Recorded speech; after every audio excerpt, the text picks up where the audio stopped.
Farming Life in Another World, Volume 14, by Kinasuk. Translated by SHM Trans. Audiobook by Masquerade at Masquerade Audiobooks. Chapter 631. Spring of the 18th year. When I heard the crackling sound of ice breaking in the reservoir, I knew that spring had come. Hello, Zabuton. The spiderlings did their best. Hakurin also gave birth. They're twins. They're taking a nap now, so I'll call you when they wake up. Ah, Doors is overjoyed, or rather, there's an ongoing banquet. I thought it was a joke, but it looks like they are going to continue until Rhapsody gives birth. You can participate, but do it moderately. Ma, if it is you, I guess it's okay. Ursa jumped to Zabuton. After her are Alfred and Tysel. Ma, they haven't seen each other since a while ago after all. By the way, I want to introduce Versa to you, but what's happening? Where did Versa go? She's here with me a while ago. Versa seems to be hiding somewhere in the mansion. Because of that, Zabuton caught her with her web. Yeah, it's suspicious that she's hiding, but she's not really a suspicious person. Or rather, why are you even hiding in the first place? On a whim, really? Well, at least it's true that I'm not surprised with your weird behavior right now. Versa, who came to the village with Ancestor-san a while ago, was very adult-like at first. However, when she was shown around the village, she began behaving strangely. First, she got excited when she met the cows and horses. I thought she just got an inspiration for a story, but it doesn't seem to be the case. They are god horse, god cow. What are you saying? They are normal horses and cows, just a little clever. And in front of the goats. Goats. They are goats.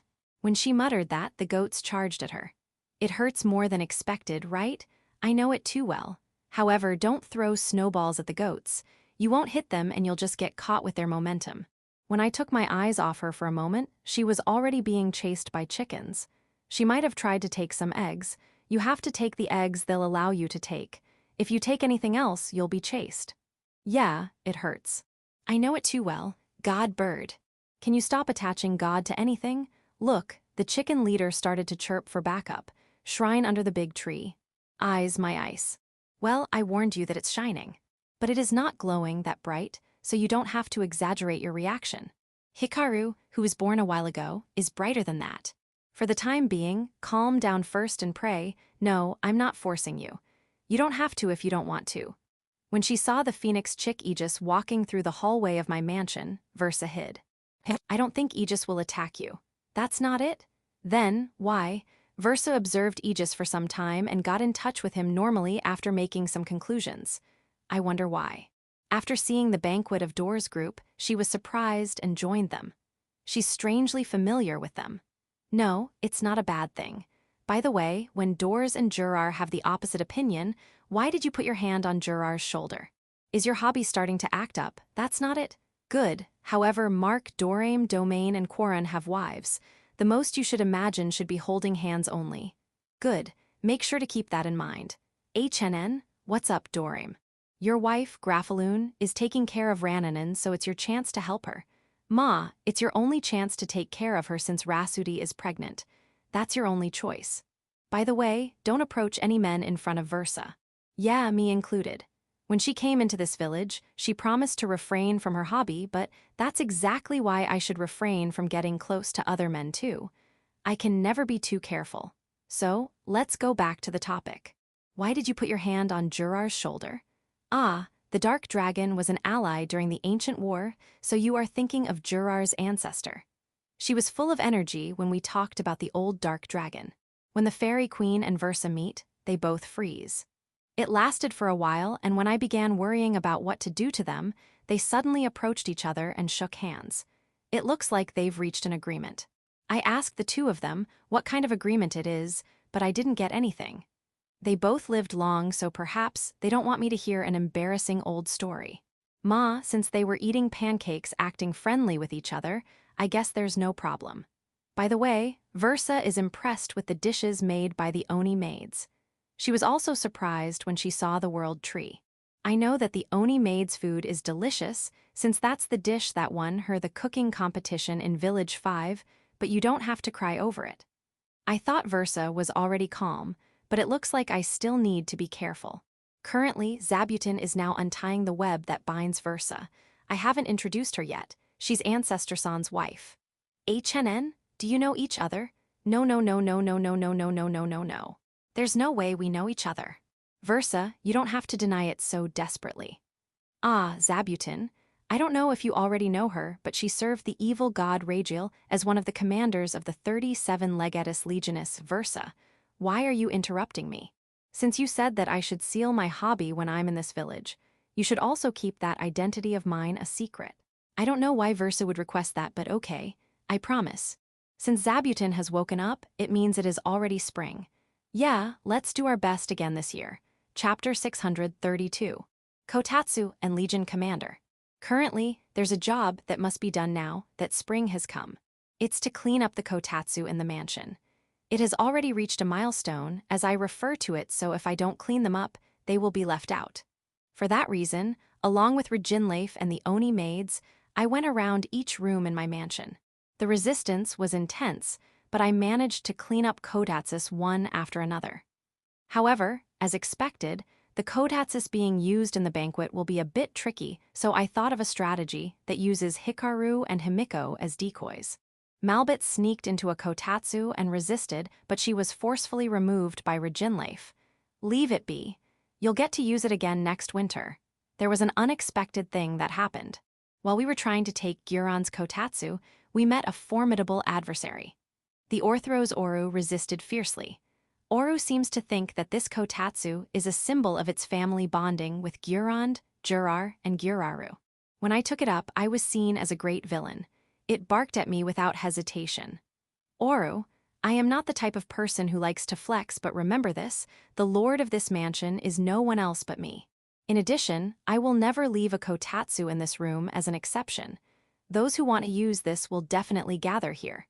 If that happens, I don't think you can protect your family bonding time. Also, there's a house built for Guraru in the village. That house has a kotatsu, and the one who decided to remove it was Gurond. They've been in my mansion all time recently after all. I wasn't able to convince Oru, so I had no choice but to call Gurond. Gurond, Jurar grabbed the futon and won't let go. Jurar? Ah, the dragon who has gone to the banquet all this time. You're still quite angry at Jurar. Didn't your fight end last dinner? Is it still ongoing? Is that so, also? Jurar, you have been to the banquet all this time, but didn't Gurond already ask you to leave? No way. Please tell me what I'm thinking is wrong. Don't take your eyes off me. Okay, but get your hands off the futon.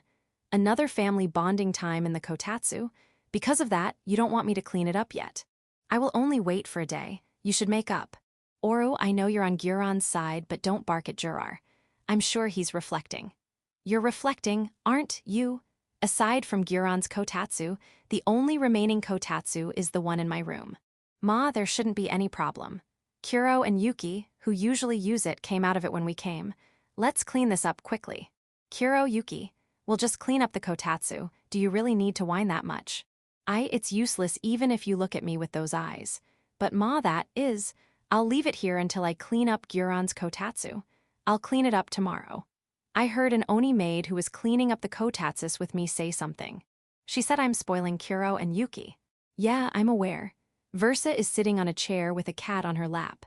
I called her out, but her response was slow. Is it because I had her completely seal off her hobby? She looks like a wilted flower.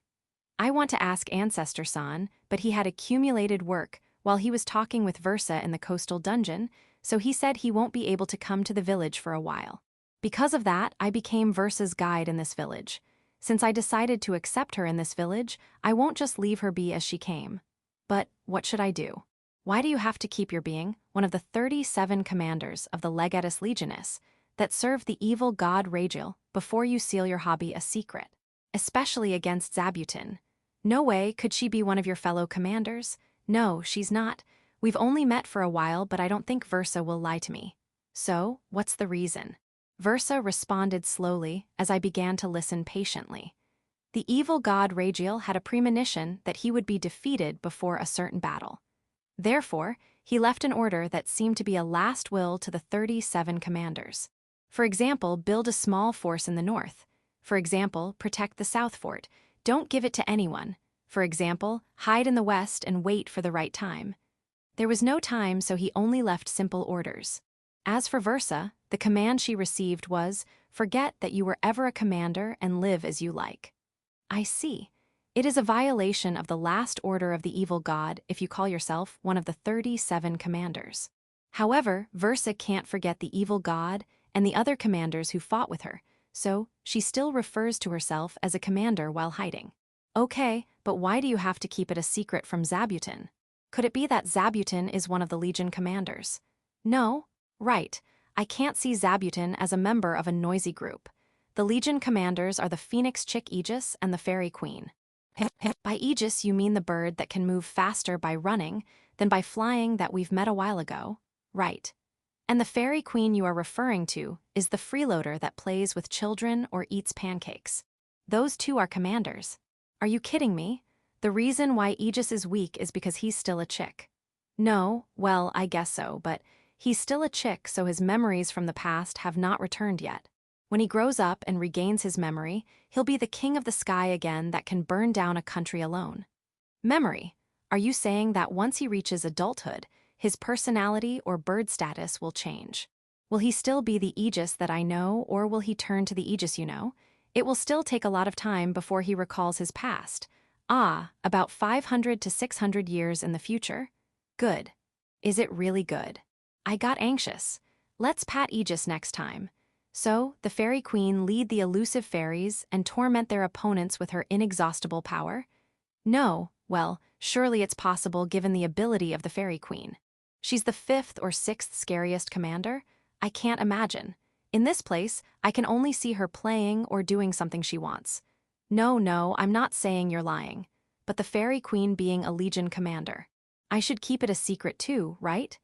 The Fairy Queen was the type who never cared about the other legions, and she's still the same.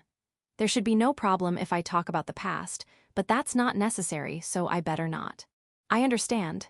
Fumu, Aegis and the Fairy Queen are commanders. They have history. No, the Phoenix and the Fairy have history. The story has gone elsewhere. Again, why do we have to keep it a secret from Zabuton? You can't say. No, well, I'm not going to force you to talk. Just let me ask this question. Is Zabuton the evil god? No. Good. By the way, Ragiel is on Versa's lap. We've been speaking a while ago, but you were not reacting at all. Why are you reacting now? We're talking about the evil god, not you. If you rampage violently, Versa will call you god cat, so don't do that. This cat is a cat, that's it. I know, I'm joking. If you stroke him under his chin, Ragiel won't be pleased. You can only stroke his back, or the back of his head, or the head itself. Wait, his forehead is for advanced people. If you touch him there suddenly, his claws will reach impossible. Ragiel is pleased. Even I took a long time before I was able to stroke him. Versa, achievement unlocked. The more you pat him, the more he is pleased. How did you do it? Let me. Don't want to? Yeah. What did you do to achieve that, Versa? I know that you would like it if I lift the ban on your hobby, but I'm sure that's a bad move. Let me think more. The next day, noon. The kotatsu in my room, it is occupied by Malbit. Yeah, I knew this would happen. After I clean up Guron's kotatsu, I'll clean this up too. Even if you pull Aurora and Rose Maria as your kotatsu buddies, I will still do it. Chapter 633. Change of pace. The blindfolded and shirtless Demon King is doing some push-ups. I put a randomly selected cat on the back of the Demon King. Samuel. Correct next, Yule. Correct now too. Ariel and Meal. Correct, and here's a feint. Meal, Rail, Yule, and Gale on Saugetsu's back. Ooh, perfect, as expected of the Demon King. If it were me, I would have answered wrong. Is this the power of love? Also, it's amazing that he can still do push-up with Saugetsu on his back. What are you doing in the first place? Taking a break from work? Yeah, you're a little busy. I know why. But are you sure you are doing the right thing?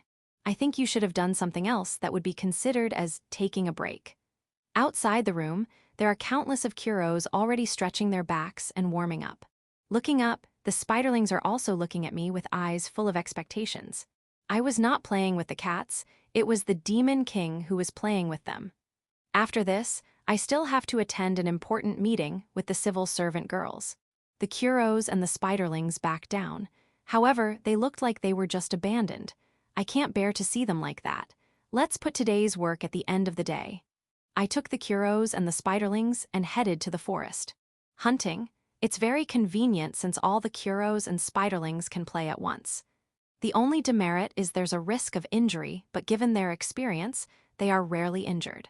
The Spiderlings will find prey, and it will be the Kuros who will drive them to me. You don't need me to kill them, right? No, I'll kill them. Fanged rabbit, giant boar, fat weasel. You are our important food. I will make sure you'll die properly. Thinking about it, it seems like the group of bloody vipers that went to the east dungeon where the Groks are living have all left. Hakurin was sad because when went there alone, she wasn't able to catch one. However, the Groks are safe, but they can't go out because the dungeon was damaged, so our visit got postponed again. I thought I should just go there and greet them, but they told me that the Groks would look rude if they didn't entertain us, so no. It's a shame. Before I knew it, there were already high elves around me, and they were already dismantling our preys. Since hunting is the high elves' specialty, they're a sight to behold. There were also Ursa, Alfred, and Tysel. I'm doing the killing job. Since it is spring, the three of them have to go back to school, but Hakurin, Lou, and Tyr said that there's no need to go in a hurry, so they are still relaxing here. If the plan to connect the royal capital and Shashato City using the teleportation gates that the Demon King has been busy with goes well, they will be able to go to school even on foot. I also don't think they have to hurry up and go to school. However, when I said stop, don't go forward and hunt. No, I'm doing my best to kill, just wait and see. And Tysel, they are food, thus don't crush them with your golem. We can't eat them that way. By the way, Ursa's friend, E3, is still in the village. She's helping by taking care of the cows and horses. For some reason, the goats are not bothering E3. When I asked her how she did that, she told me that she only put out bloodlust. If they get on her way, the next thing that will happen is them being served on the table. Because of that, the goats never dared to do anything to her. I see. That's something I can't possibly do. However, E3, don't let your guard down. They'll definitely do something mischievous. A little far away, I heard a small screech. It seems like one of the Kuros fell into a hole and was injured. Are you okay? It doesn't look like it suffered a fracture, but it's dangerous to judge it like that, especially with my amateur eyes. Its bone might be cracked. Yeah, I know. The tension went up so you were caught off guard. I won't blame you, so don't force yourself to move. Once we return to the village, have Lou and Flora heal you, and if can't be healed by healing magic, you can use the leaves of the world tree. When I tried to say that this is the end of the hunt, a Kuro came to me. What is it? A white holy slime jumped out from the back of the Kuro. The holy slime used healing magic on the injured Kuro. Did you bring it here thinking something like this could happen? Impressive. That saved us a lot. I praised the Kuro who was carrying the holy slime. The injured Kuro also appealed to me saying that he's healed and can walk okay. Good. By the way, why are you here, Wine Slime? Holy Slime's escort? It's because it's dangerous in the forest? I see. The forest is certainly dangerous. Make sure to protect the holy slime. The Wine Slime hopped as if saying leave it to me and fell off the back of the Kuro. The Wine Slime had the Kuro lay down and jumped on its back again. Since you are motivated, I'll leave you be, but don't fall again. Don't just hop on the back of the Kuro and make the same failure again. We carried a lot of prey to the village. It's a good change of pace. Therefore, I hope none of the civil servant girls is angry. I know. I'll go to the meeting properly. This is a promise, and I'll also consider your vacation, after your work is done, of course. When I was apologizing to the civil servant girls, a muddy E3 came in. She's not injured, but what happened? The goats surrounded me using crane wing formation and cornered me to the mud pond. Those goats can use crane wing formation? Looks like it. And when E3 was full of rage after she fell into the mud pond, it seems like the goats scattered and ran with all their might away. One head, I only need one to teach them a lesson. Will you please allow me? I'm sorry, please forgive them on my behalf. Those goats meant no harm, well, they might be. But they are working for the village by providing milk. As long as they are working for the village, I'll protect them. Yeah, I'll go there and scold them. No, I should bring the cows with me and scold them. Groks, it looks like fate doesn't allow us to meet yet. Chapter 634. Various things in spring. Spring Parade. This is already an annual event, so I no longer have the thought of stopping it. Zabutin and the civil servant girls have been preparing little by little since last fall. Since it is a festival that can be enjoyed in the whole village, I'll also cooperate. I'll help too, but do we really need a scene where I'll appear from the reservoir? Even if it is already spring, the water is still cold, isn't it? This is part of the pre-parade production number, right? Isn't this overkill? HNN, look over there. In the reservoir, the pond turtles are swimming synchronously. They can't march together with us in the parade, so they are practicing hard for their part in the production. If I cut the scene where I'll appear from the pond turtle's effort will be wasted.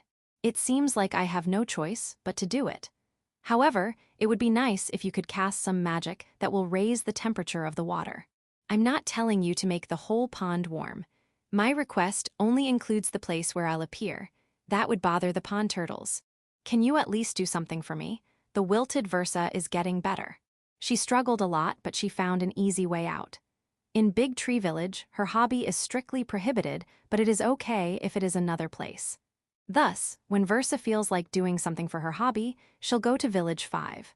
Before, I was worried that Versa's hobby would negatively affect the residents, but the civil servant girls assured me that it's okay.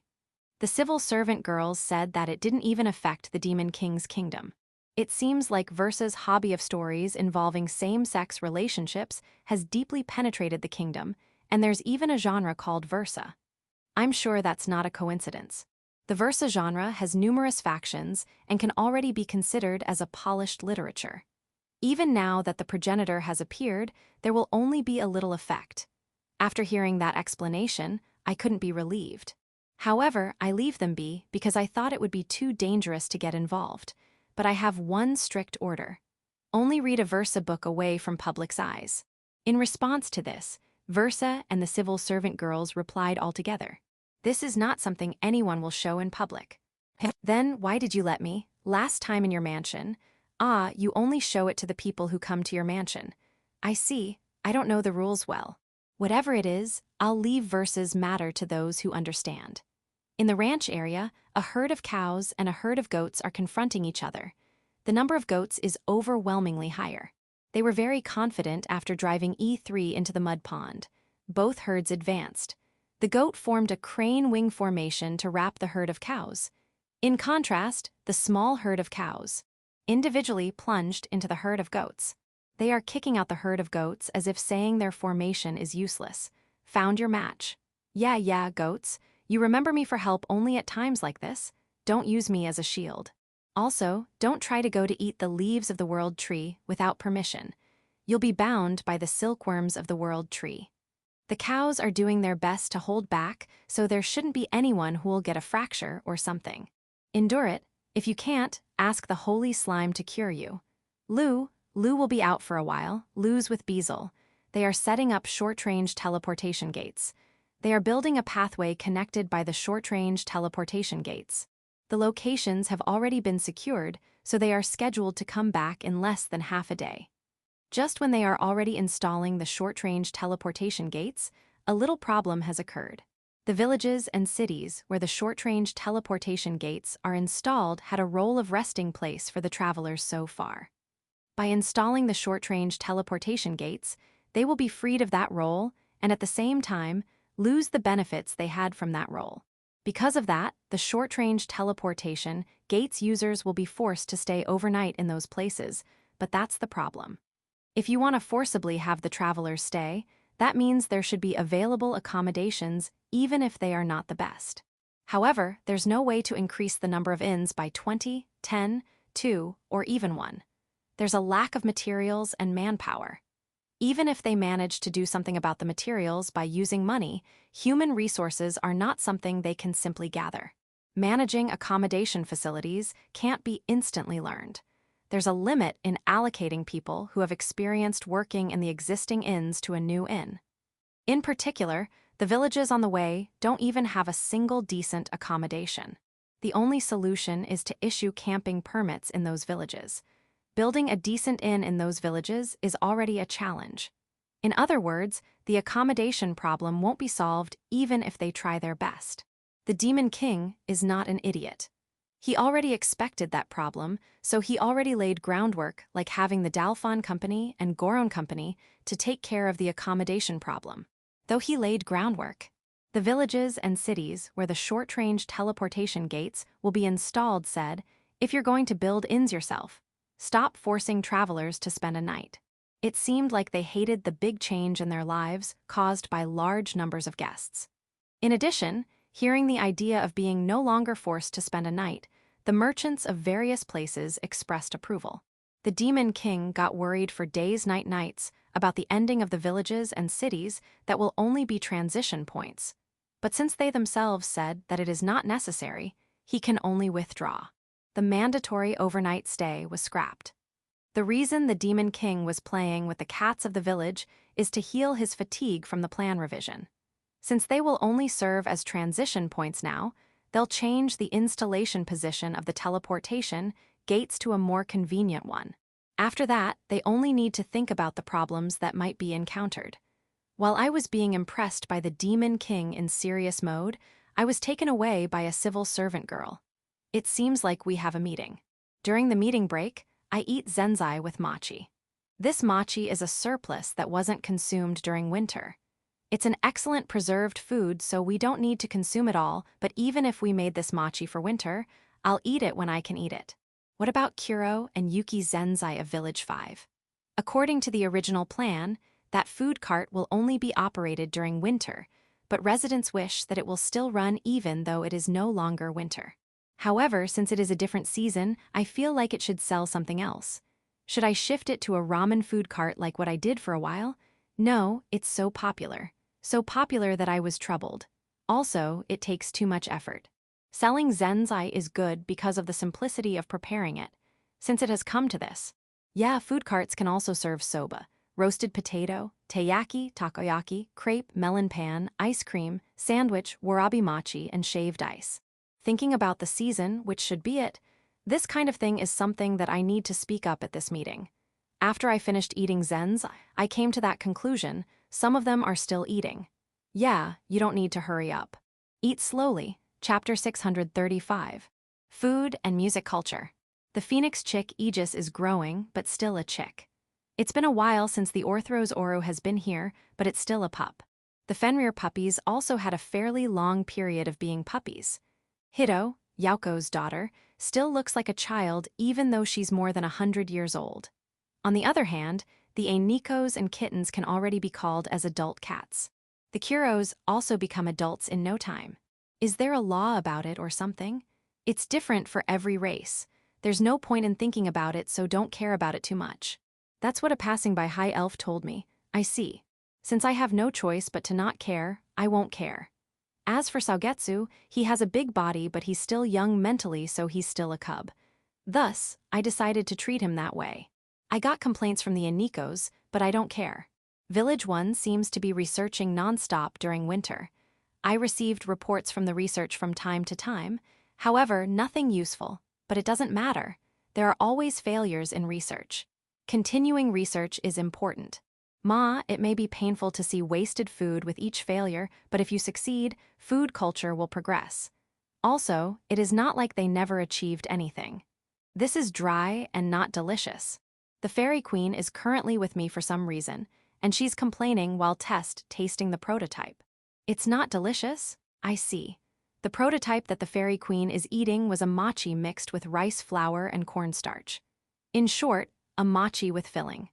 The residents of Village 1 said that the filling in the middle is the hidden surprise, and its texture is also interesting, but I think they have to research on the taste a little more. It's a prototype, so there's only a plate of it. I took off their dry filling and replaced it with bean paste and gave it to the Fairy Queen. You can do it if you try. Village 1.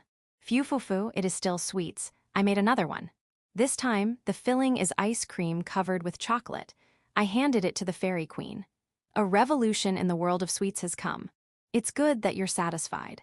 By the way, I covered the ice cream with chocolate in order to make it easier to stuff in a mochi. Since we can do that to the filling, maybe it would be helpful if I do something to the outer shape of the mochi. Thus, it was mochi that stuffed the chest of Village 1's residents with pride. Unlike the previous mochi, the mochi they made by powdering rice and kneading it while adding sugar is softer and lasts quite a bit longer. That mochi is used in the so-called deifuku mochi.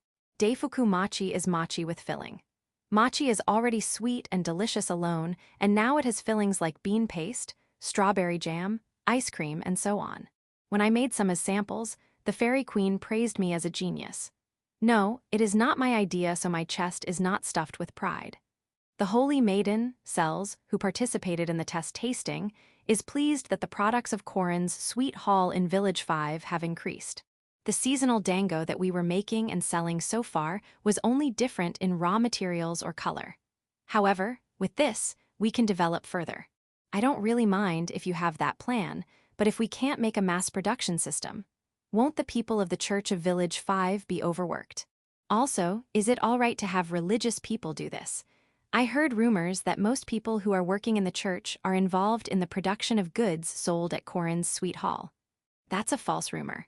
Everyone is involved, not majority. Okay, that can be considered as ascetic practice too. If the person in charge is saying there's no problem, then there's no problem. The products made by Corin's sweet hall are also wholesaled to Kuro and Yuki and Bronze Cafe. Now, they'll get Deifuku Machi too. The demand for glutinous rice will increase. I usually plant glutinous rice in fall, but let's plant it from summer.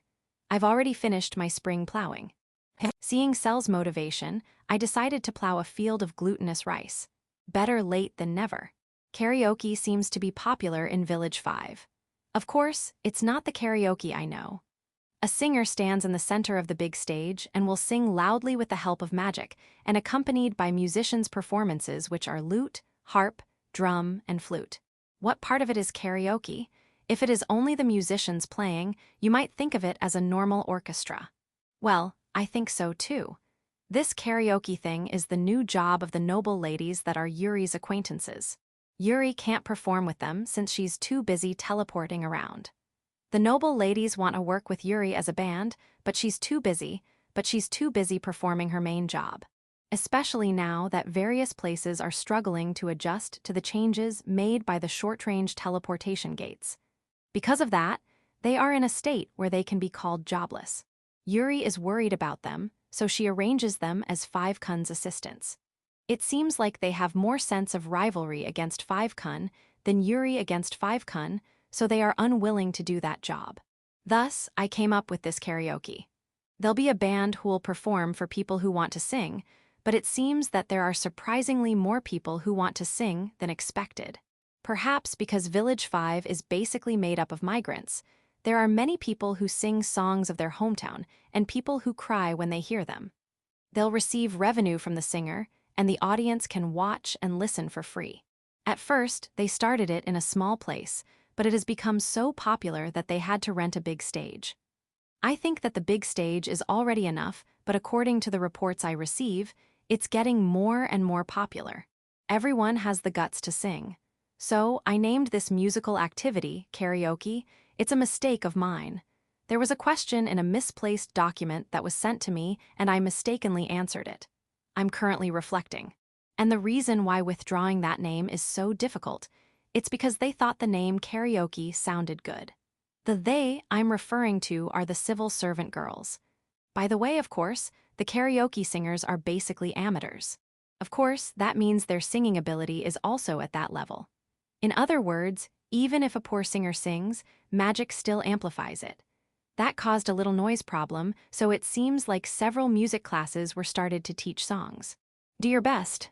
By the way, just a question, who called your band Ramen Queen? The drummer? Heh. She eats different kinds of ramen every day, but her figure never collapses. But I understand. I'll have ramen delivered to her as a gift. Chapter 636. Depressed Yuri. Lu completed the installation of the teleportation gates. However, she has no sense of accomplishment. What happened? If I didn't have to stay overnight in those cities and villages at first, I would have connected the royal capital and Shashato City much faster. So that's why. The short-range teleportation gates that Lu made can teleport at a shorter range compared to normal teleportation gates. Even so, it seems like it is enough to install 7 of them to connect the royal capital to Shashato City. However, doing that, you'll obviously predict the dissatisfaction of the towns and villages that won't be installed at. That's the reason why the Demon King thought of forcing the users to stay one night. But in this world, it won't always go as we want.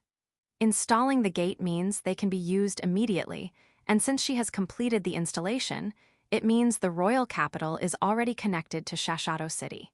All they need to do is to prepare the public. That is what the Demon King, Beazle, and Randon are struggling with recently. But that doesn't have anything to do with me. There's nothing for me to do after all. And that's good, or so I think. So, Demon King, Beazle, and Randon, let go of me, stop grabbing my clothes. We're in the busy spring season, so there's no way I'll lend you the civil servant girls. Using the short-range teleportation gates that are still not open for public use. Yuri, who had been working hard to make the cities and villages cope with the kingdom's plan as an administrator, returned to Village 5. And when she arrived at Big Tree Village, she looked depressed. She has been laying groundwork because of the compulsory one-night stay and even cooperated with everyone, including me, to give the cities and villages specialties, but she returned fully defeated. I know that your efforts were wasted and you're depressed, but I think you should stop using Saugetsu to pamper yourself. Look, the Einikos on Saugetsu's back are glaring at you. Hey, the wine slime brought alcohol. Let's drink over there. Cells makes a lot of sweets, so you may eat them. HNN, why am I wearing luxurious clothes? Ah, this is a parade costume. We're checking if the size is right. Zabuton frequently comes to fix my costumes. I think the size is already exact without having to fix it, but when Zabuton does some fixing, I feel more comfortable, so I guess we are doing things right. Because of that, I no longer mind the frequent fixes. I can only leave things like this to professionals. As we were talking, Zabuton came with a new cloth. Then, the cloth around my shoulder blade is removed from the costume I'm wearing now, and a new cloth is sewn in. Yeah, an act of God.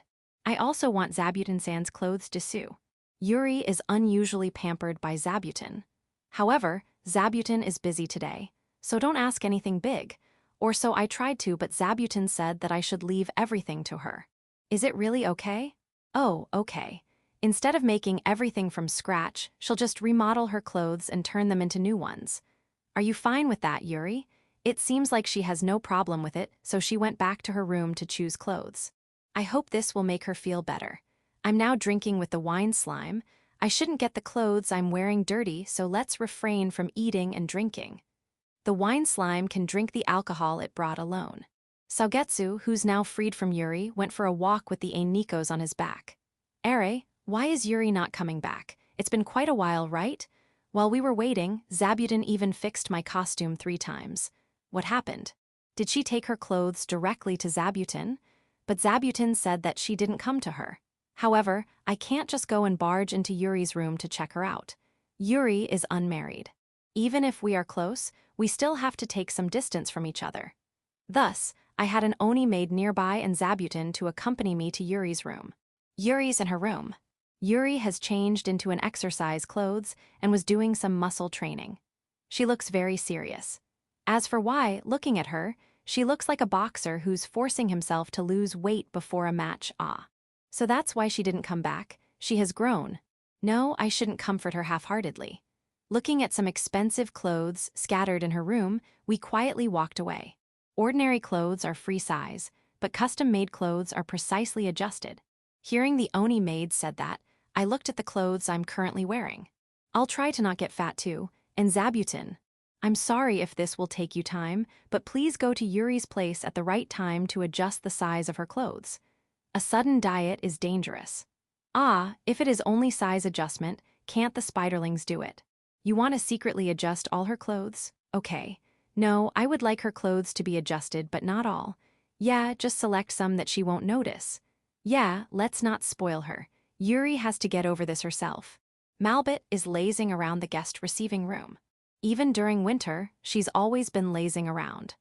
Come to think of it, even though she's like that, her figure is still great. Is she exercising or something where no one can see her?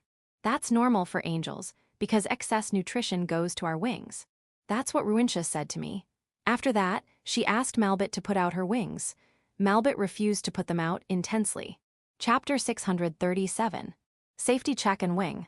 A tower of 10 meters high is built near the reservoir and the residential area of the village. It is a thin tower and looks like a radio tower, but it's not a radio tower. It is said that this tower will be used in the production number of the parade. The High Elves did their best to build it. 10 meters. Compared to ordinary buildings, the height of the room of a 3-story building is about that much. It can be said that this high wooden tower can showcase the use of technology. No, well, my mansion is higher, but I think this thing is harder to build. I wonder if this should have been built a little lower, around 3 meters. However, according to the previous plan, it is supposed to be 30 meters high. I managed to convince them to make it to only 10 meters. Any more lowering will be difficult. No, I know that's impossible. I know, but I would at least want to try. I'm going to stand at the top of that tower. It should be okay to fall since the angels will cover me. No, I don't want to fall. It's not that I don't trust the angels, but can you consider the safety side a little more? Can't you build something for a safety belt or even a safety rope? What do I mean? I mean connect that rope to the tower so I won't fall. Please. Michael-san came to the village.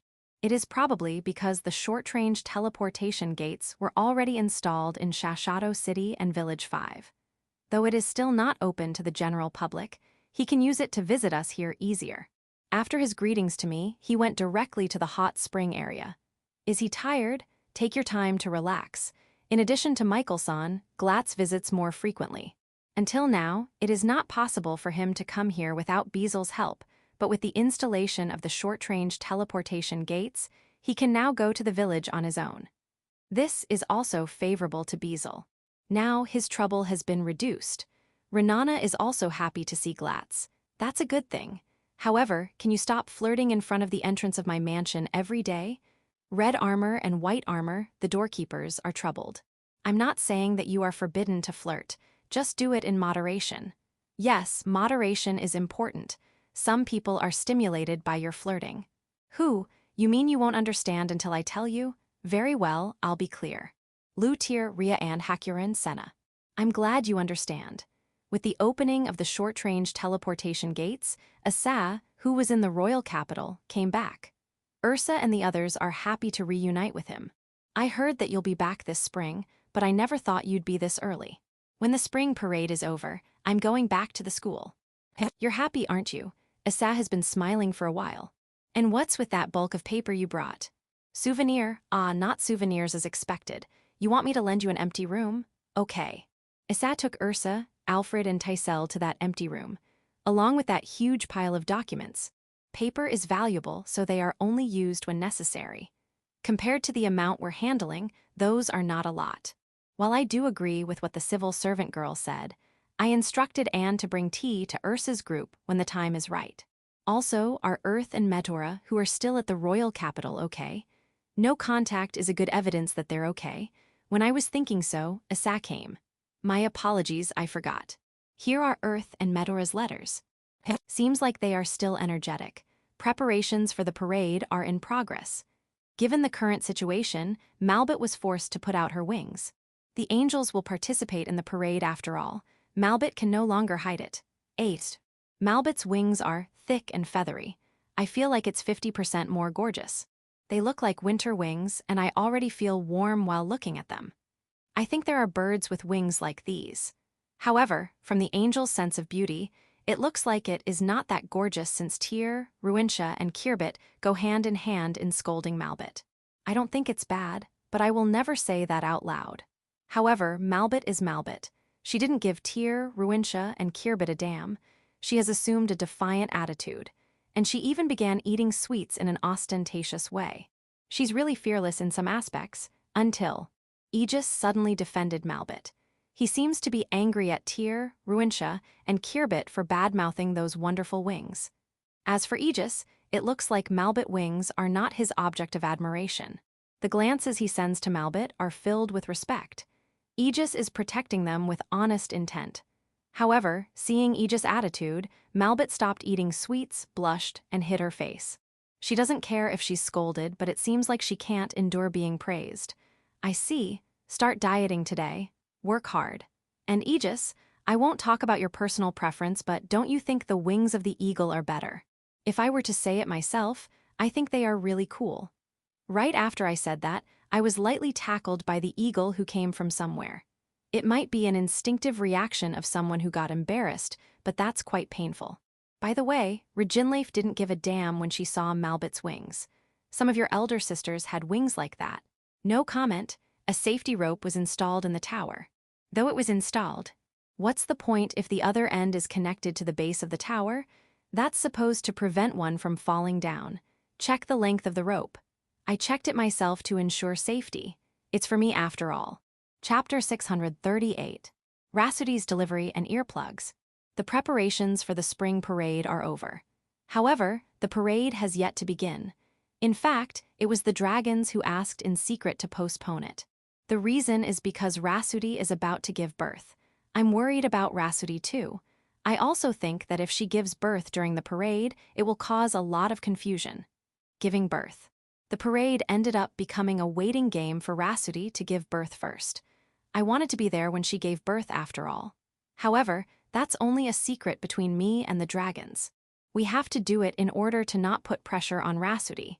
Therefore, we have to tell others that the delay is due to some other reason. But I wasn't able to think of a good reason. Thus, I consulted Zabuton.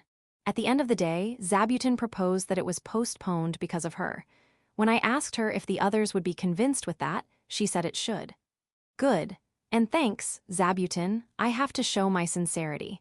I'll cook something for Zabuton. Ursa and the others will help? Thanks. The Phoenix Chick Aegis and the Wine Slime are also full of motivation. Thanks. However, your feelings are enough. Fairy Queen, I'll make sweets later, so wait over there. Zabuton said that it would be better to eat in a large group, so the dishes would be served at dinner. The number of participants in cooking was increasing, so there's no problem even if we have to cook a lot. The dragons who are still having a banquet will also participate in this dinner. Or rather, the banquet seems to be postponed at the same time the parade was postponed. As for their reason, they said Hikaru and Gyuraru thought it was boring because they were only drinking alcohol. By the way, Hikaru and Himiko, who are the reasons of the banquet, are being taken care of by Hakurin. It's probably because Raymarin doesn't interfere with her much compared to what she did with Hikaru. Or perhaps because she learned a lot from Raymarin last time. If that is the case, I guess Raymarin's interference with how Hakurin raises Hikaru isn't her just being pushy. Mother and daughter love. However, Hakurin, the eldest daughter, never took care of her little sisters and brothers. Given her personality, I seem to pity her sisters and brothers. HNN? What's up, Dorame? Your sister said, holy sword cuts well behind my back. Ado, since it is a holy sword, isn't it normal to cut well? Ma, you are saying that Hakurin's personality wasn't like that before she came to this village. Before meeting me, she was very conceited. I guess the leisure farming life suits her nature. I think that's a good thing. When I was looking around the field, I received a report that Rhapsody's delivery had begun. After a while, I received a report that it was a boy. Boy like Hikaru and Hikaru. His destined partner never came, so I thought it would be a girl, but it's a boy. No, whether it's a boy or a girl, it's good that he's healthy. Thank God. As I headed to Rhapsody, I heard a loud voice. Is it the cry of a newly born child? It echoes throughout the house. He seems fine, but a little too loud. I suddenly can't hear a cry. Something happened. When I ran into Rhapsody's room, I was hit by a loud cry. The voice is so loud that it even has an impact force. I rolled in the room. Ahaha! We used magic to prevent his crying voice from leaking out. Lou, who was in the room, said so and closed the door. If you don't close the door of the room, the magic won't be activated. And Lou gives me earplugs. Thanks. Was it because of the magic you cast that I suddenly couldn't hear his cry? Good. In the bed of the room, Rhapsody cradles a newborn baby boy. As expected, she's a full-pledged mother. As for me, I lose to his cry. I have to use earplugs. The devil midwife with earplugs told me that both mother and son are healthy. My eyes didn't deceive me, but I still feel relieved after hearing that. As soon as he entered the room, Dorame was blown away by the cry. Graphaloon endured it. Amazing, a grandparent's love. And it's good that you did not bring Rananen. Lou gives them earplugs. It was decided that Rhapsody and our child will move to a room with 2 or 3 doors, which will be casted with magic that prevents sound from leaking out multiple times. It's best to stop crying, but there's no way a newborn baby will be able to understand that. It's a baby's job to cry. The Oni maid managed to understand my instruction with me just looking at her. As expected. Now, since Rhapsody safely gave birth, it is time for the spring parade. However, it is too rushed if it is tomorrow. I think Rhapsody would like to participate too, and the dragons will have to recover from their childbirth spirit, so I think it should be held 10 days later. However, when I asked Rhapsody, she said 5 days later will be fine.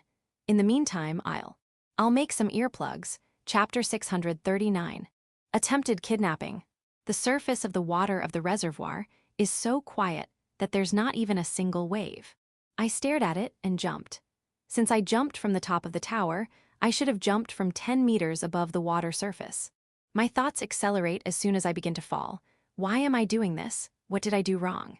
I tried to think about it.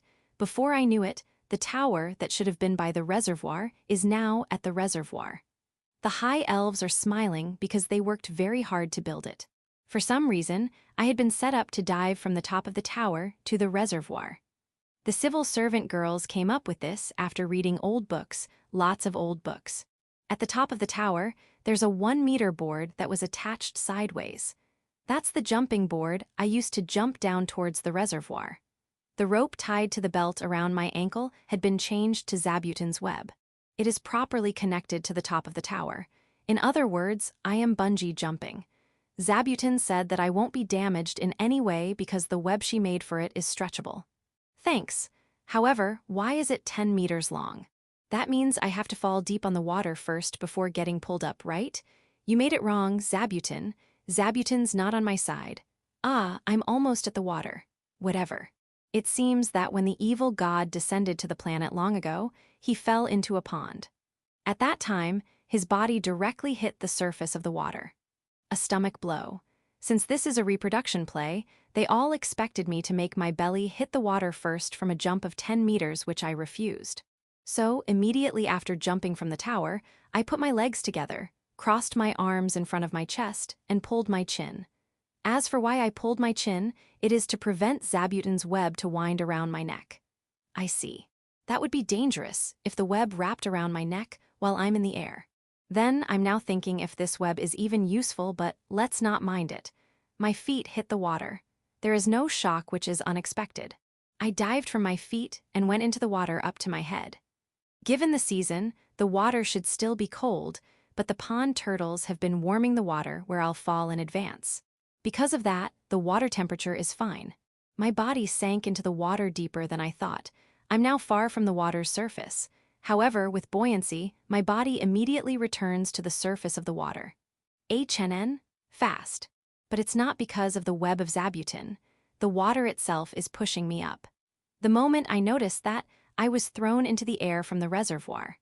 I think I made a slightly stupid pose, but there was a great cheer from the onlookers watching around the reservoir.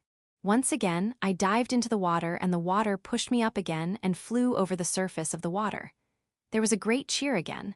I also can afford to wave to the onlookers. But wait a minute. Though I'm still pushed lower than the tower, I'm certain that it was higher compared to earlier. If this continues, I have a premonition that I'll fly higher than the tower. No, please don't. If that happens, I might hit the board when I jumped earlier. It is stored. I see. That means they already plan to make me fly higher than the tower. I never heard of this. The ones manipulating the water to throw me into the air are the pond turtles. They are also making beautiful rings at equal intervals around my falling point. And I think they are only full of motivation that they threw me up in the air higher than planned. That's what I want to think. They don't hate me, don't they? My body is now higher than the tower. It is also thanks to the pond turtles that I'm never hurt whenever I hit the water. Thanks. How about not making me fly higher? I'm not fine with high places. High places are scary after all. Well, I pretended to be tough before climbing the tower. 10 meters is not a big deal. But it was because the children were looking at me. I think the pond turtles remembered me that way. No, well, I only said that until I climbed the tower. However, after standing on the board and doing some stretches I saw from a certain program, my heart's already jumping. Reflect me. That high diver I saw from the program was injured, and though that program continued, that episode was sealed. High diving is dangerous. Never forget that. Thus, I tried sending signals to the pond turtle to end this already, but the gaze of the onlookers around became strange. They are looking up but not at me. Is there someone else up here other than me? The moment I thought so, my body was grabbed by something. When I twisted my neck and looked up, I saw a big bird. Big black bird. The wingspan, it should be more than 10 meters. Even though it is big, I thought this bird should be a crow. Ah, the crow is trying to leave while grasping me. This is bad. I'll be taken, or so I thought because the bird's rising stopped. There is one simple reason. I'm tied with Zabutin's web. Zabutin, who climbed to the top of the tower, is pulling the web that is tied to my ankle belt. Ooh. However, the problem with this plan is that there will be damage to both my ankle and the part that is grabbed by the crow. Zabutin immediately noticed and loosened the web. The crow triumphantly resumes its ascent. Moo, this is really bad. Will it take me somewhere and eat me? I can take care of this crow using the aft, but I will be dropped from a high place. Should I believe that an angel will come when I knock it down? While I'm thinking of what to do, my body was brought to a higher and higher place, and I suddenly felt something strange from my ankle belt. HNN. There's a spiderling on my ankle. It seems to have climbed to me using Zabutin's web. The spiderling tied a web to the crow's foot, then waved its leg to send signal. The rise of the crow stopped, and it is now being pulled down, with a considerable force. In terms of power, it seems to be no match to Zabutin. We are approaching the ground. Since it has come to this, I'm afraid that the crow will drop me. Don't think about bad things. My body was thrown into the air. The spiderling remains on the crow's feet. That's the only thing that's good. It was not an angel who saved me, but another giant bird that I have never seen before. It's a pure white swan. It is holding me using its beak. Since it doesn't hurt, it is probably not trying to eat me. When I tried to say thanks, the swan turned its course to the east. So it just changed from a crow to a swan. While I was thinking this time, a pitch-black swan, then black bird. Anyway, that black swan attacked the white swan, and I was thrown in the air again. This time, I'm only falling. The next one that grabbed me was a giant peacock. I think it's a peacock. It looks like a beautiful peacock after all. It carried me on its back. Looking at it closely, the design of its feathers is so elaborate even if you look one by one. God is truly amazing. Is this peacock helping me? The peacock turned its course north. I guess no. On my feet, there's another spiderling which is different from the one before. Yeah, nice to see you. I had a terrible experience. At the end of my sight, I'm finally on the ground, are the giant crow and peacock who are tied with webs, and the white swan and black swan who are not tied. Zabutin seems to be acquainted with all four of them, so I left them to her. The eagle seems to know them too and is now scolding them. Yeah, tell them. I also want to help the eagle, but there are still things I have to do. I jumped from the tower as the production number for the parade. I'm still needed at the parade. I'll take a bath first before joining the parade. Got it? After getting wet, I was taken to the sky. My body is cold. I have to avoid catching a cold. Chapter 640. Mid-parade. The parade continues, but my turn is still a bit ahead. Because of that, I relaxed a little after taking a bath. HNN. The pond turtles are coming towards me. What's the matter? You came to apologize for throwing me in the air? You don't have to worry about it. Though it made my heart thump, it was fun. That's the reason why I was taken. That's an accident.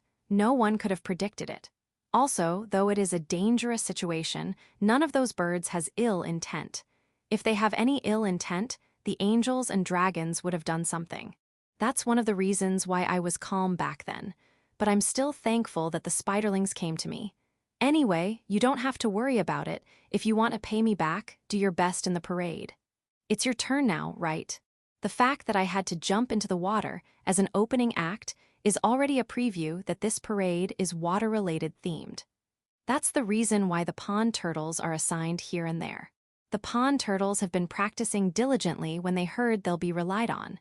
Don't waste this opportunity. I'll watch you too, so do your best. Mid-parade, I'm going to ride the stage that will appear from the reservoir. Splash, splash, are you sure I can ride that thing deep in the reservoir? I just took a bath. Those who can use magic will dry everything out, so it's okay. I'm glad that you've prepared for that, but you should have omitted the part that I'll come out of the water. No, the stage is rising from the whirlpool made by the pond turtles. Cool. The children were also very excited. Yeah, the lizard men can lift that too from deep below, but it will take them some serious effort. Okay. I won't cancel this part. It was a stunning production. After the stunning water march of the pond turtles, the usual dive bombing of the angels started. Should I think that they are doing it to consume the Kuro horns that are continuously being accumulated? Following the angels is an aerial march by the dragons.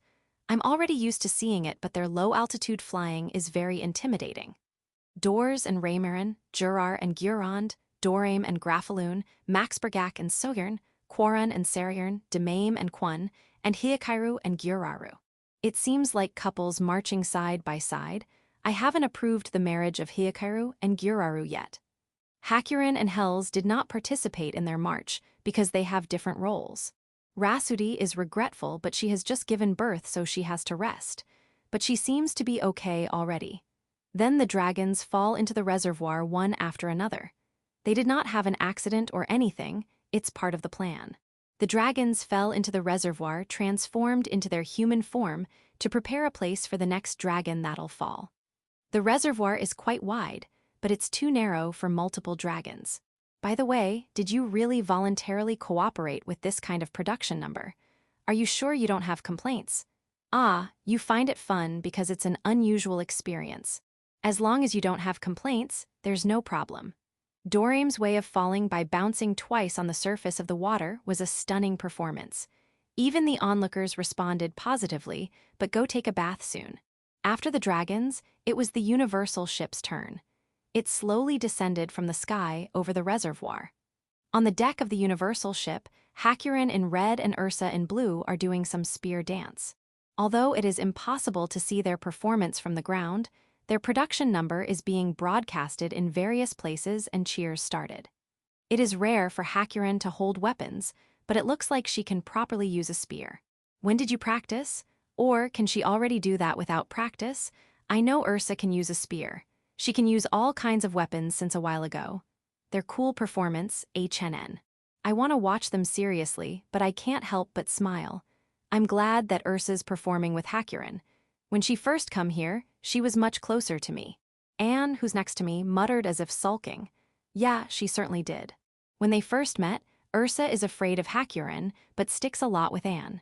This is probably the result of Hakurin's hard work. Ursa slowly began to prefer to be with Hakurin the most. Looking at them performing like this, I don't feel bad. I enjoyed watching the two while soothing the sulking Anne. I suddenly heard a loud laughter. Where is it coming from? From the sky. Hells in dragon form. And the one laughing loudly is riding Hells, Alfred. Alfred is wearing a black and red suit and has wings made of flowers. Yeah, I have no comment on what he's wearing. Given how my costumes look, I can't say anything about anyone. Alfred's costume seems to be mimicking a devil. However, if that's the case, they should have asked Gucci, Bulga, or Stefano and not Alfred. Kyuzuden of Village 4 is not bad either. When I was thinking like that, Hells boarded the Universal ship with Alfred on her back. Then, Alfred boarded the Universal ship, took Ursa, and returned to Hells' back. I understand now. So that's why the devil is Alfred. As Alfred and Ursa's father, my mind is a bit messy. Anne comforted me. The Ursuless Universal ship landed on the reservoir. In the sky is the unsteadily flying Hells with Alfred on her back. When I was thinking what would happen next, Ursa ripped off Alfred's flower wings on Hel's back. But Ursa didn't kick off Alfred from Hel's back. Instead, a doll that looked like Alfred was thrown. That's a safe and good idea. But why wasn't that used at my production number? No, I'm already asking too much. The doll fell from Hel's back and landed in the reservoir, and the pond turtles drew it down using a whirlpool. This grudge, I'll never forget it. Alfred, who's hiding on Hel's back, screamed loudly using magic. On the other hand, Ursa's line is, "The loser devil is saying something. Oh ho ho ho ho ho ho ho." Wow, that laughter suits you. It's good that you have something that suits you, but be sure to not laugh like that in your daily life. Hells, whose rider has changed, is now flying differently compared to earlier. She's flying normally. Before I knew it, Hell's wings were already decorated with flowers. She gave the flower wings that she took from the devil to the dragon. No, given the story, It should be the devil who took the flower wings from the dragon, and she only returned it. Hells followed Ursa's instruction and descended to the ground. Ursa went down from Hells and boarded a stage. The hiding Alfred seems to have ridden the stage with her. This warms my heart, and Alfred and Ursa's stage joins the parade. The parade is almost at the end. During those times, in the corner of my eyes, I can see the giant crow, giant swan, and giant black swan being scolded by the eagle. The giant peacock was taken by another giant peacock with a different pattern that came here later and scolded it in another place. Is it his wife? Chapter 641. The purpose of the birds. The parade ended, and the banquet continued until late at night. This year, there were many scenes where one would jump into the water. Well, this year's theme is water after all. Thanks to this, the water level in the reservoir has dropped significantly. This is something we should reflect on. The dragons worked together to transport a huge chunk of ice from the mountains in the north and melt it, and it seems to have made up the deficit. Is the water temperature okay? Won't that make the pond turtles hibernate again? Ah, you're evacuating on land until the water temperature rises. Okay, got it. The parade was a big success. Eat as much cabbage as you like. Of course, I won't forget the lizard men who worked hard with the pond turtles. In a way, they have more impressive scenes than me. No, next year's theme will be different. You should give others a chance to stand out too. 3 best highlights of this parade. Water art by the pond turtles and lizard men. Pegasus riding elves jumping out of the water and marching. No, can that be called a march? They had weapons and stuff. And the last will be everyone jumping into the water while dancing. I did things in this festival that I thought were scary and won't do voluntarily. But there are also heartwarming or interesting things. The Orthros Oru was surprised when Gurond fell into the reservoir, so he jumped into the reservoir to save her. A few Kuros who can't swim wandered around the reservoir. The phoenix chick Aegis looked shy while looking at the giant birds. He didn't even leave the eagle's back. Because of this, the eagle scolded the giant birds more, and when the eagle reluctantly finished her scolding, the giant birds were already dead tired. Well, I won't tell the eagle to go easy on them since they should reflect on what they did. So, for what reason did those birds try to kidnap me? Let's listen to it tomorrow. For now, more specifically, tonight we're going to have a fashion show using the costumes Zabuton made for us. I'll do things that will please me first. The next day, surrounded by the villagers, with Zabuton and the eagle in front, are the giant birds. It seems like they are going to explain why they tried to kidnap me. Even so, these giant birds can't speak. They are like Zabuton and the eagle. However, I've been with Zabuton for a long time. I can tell what she wants to say. I'm good with the eagle too. Thus, I'll have them explain to me. The first one who appeared, the giant crow. I thought of talking to you about making a new country. Let's make a great country together. The giant crow spreads its wings and looks into the distance. I see, so that's your purpose. Why did you choose me? Given the fact of how you created a village at the center of the forest of death. I was thinking of soliciting you for a long time, but I could never do something into the spider's territory, so I only watched you from a distance. Then I saw you flying alone in the sky, which is our realm. That was the chance I was waiting for. I'm sorry if I didn't follow the proper procedure, so I officially apologize.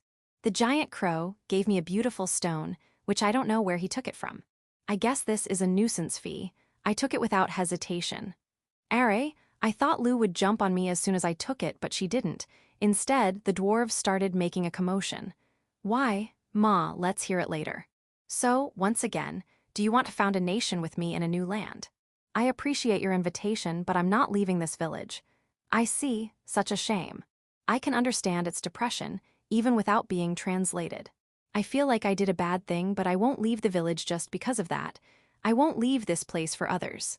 The second one, giant swan. Ah, the giant black swan is with you? I won't mind if you explain faster. Ado, why did you try to get me? I only want someone to love. Since I like you, I thought of making you my partner. The giant swan spreads its wings, saying it fell in love with me. How about the giant black swan? This fellow here has always been like this, taking a man she likes from various places, so I'm interfering with her. I see, I always fail my love because you always get in the way. I need to get in the way. You have to learn how to respect others. I live for love. Live for love as much as you want. I'm sure there will be many swans who'll marry you. I'm sorry, but I'm only interested in a beautiful person. And don't get involved with other races. You know, all their complaints go to me. I'm not your complaint manager. Then stop bothering me. I hate to do this too, but your parents asked me while crying. I'm so sick of playing with you, so stop. Though I think you can't be cured. While I was checking with the interpreter Zabuton and the eagle, the giant swan and the giant black swan began to fight in the reservoir. Zabuton tied them both with her web. She bound both of them. But I don't think the black swan is bad. This black swan doesn't choose the means to disturb the swan. I see. Ma, we've got derailed. However, isn't it impossible to cultivate love between us, because I'm human, and that's a giant swan? When I was thinking so, the giant swan glowed and became human. What I saw was an admirable, beautiful woman. She gave out a strange scream because her neck was held by Lu and Tyr. No, I apologize for what my wives are doing, but I can't stop them. Seeing her, I feel like I'm looking at a beautiful piece of jewelry that even an amateur can understand how valuable she is. My heart is shaken. Someone's hand covered my eyes to block my view.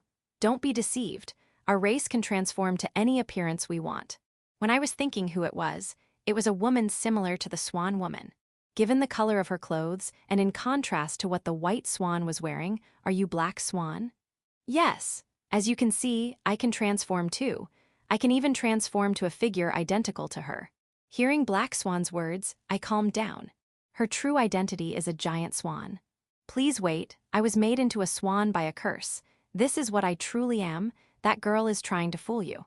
Stop lying, you've been a swan since you were born. Ma, I understand now how she causes trouble in various places. However, I'm not disrespecting or despising myself, but I don't think I can be classified as a beautiful person. I think I'm only normal. I wonder where she saw me good. The black swan answered that question. Ado, that is, she's fine as long as it's not a swan. This time, she saw you being abducted, so she jumped out thinking that you might fall in love with her if she helps you. However, I felt her deep-rooted desire. I'm sure she would have kidnapped you. No. I'm not trying to kidnap him.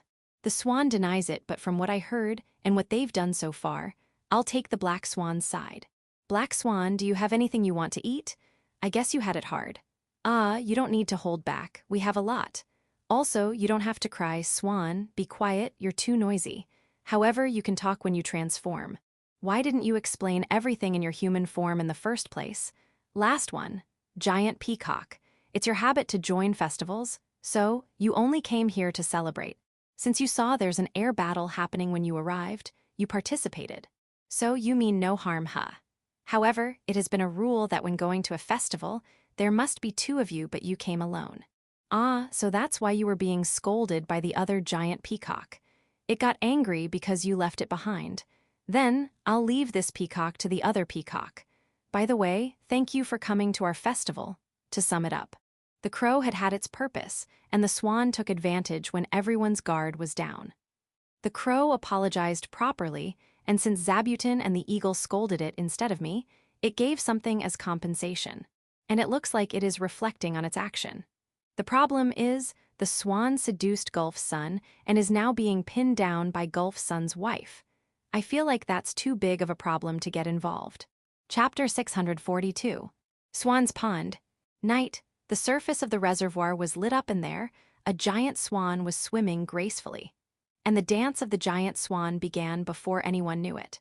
To be honest, I don't know much about dancing, but I still have the energy to watch after all.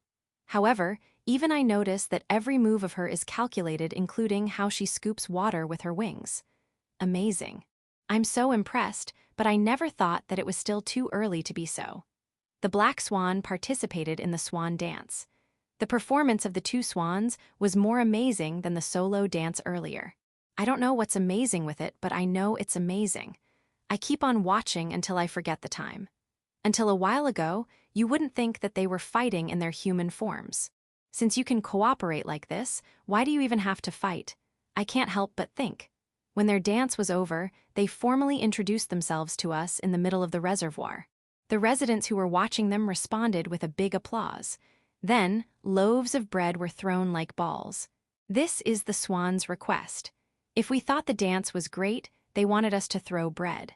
The Oni maids baked bread around lunch when they informed us, so we have pieces of bread we can throw. The giant swan and black swan peck the loaves that were thrown in. I allowed it because of the atmosphere, but please stop now or you'll pollute the reservoir.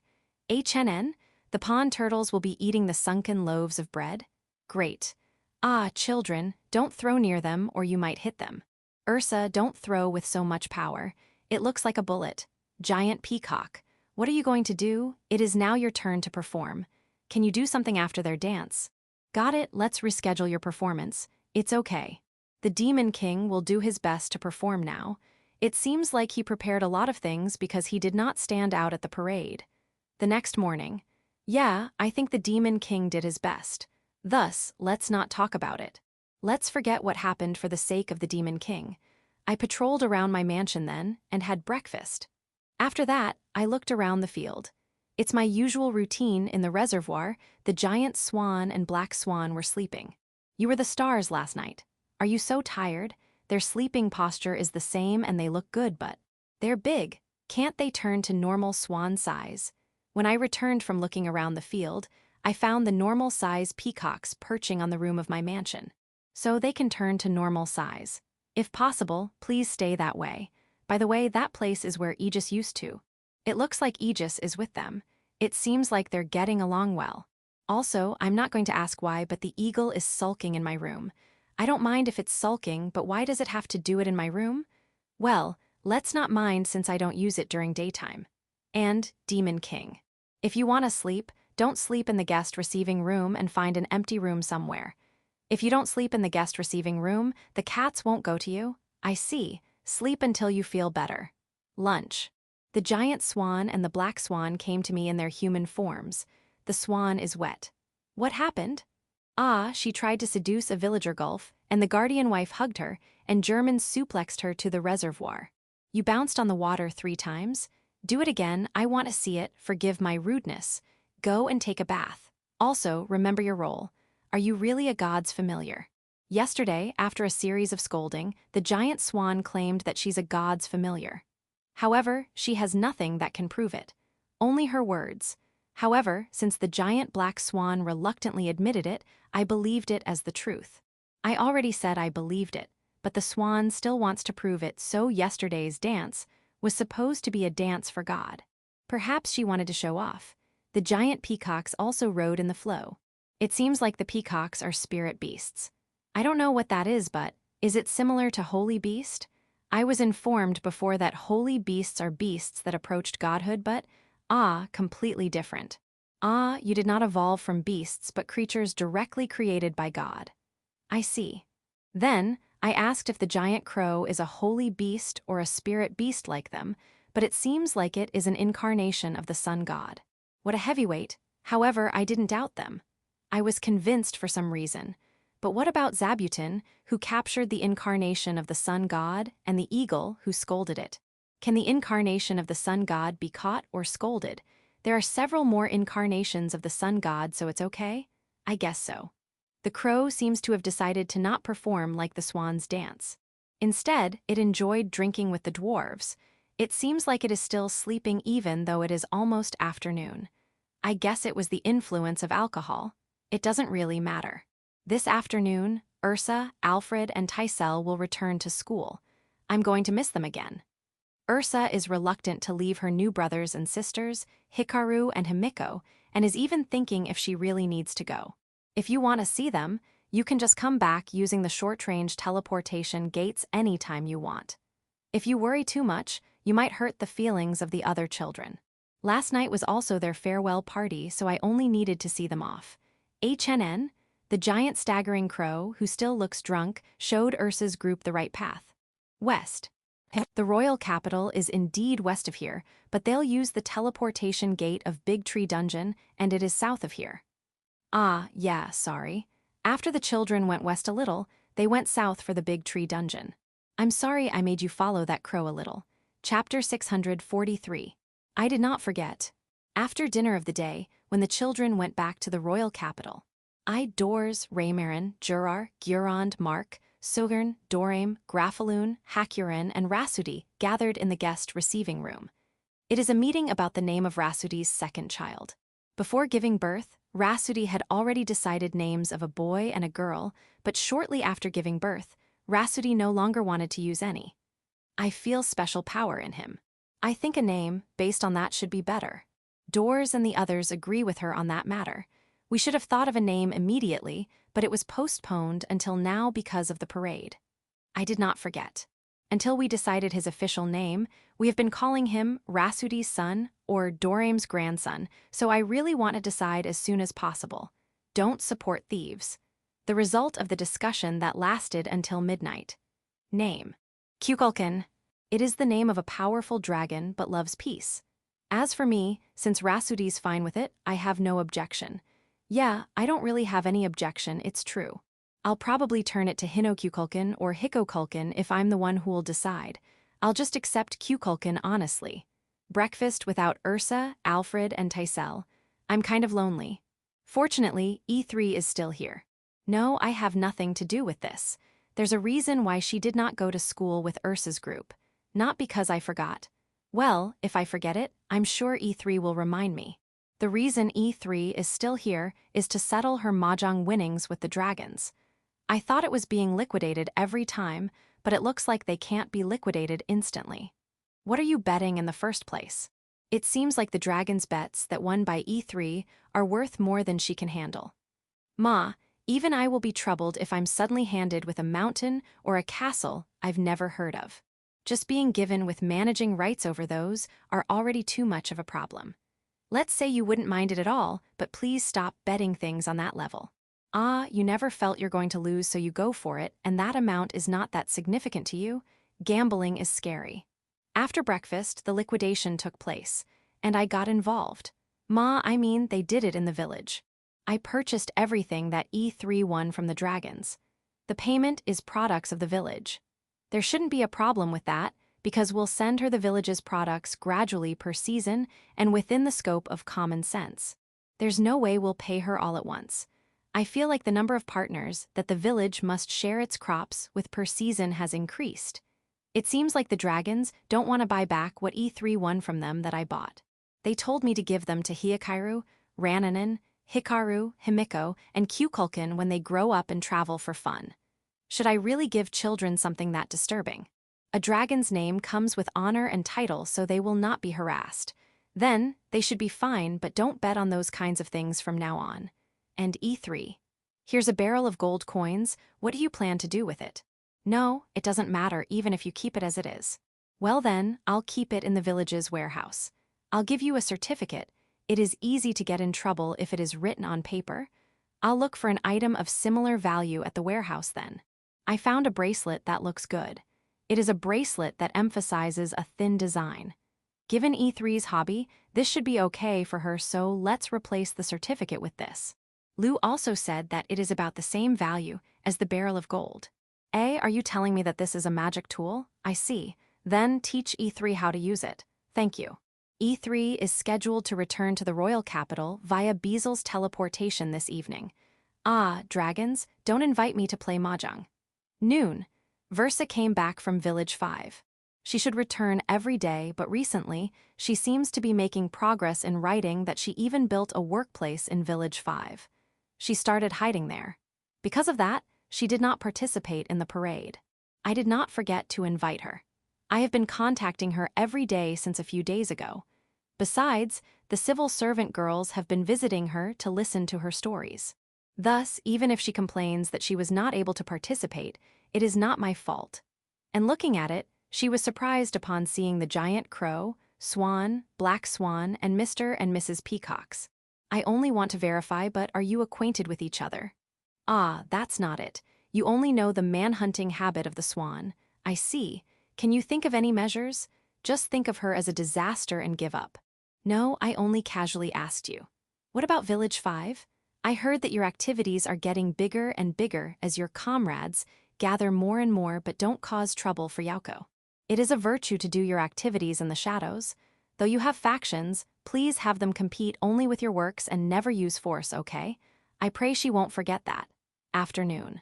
An elegant flight by Mr. and Mrs. Peacocks was performed. They are just flying normally, but I feel happy for some reason. If you want me to pray to you, I'd be glad to. On the other hand, the angels are burning with sense of rivalry. Giant Crow, don't compete with them now. Swan, sit down. Eagle and Aegis are quietly watching. Good, good. Speaking of which, since the parade was held late, is it all right for Malbit, Ruinsha, and Suaruru to stay here this long? Don't turn your face away. Ruinsha has been tainted. I know that you get along well with your granddaughter, but she might hate you if you don't work properly. Mark and Soyern will go home soon. Why don't you hitchhike with them? Before that, there's a battle on choosing who'll remain here. Isn't it decided that it would be Raz, Maria, and Reginleif? It has not been decided yet, okay. Well then, let me know when it's been decided. Also, make sure not to cause damage to the field when you fight. No, there's no way I'll give you Kuro horns. Night. A tired ancestor-san arrived. It's been a while. He's lamenting that he wasn't able to participate in the parade, but I think it's not good to neglect his main job. Though it has already ended, you can still feel the festive atmosphere. He said he would leave as soon as he had dinner here today. Ma, you should spend your time with Versa over there rather than with me. I can see you at the pillar over there. Are you being shy that you don't want to come here right away? That's not it. I forgot. Whenever Versa is here, I should take some distance from Ancestor-san. I ran away. Chapter 644. Those who'll stay, those who'll leave. While regretting parting with Versa, Ancestor-san left. And after being downhearted a little, Versa left for Village 5. She'll probably return to her writing activities. Yeah, do your best. I'll send you sweets as gifts, just remember the no-touch topics. If you encounter any trouble, just tell Yauko. Mark and Soyern went home carrying souvenirs on their backs. Hells will stay in the village, but as I have said many times, her marriage will be dependent on the couples involved. If Hikaru doesn't like it, I will stay on his side. Also, if you want to remain in the village, you'll be in trouble if you don't work. There's no problem regarding that matter. She worked hard as Hakuren and Rasudi's surrogates during their pregnancy, and she's still doing so even after the two have given birth. I know that all villagers like and are willing to cooperate with your marriage, so don't bother pointing that out. Also, even though she professed to be aiming for Hikaru, she hardly gets close to him. According to Hakuren, she'll only guard her partner Hikaru until he becomes an adult, so I don't need to worry. Was Kwon like that with Demame? Ah, Hakuren doesn't know because she ran away from home at that time. Demame, Kwon, Sekyern, and Quaran also left with souvenirs on their backs. Please come again. Dorame and Grafaloon are taking care of their grandchildren, Rananin and Kukulkan. Are you not going home? If there's something, Gucci will come to call you. HNN. Dorame gave Kukulkan, who he's been holding, to Grafaloon and invited me to go outside. Big Tree Dungeon. There was an unfamiliar teleportation gate in the basement. No, I know what kind of teleportation gate it is. It's a short-range teleportation gate made by Lu, and it is installed here. The destination of that short-range teleportation gate is Dorame's nest. They have already prepared everything, and it will be operational as soon as I give my permission. Ma, I'm not going to refuse since it is towards your nest. The manager of the gate will be someone from the nest, and I think that saves us manpower. However, do you really need to install a gate? Do you really have to do all this trouble to turn an hour of flight into a 5 minutes walk? Ah, it was Grafaloon's idea. I don't really mind, but if you put all your attention to your grandchildren, won't your daughter Rasudi resent? Just a little. The angels have left too, and as expected, it was Raz, Maria, and Reginleif who stayed. It seems that Raz, Maria, and Reginleif don't have leadership positions unlike the returning angels. The feelings of those returning angels, I heard them a little. Can they really lead the angels while being like that? As for the angels here, since the angel leaders are gone, Kirbit, and the twin angels, Suaruku and Suaruryu, are glad. You guys have no partners. No children, too. I guess they're sick of hearing that from them. It seems like the shadows in their hearts were erased after not hearing those lines recently. By the way, Aurora is strangely similar to Kirbit. The other day, I told Tyr that Aurora would be a princess like Kirbit, and she looked at me like I'm a weirdo. Speaking of princess, isn't she like the Princess of Ang? No, I didn't say anything, Kirbit. Please stop showing your anger using your wings. Yeah, I learned about it from the interaction between Tyr and Ruinsha. I was surprised that there were more expressions that the wings can show than I thought, By the way, I have to comfort Curian, who's a little depressed after Malbit left. HNN? Curian's partner, Eris, complained, saying that's her job. Sure it is, then I'll leave him to you. However, my hand is in stroke something mode. I stroke the Fenrir's nearby. Okay. It's getting hot, so be careful of your physical condition. As for the Beast Boys, Gall, Syl, and Braun, they are coming back here quite often. It is probably because of the short-range teleportation gates. They are also thinking about when to bring their wives to the village. Why do you even need to think of that? Just bring them here and that's it. They're going to visit and not migrate here after all. Or are you saying that you'll migrate here?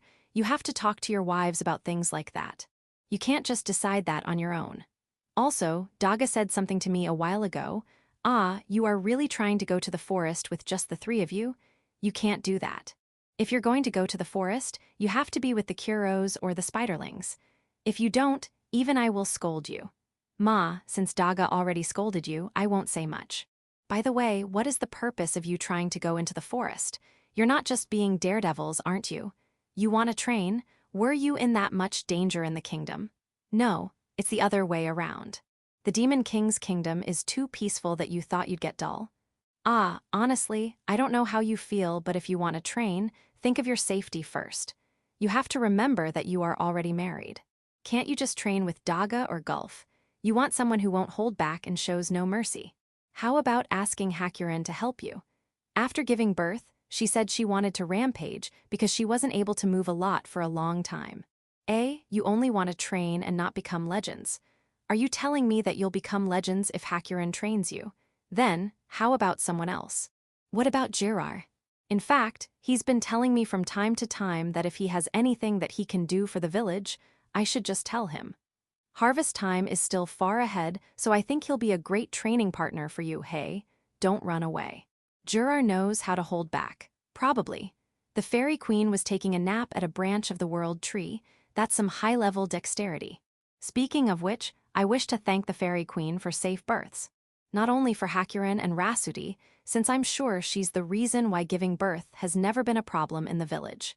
However, she hates being thanked or prayed directly, so I can only convey my gratitude deep in my heart. The Fairy Queen woke up and looked at me. Unfortunately, it is still a little early for snack time. Continue to nap. The giant silkworms appealed to me to take her. The Fairy Queen is in the way. I guess it can't be helped. It's a little early, but it's snack time. I invited the Fairy Queen and headed back to my mansion. In my mansion, the Demon King and Beazle are complaining while drinking alcohol even though it is still daytime. It seems like the dispute regarding the short-range teleportation gates is still ongoing. You have it hard. Chapter 645. Water Gun and Glass. The giant crow, giant swan, black swan, and giant peacock couples left. I was surprised because I'm already 50% sure that they'll settle in the village. Ma, it seems like the crow and the peacock couples have various jobs to do. The giant swan and black swan are free, but the crow said he'll take them out of the village. Should I thank you? Black Swan is welcome to come back. The phoenix chick Aegis was lonely when they left, but the eagle seems to be happy since it can monopolize Aegis again after a long time. Now, the beautiful stone that the giant crow gave me as a nuisance fee. It seems like this is a receptacle of an ore of a magical material called mithril. It is a convenient ore that becomes heavy or light, hard or soft, depending on how you process it. In addition, it is also used as an amplifier of magical power, so it is in demand all around the world. However, the number of ore is quite small. In addition, it is said that only some dwarves have the technology to process it. In other words, even if the village has it, it can only be used as a weight stone. The dwarves that have the technology to process it are the elder dwarves. The elder dwarf Donovan said so, and I wouldn't doubt him. In the past, the elder dwarves were blacksmiths that exclusively dealt with mithril, but the number of mithril decreased, and it became impossible for them to continue their job, so they changed their job to alcohol brewers. However, they did not abandon the technique of processing mithril. In short, in addition to their mithril processing technology, they now have alcohol brewing technology too. Donovan, a descendant of the elder dwarves, seems to be skilled in dealing with mithril. Ooh. Well then, I'll pass this mithril to Donovan's group. Is that all right? It's all right, do as you like. It would be best if the person who can process it has it. Summer is approaching. It's still a little early, but the pool is already being prepared. It is the lizard men who took over the work of cleaning the pool and adding water to it. Thanks. However, I think it is bad for me to do nothing. Thus, I made a hand push-type water gun using a bamboo tube. It will be a toy for children, so this would be just right. If the adults play with it, they probably would be dissatisfied. The mountain elves are doing their best to do something for that. From a while ago, we have been talking on how to improve the power and range. The next day, the mountain elves show off to me, with a smile, the water gun they made, that used a large amount of bamboo. Is that a water gun? I don't think so. The barrels are 6 long bamboo tubes, and it looks like a Gatling gun.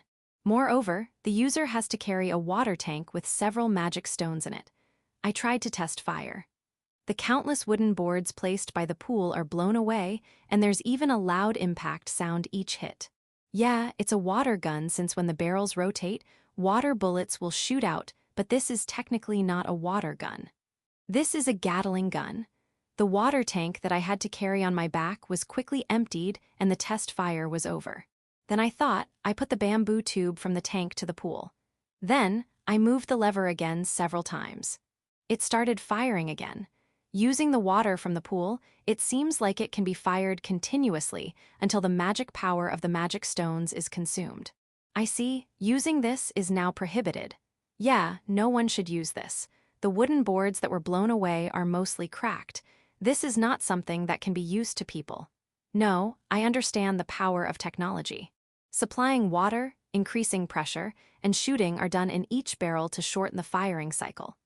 The only things you have to do manually are turning the handle and pointing it to the target. Everything else will be done by the magic stones. As for what to improve, if you can do something to lower the sound, that would be great, and the firepower is scary. It is regrettable, but this needs to be stored in the warehouse. The children are overjoyed after seeing the test firing after all. However, this is dangerous. Then, Doors put his hand on my shoulder. The Gatling gun is fired towards the dragon doors. It seems like it won't hurt even if he receives a barrage from the Gatling gun in his dragon form. In addition, it seems like it can remove the dirt from his scales. The children who were invited by the mountain elves are happily shooting on doors. I think this is not a bad idea, but the place around is already flooded. The location changed to a pool that has not been yet watered. Shoot him to your heart's content. However, don't shoot at anything else other than the dragons. And dragons, don't line up in your dragon form. To wash your body with that Gatling gun, I think one person, one dragon is the limit. The next day, the mountain elves made a dragon-size, water gun-like pressure washers for a dragon's body. I allow it. But who'll use it? The one who wore that giant Gatling gun is the dragon form Hikaru. It looks like he can sweep the forest with water bullets. No, I don't mind the shortcoming you're saying. Like the magic stones will run out of magical power if you fire continuously for 30 seconds. He looks gallant and cool after all. The armed dragon Hikaru is reloading water and magic stones and looking for something to shoot. What should I do? Yeah, I have no choice but to make a suitable target. Hikaru, you can only use that thing today. Also, the only thing you can shoot is the target. Don't shoot at people. Don't shoot at dragons too, after dinner at a later date. Beer is poured into an unfamiliar glass. Light. This glass is not made of glass. Is it mithril? Yeah, it's a mithril glass that keeps the temperature in it the same. Donovan explains, you mean cold will remain cold, and hot will remain hot. That's convenient. I was able to make 17 cups. I'll present them all to you. Thanks, then there will be an exclusive glass for me. 6 will be given to the dwarves. The remaining 10 will be a shared property of the village. Thank you for your benevolence. Also, I made this thing with mithril as a bonus. A corkscrew made of mithril. Is there any effect? No, it's just a corkscrew. I'll present this to you too. Hahaha, thank you. However, Donovan's group is better suited to have this. You manage it, though anyone who wants to use it should be free to do so. As you wish, thank you. By the way, why am I feeling some gazes from a while ago? When I looked behind me, I saw Gut. Not just him. Lou and Tyr are there too. And it's not me who they are staring at, it is Donovan and the mithril products. Maybe they want to hear some things about mithril processing. I did not hide when I was making them and even informed them where I'm making them. Ma, how about we have a drink and talk about it? The grumpy-looking Donovan headed to the three with mithril glasses and a barrel. Sorry for the trouble. Chapter 646. Objection accepted. On the grounds of Village 5, the fierce Tiger Demon King army led by the Demon King is fighting against the Village 5 Iron Bull army led by Kynesta. It is a seesaw game where the lead was taken by the other team each inning. The game was worth seeing, and the Village 5 Iron Bull army won via a come-from-behind victory with a score of 8-9. And a banquet took place after the match. It's a yakiniku all-you-can in Niz's Alchemete. Yeah, both teams did well, cheers. The Demon King drank a glass of magically pre-cold beer from his big glass. Ramen Street in Village 5. Salt ramen, big serving of noodles, char siu, add some leeks, and no pickled bamboo shoots. Your order is salt ramen, big serving of noodles, char siu, add some leeks, and no pickled bamboo shoots. Why are you not adding pickled bamboo shoot? Salt ramen, big serving of noodles, char siu, add some leeks, and a lot of pickled bamboo shoots. Your order is salt ramen, big serving of noodles, pickled bamboo shoots. Soon, salt ramens were carried in front of the two noble girls. First is soup, yeah, and noodles, good too. Can't you just eat normally? Just eat ramen without doing that. Don't say that. Everyone has their way of eating. Also, I have to write my impression of this later. How can you even dare write something for this when you didn't even add pickled bamboo shoots? Don't tell me you don't like pickled bamboo shoot. I think you can eat them normally. This time, I'll write a review for ramen without pickled bamboo shoots. Why are you even making a review about something not too different? Yeah, this tastes great. Would you like to drink? It's natural as long as there's a difference in taste. Enough of that, excuse me, 2 cups of beer please. Yes, 2 beers. Beer was poured into the cups of the 2 noble ladies. Let's taste another ramen after drinking this. Okay, as you wish. The 2 noble ladies drank beer after a light toast. Village 5's forge, which is full of heat. Throughout the day, the sound of dwarves' blacksmiths' hammers hitting metal echoes rhythmically. Ooh, change shift. The guys on break, you need to be hydrated. Take a bath, eat, and go home. The dwarves move according to the supervisor's instruction. Done for the day. Every day, it's fulfilling. Do you know what we're having this dinner? The guys on the last shift said it was fish. Fish, I like it. All food served here is good, so I won't say anything. The dwarves are taking a bath at a bathhouse dedicated to the forge blacksmiths. The hot water of the bath is even heated by the fire at the forge. The only downside is that no one can use it if no one's working at the forge. I appreciate taking a bath every day, but why do we have to do it before eating? That's what has been decided. Really? Yeah. The forge is noisy, so it was built in a place a little away from Village 5. Because of that, it will be difficult for the forge workers to eat in a restaurant in Village 5 between work. In addition, they are working mainly during night, sunset until sunrise, so there are few restaurants open during those times. In order to resolve their dissatisfaction, Yauko, the acting village chief, decided to set up a dedicated restaurant for them. Their operating hours became 24 hours in shifts too. The menu changes daily, but they can't choose what will be served. However, given that it's free, its reputation among the forge workers is high. It would be nice if they would serve free alcohol too. If they do that, barrels per barrel of alcohol will be empty in no time. But hey, alcohol is the reason why taking a bath is great. Right.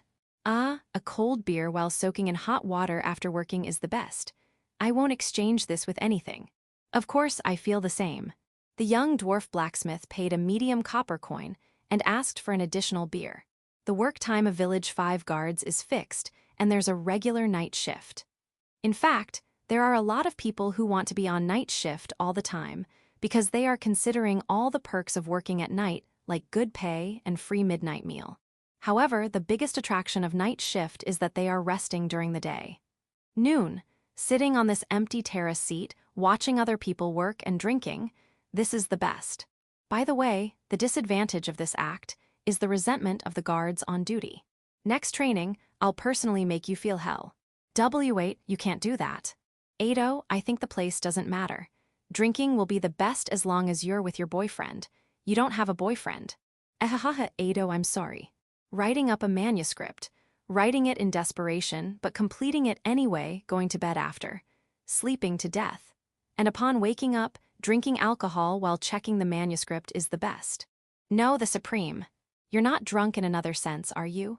I don't think so, though sometimes I wonder if writing really suits me. I think being able to make others cry with something you wrote is an obvious evidence of talent. Phew. I'm tired and drunk. How did this happen? It started with a silly talk with alcohol on the table. Was Gulf the one who started it all? I know that the taste changes depending on when, where, and how you drink. Then, what's the best place, time, and occasion that will make alcohols taste the best? The whole Big Tree Village tremored because of this topic. Then, the type of alcohol was narrowed down to beer, and the final conclusion was reached. However, a survey was also conducted in Village 5, whose population is big, as to whether the result would be the same. That's good, but I think it depends on who experiences what. I never experienced some of these situations after all. So, what's the result of the investigation in Village 5? They have the same conclusion as Big Tree Village 2? I see. So this means that it is really the situation where beer tastes best. Drinking together with your family and friends at a banquet. I will not oppose this. Also, objection accepted. By the way, my answer was rejected because I said drinking while working. Chapter 647. Training. At the sky, high altitude. The spiderlings who are riding the dragon Gyuraru look serious. Then, one of them sent a signal and jumped off from Gyuraru's back one after another in a pair. There are around 30 pairs.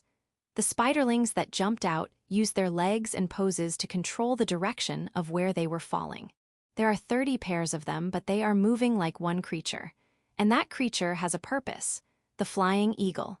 After confirming their target's appearance, the spiderlings moved like bullets toward the eagle. But it's not like they are planning to collide with it. The pairs approaching the eagle kicked each other and separated to move to the left and right of the eagle. The moment I finally had an idea of what they were going to do, the eagle changed its movement. And an unnatural move too. Looking at it closely, the webs of the spiderlings had already attached to the eagle. It seems like the spiderlings already shoot their webs as soon as they separate from each other. Now, they caught the eagle. By the way, not all 30 pairs caught the eagle. Only a certain number of pairs caught it. That made the eagle land on the ground in a fluttering manner. The spiderlings waiting on the ground finalized the capture of the eagle. The spiderlings that didn't manage to attach web to the eagle knit a small parachute and descend to the ground. I'm glad they didn't fall directly. The spiderlings are currently conducting training for capturing a flying enemy. Zabutin had spread her web 10 meters above ground, but she reduced the coverage of the web she spread ever since the number of flying villagers, angels, harpies, phoenix, and eagle increased. Every year, there are a certain number of people who are getting caught in her web. Because of that, she reduced the coverage of her web significantly in order to prevent those incidents from happening. However, the other day, I almost got kidnapped. It is not a matter of covering the whole village with web since it is about the altitude of the intruder. Because of that, the spiderlings voluntarily started training, and this current situation is their presentation to me. By the way, I'm watching them on the dragon Jurar's back, who's flying next to the dragon Gyuraru. When Jurar, who took me on board, and Gyuraru, who brought the spiderlings up, got down to the ground, the spiderlings lined up to welcome me. You're impressive. With this, the sky is safe. No, isn't it faster to have Gyuraru attack? Jurar, don't say that. No, I thought so too. Hang in there, spiderlings. HNN, the spiderlings are signaling it's nothing. So you also notice that it would have been faster to let Gyuraru attack. This is only a capture training and the actual strategy is different. Is that so? Then, what's the actual strategy? The mountain elves made a gun. It looks like a mortar, not the Gatling gun that I banned. This also uses water pressure. No, it uses air pressure to fly. Like a pet bottle rocket, the spiderlings boarded the warhead. No way. Before I stopped it, it was already fired in the sky. The spiderlings seem to have become one with it. They split with it after a certain altitude and fall like their previous training. I see. This is dangerous, so it's prohibited. No, I won't let you be the missiles and fly. Besides, it would be faster to attack directly using this gun. There's no need for you to be the main weapon. You can guide it if you're attached to it so the accuracy is much higher. Well, you got. No, no, no, no. I acknowledge your effort, but think of another way to counter something in the air. I don't think you can evolve to something that can fly. It's useless and pointless. Hot spring. There's Yoru who's maintaining the giant Gatling gun, the one that can be equipped by dragons. Given its size, there's no way Yoru can use it no matter how hard she tries. You'll use magic to control it? No. It seems like she'll use humanoid golems. 2 handles on the left and the right. The water tank will be on its back. It will be powered with magic stones. Yoru is sitting on a chair on the chest of the golem and is set for shooting. She didn't shoot. It seems like she's already satisfied sitting like that. That's great. She can even manage the hot spring while sitting on it, and that will also make the children unable to touch that thing. By the way, you can maintain it, but you should not remodel it in any way. As for the main topic for today, I'll give you this mortar. Yeah, I don't need your eternal loyalty. You can use it as you like. I assign you as its manager. I won't mind no matter how you use it. Please. I feel like the hot spring area is becoming an armory, however. I'm relieved because Yoru rarely lets anyone touch them. I came to the hot spring to communicate with the ghost knights and lion's pride. Ma, we'll just soak in the hot spring together. HNN? The ghost sorceress put a cup of alcohol on a bucket, but it's still daytime. I'll get it anyway. Yeah, it's great. I returned from the hot spring area and looked around the ranch area. Several Kuros were herding a flock of goats. Given they are all together like that, the goats are gutsier, and it looks like they're going to meddle with me. They are already looking at me. The Kuros can easily stop them, but they might injure or even kill them so they won't do much. Half of the herd turned around me. When I was thinking about how that happened, Alice, Kurowich's partner, was already beside me. Alice is not outstanding, but she's one of the eldest villagers. And she's also one of the leaders of the Kuros. In other words, she's scary in one way or another, even to goats. Being strict is one of her good points. Good. Alice's main job is to guard my children. Thus, Alice being her means my children are here. It's a young group centered around Lupumarina and Aurora. Ha. Lupumarina and Aurora came to me. Okay, great. You're getting heavier. Carrying the 2 of you is already my limit. By the way, why are the others aside from these 2 hiding behind Alice? Father is shock. The high elves, Oni maids, and beast girls, who are their babysitters, are at a slightly distant place. They are sending signals to the children to let me pamper them, but the children are still hiding behind Alice. This event made me think that I have to work hard and communicate more with the children. Chapter 648. Peach. Peaches were harvested. Of course, only those that can be readily eaten. Even so, that's still a lot. I already want to eat them at once, but I'll have to secure some to be sent as gifts. First of all, Michael-san. Peaches can't be said to have a good storage time, so I won't sell them. I'll just send some to Michael-san for him and his family to enjoy. Next are the Demon King, Beazle, Randon, Glatz, and Hu. I'll also send them enough for their whole family to enjoy. As for the dragons, I'll send some to Mark, Demame, and Quarren. Dors, Jurar, and Dorame can eat here in the village, so no need to secure their share. But I still have to give some for Dorame's nest for Gucci and the others. Then, let's secure Dorame's nest's share. Since I'll give some to Dorame, maybe I should secure some for Dors and Jurar too. Since they are dragons and maybe they'll give some to other dragons, let's give them a little more. Let's also secure some for Howling Village, the Lamias of the South Dungeon, the Titans of the North Dungeon, and the Groks of the East Dungeon. How should I pass these to them? Yeah, let's not forget Ancestor-san's share. Though I haven't seen her lately, let's secure some for Fushu. However, I have to consider Ancestor-san's arrival. Or else, their shares would rot. Yauko is looking over here. For the influential people in Village 5? Okay. I'll secure some for them. However, I'll have you give it to them for me. If I'll be the one distributing them, they'll be pressured on what to give back. If the influential people of Village 5 will receive some, Mio will surely hear it from Shashato City. Let's secure her share too. I'll have Mio give some to Governor Ifris. I wonder if this is okay. Since the short-range teleportation gate can now be used, I should send some to the school in the royal capital too. Gal, Sil, Bron, Ursa, Alfred, and Tysel are in their care after all. I don't know how many teachers they have, but if I give a certain amount to the principal, it should be okay. Should I send some to Gaul, Sil, and Bron's wives too? Even if their wives don't want them, I'm sure Gaul, Sil, and Bron want some. They often ate it when they were in the village after all. I'll send their shares along with Ursa's group's share and have them gift them to others as they wish. Ursa is generous, so she'll give away all her share immediately, but Asa, Earth, and Medora will probably stop her. I'll also leave some in case I forget to give someone. I'm fully aware of my carelessness. That's it for the gifts. Although it has considerably decreased, I think it can still be said that we can't consume all of these. The high elves, the mountain elves, the Oni maids, the dwarves, the beast girls, the civil servant girls, the curos, and the spiderlings who helped harvest peaches are waiting for me. I'm sorry.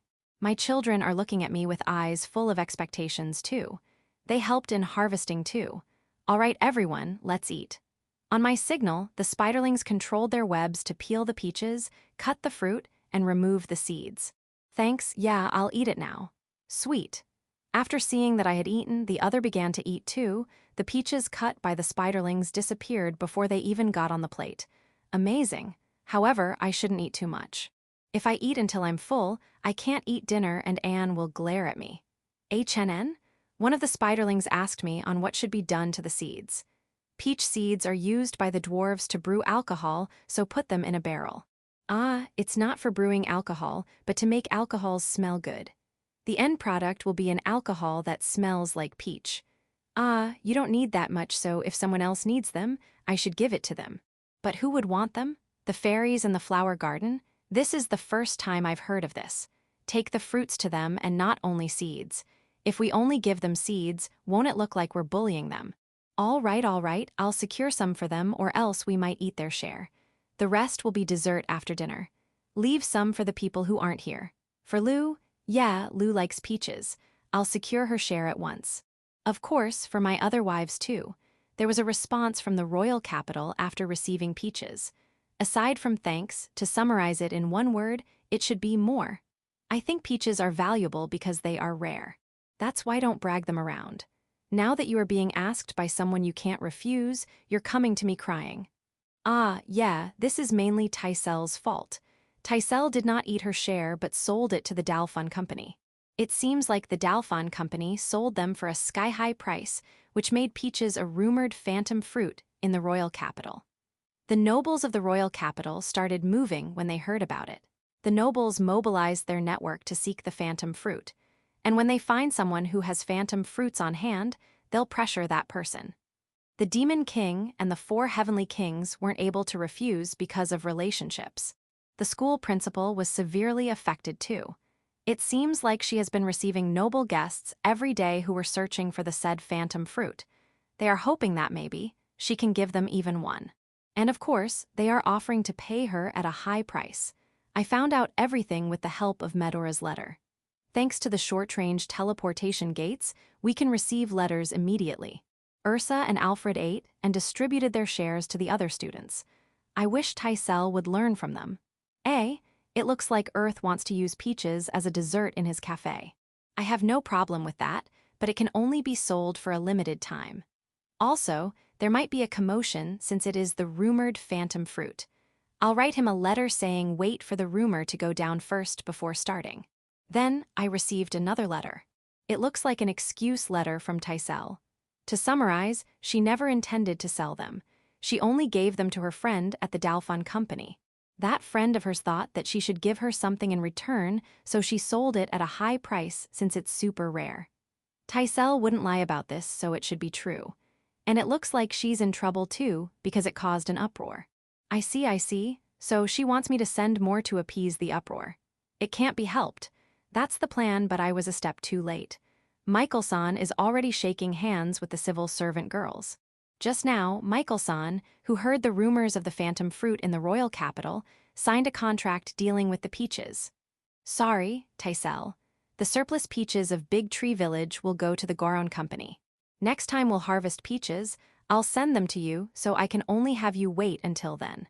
Chapter 649. Shaved ice. Shaved ice.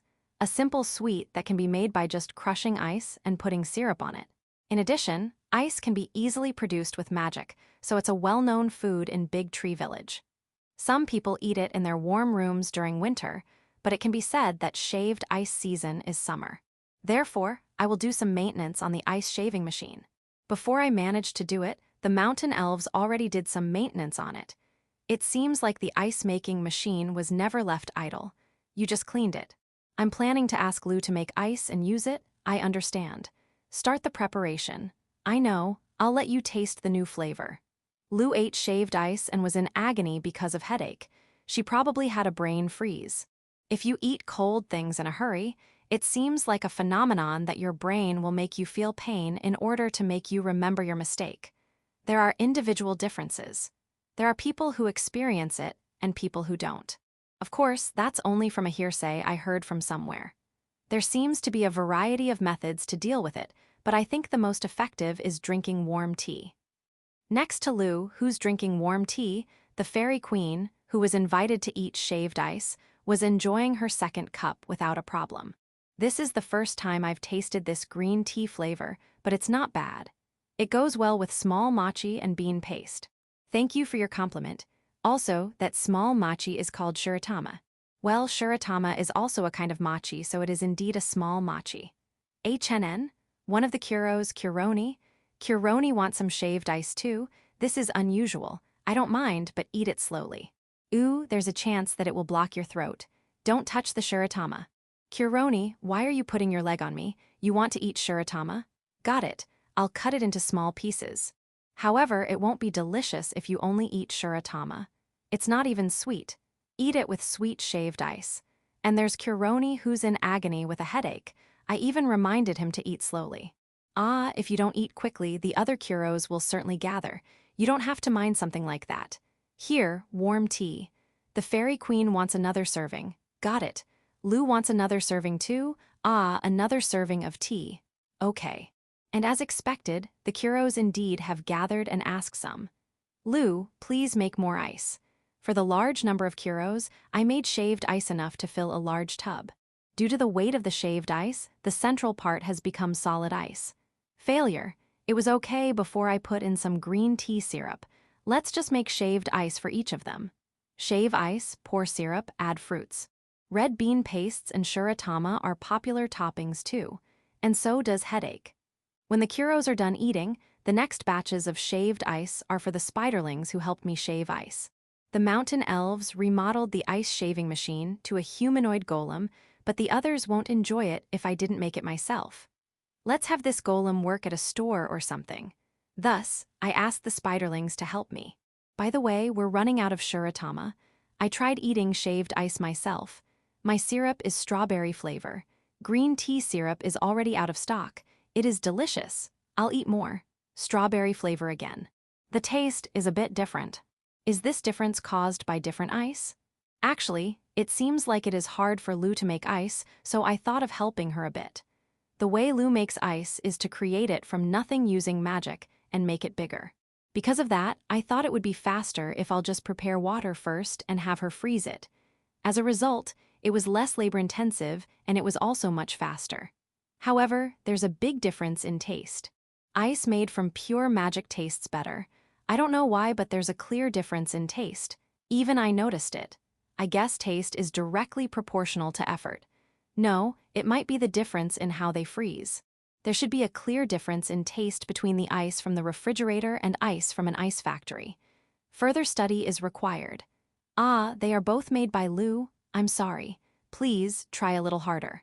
Look, the children who have just finished studying are looking at us. Yeah, I'll work a little harder too. The next day, there's an improved version of the ice shaving golem. The improved version was made even before the first version was used.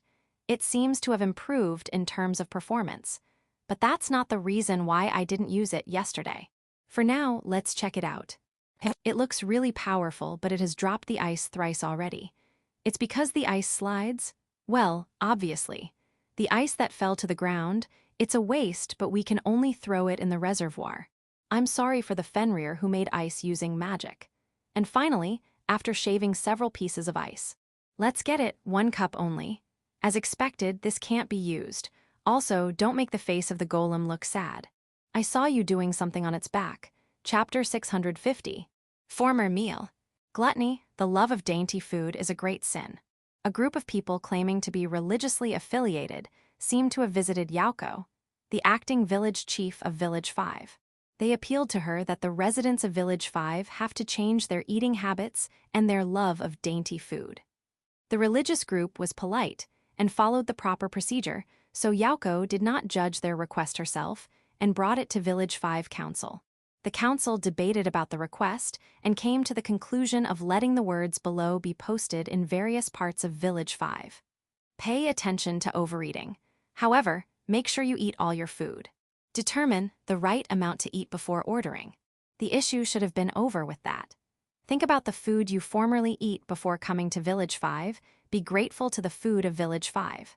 Some of the residents of Village 5 raised that to the Village 5 Council and had them appeal it to Yauko.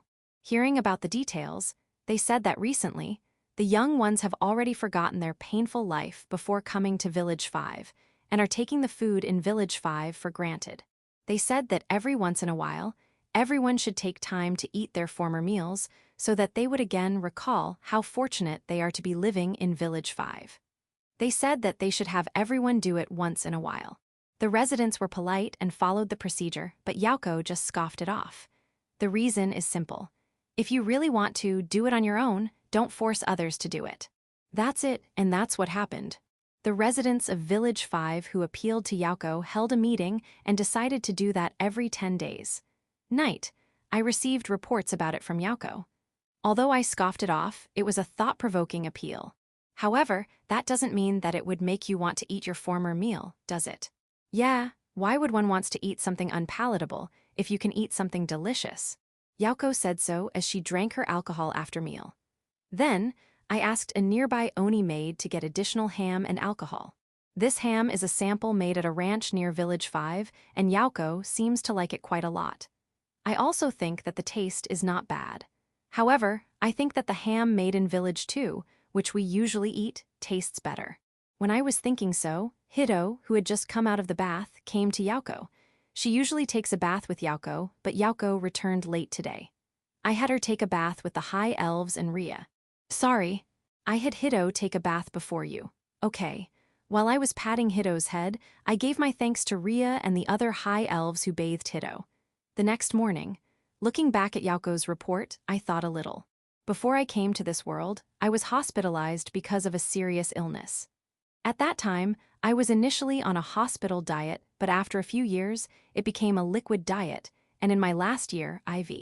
Given my experience, I don't want to lose the joy of being able to eat whatever I want to eat. I'm grateful for my daily meals, but am I really? Maybe eating delicious food has become what's normal for me. I don't intend to change my diet, but it's not bad to have a change of pace. Thus, for today's lunch, I'll cook my former normal meal when I arrived in this world. There's only one on the menu. I only grilled rabbit meat. No salt or pepper. I took a bite. It made me remember that. The hardship I experienced when I came here. No, I did not struggle that much. I feel the joy of being able to freely move again more. And I was happy that I was able to eat again. This is a nostalgic taste. However, this taste is something that I want to refrain from eating now. To be honest, it's a bit far from what I had before since it has already been carefully processed by the High Elves who hunted it, and it is also cooked by the Oni maids who are now better cooks than me. Yeah, I guess this is what I'm looking for. I don't have to eat something bad if I can reminisce by eating this. If one can afford to, one should make an effort to make the food he eats delicious. However, whether it is meat or grass, we should be thankful for it for giving us their lives. I have learned a lot with just one dish, so there's no need to cook another one. By the way, when I said I wanted to eat my former meal, I did not force others to do the same. However, it seems like I influenced them. They talked about the food each of them eats before coming to Big Tree Village.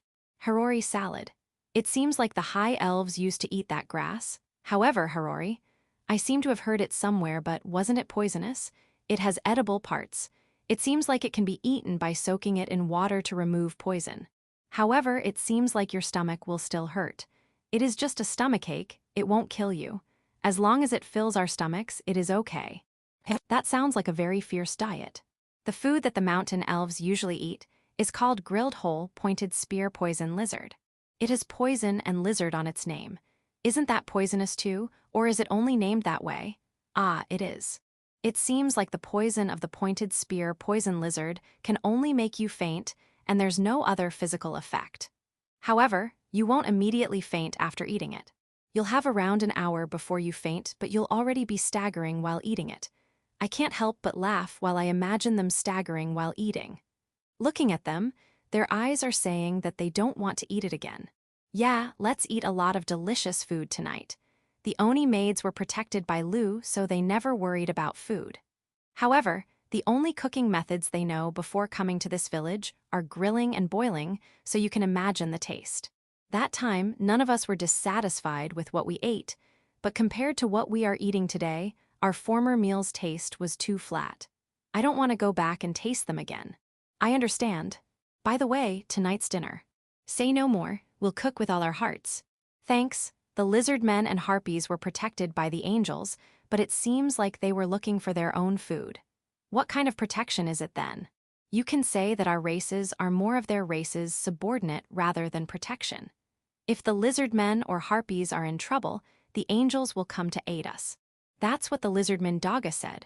That time, we used to catch and eat fish from the rivers, ponds, and lakes. However, sometimes, our hatchlings will be stabbed or taken away by poisonous fish. Ahahaha. I don't think he's joking. What about the harpies? We look for nuts or something. We sometimes eat fruits, but only if we can find some, so it's very rare. Aren't fruits more common than nuts? That's true, but we can't eat fruits that humans could eat. Why? Tyr answered my question. In human countries, demi-humans are basically hated. It is in a state where only races that are protected by angels are allowed to survive Dessous. However, being protected by angels doesn't mean they can live freely, so they won't eat fruits that can be eaten by humans to reduce friction. That's hard. We're happy because we can eat whatever others are eating here too. I see, eat anything without minding anything. The beastkins. I know their life in Howling Village. I already know, but I still listened. Gulf, Gut, Senna. Ado, I don't know where you heard it from, but we're not competing on who ate worst. This night's dinner became more luxurious than I imagined. Even the children are surprised. No, we're not celebrating anything. However, this is something we did to show how thankful we are for our daily meals. Don't mind anything, just sit down. No, let's start eating. Itadakamasu, Chapter 651. Number of feet and Lamia's new job. The mountain elves made a golem with many legs. Standing on 4 feet is more stable than standing with 2. Sure it is. This thing, is it modeled to a cow? Yes, it is designed to carry luggage. I see, that would make it play an active part. The next day, an improved golem with lots of legs walks in front of me. 6 is more stable than 4. Yeah, an insect type, huh? Is this for carrying luggage too? As for why I asked that, the back is flat, so I think it's supposed to be where the luggage will be put onto. The 4 feet type needs accessories that the cows are using before being able to load any luggage, so this would be easier to use. The next day, there was another improved golem with lots of legs. We thought that 8 is better than 6. They model it from Zabuton. Yes, it also has a device that spits web like Zabuton Dono, Fufufu. It can also act as an escort for village chief in addition to carry.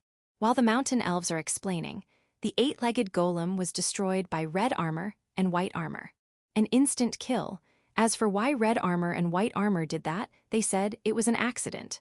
After that, they tapped the shoulder of the mountain elves and left. Don't threaten others' significance of existence. That's what I learned. I'm sure the mountain elves learned it too. On the first day, they should have noticed it when their 4-legged golem was destroyed by the cows. Since then, the number of golems' legs allowed has been determined to be 2, 6, or 10 or more. I'm strolling around the village on Zabuton's back. I told her that I'll walk myself, but Zabuton acted unusually stubborn, so it can't be helped. Ma, Ursa's not here after all, and she's the only one who used to ride Zabuton. Zabuton might be feeling a little lonely. HNN, is there a problem, children? It is unusual for me to ride Zabuton. Zabuton, can the children ride you instead of me? It's okay even if I stay. If you can't, just let me know. I rode Zabuton's back along with the children and continued strolling around the village. Since the number of children who wanted to ride Zabuton with me increased more and more, the big spiderlings also participated. It became a little procession. Strolling like this feels great from time to time. Noon. A can was placed in front of me. It is a canned food made in Village 4. The Sun Castle, which has become Village 4, has something that can make canned food.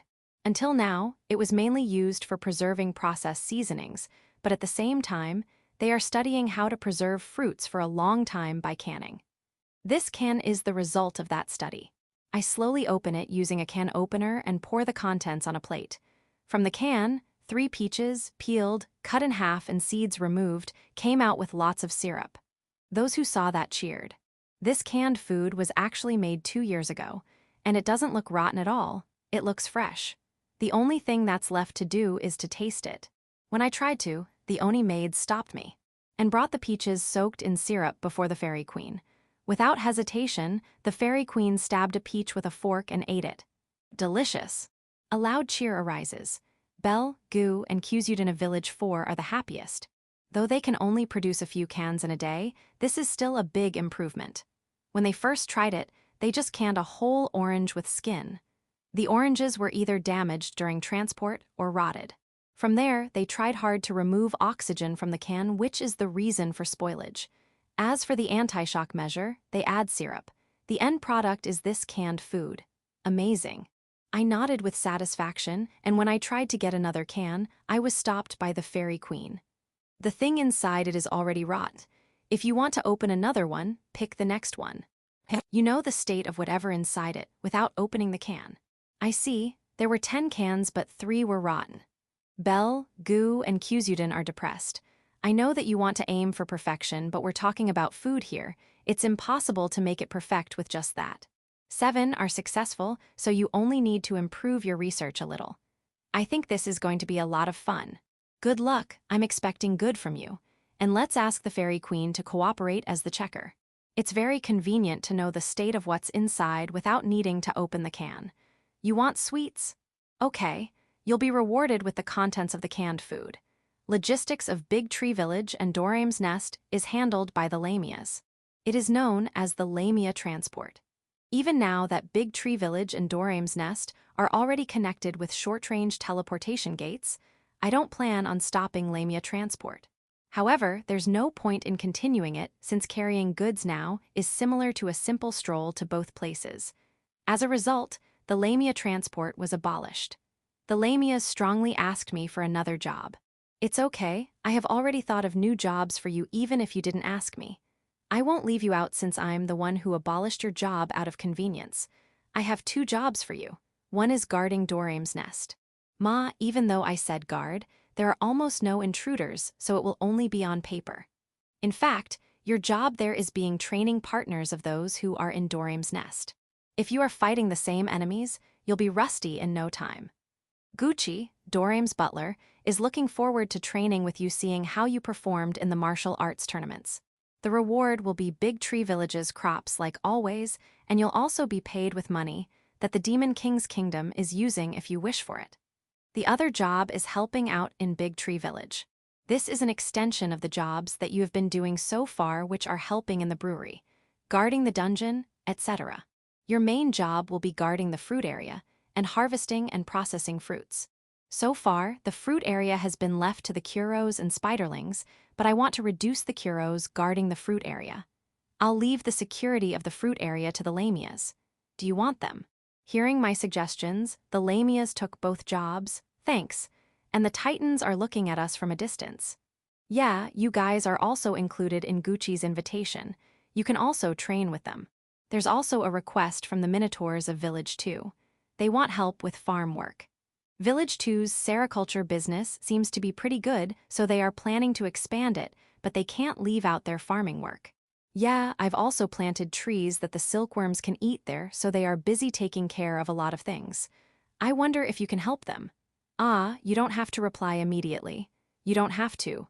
What's with your prompt decision? I understand. Yeah, I look forward to working with you more. However, since this happened, I think it is more convenient to connect the South Dungeon and the North Dungeon with short-range teleportation gates. Ah, I shouldn't act rashly. Let's talk to the chiefs of the Lamias and Titans and Lu before deciding. Chapter 652.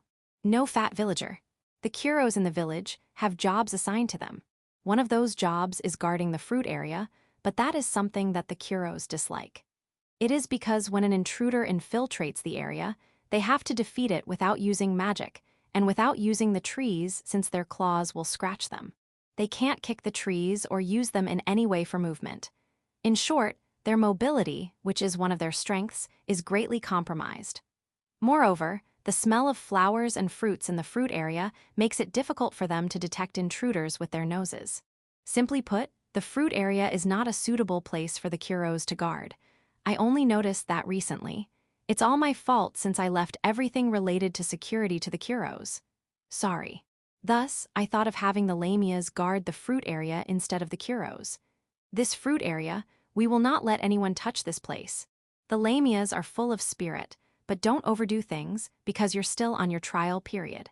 If it doesn't work, then it doesn't work. Also, please get along with the spiderlings and the soldier bees who are guarding the fruit area with you. The spiderlings are basically responsible for the defense on top of the trees and the sky. The bees are more of the mobile assault force of the fruit area. When you Lamias are planning on your security task, don't forget them. Also, I won't expect you to do the same things as the Kuros have done. You can consider how you'll do things depending on the strength and weaknesses of your race. For the time being, there will be a few Kuros left to assist you so you don't have to be so nervous. Then, I'll leave this place to you. Yes, leave it to us. Though the fruit area is no longer under their jurisdiction. The Kuros are patrolling the perimeter of the whole village, so there are rarely battles in the fruit area. I'm having second thoughts whether I should tell this to them or not, but I don't want them to get caught off guard if I inform them, so I'll let them be tense. When I was guiding the Lamias around the fruit area, we could see bees flying around. Recently, I left the hut building and maintenance for the beehives to the high elves, but the bees haven't really increased a lot. It's just that their activity has increased. There are many working bees who are going in and out of the huts where the hives are. Yeah, you don't have to stop doing your things because I'm here. Just do your usual. HNN, you want me to give a few words of wisdom. Ado, it's because you want me to praise the queen bee that has been working hard to lose weight. Leave it to me. I know. That queen bee and I have known each other for a long time. I'll watch my words and make sure she won't get discouraged and praise her to continue her hard work. The overweight queen bee couldn't even leave the hive before and was attacked by the soldier bees with fire just to force her to lose weight. I don't think getting fat is something bad, but that's only until it interferes with your daily life. It is also the cause of various diseases.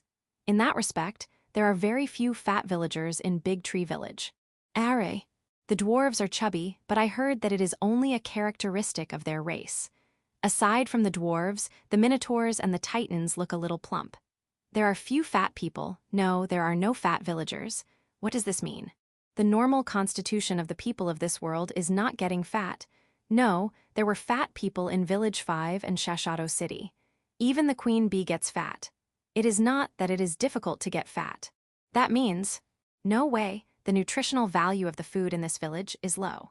We are very happy with our food here. It's not that we're not getting fat, but we train, hunt, construct, etc. The villagers are always moving our bodies, so we are basically meat, and no extra fat in certain places. When I returned to the mansion and asked Daga, he laughed at me. I see. It's not that the nutritional value of the food is low. No, this means another thing. No one can afford to get fat. I've already told them to take their day off on their own, but it looks like they're working harder and harder. Should I command them to rest? No, that's unnecessary. We are able to maintain our bodies healthy with our current lifestyles. I'm relieved to hear that. However, is that what's happening? What are the villagers doing? What I told them, right? The high elves are hunting, the beast girls are working around the ranch area. The Oni maids are working in my mansion, the mountain elves are making a lot of things. What about the civil servant girls? They are also working, but their job is mainly desk work. They don't move much. We're working hard. When I asked Frau on behalf of the civil servant girls, she told me that with a smile. And she's not pressuring anyone with that smile of hers. Will that make this talk end? No, I should ask one more thing. The wealthier a noble is, the fatter he is. Isn't that the norm? Well, that's true in human countries, but in the Demon King's kingdom, strength means a lot. Regardless of gender, being able to fight is required. That said, being fat will be an issue. There are exceptions, though. There are races that get stronger the fatter they are, but you won't see them anywhere near the royal capital.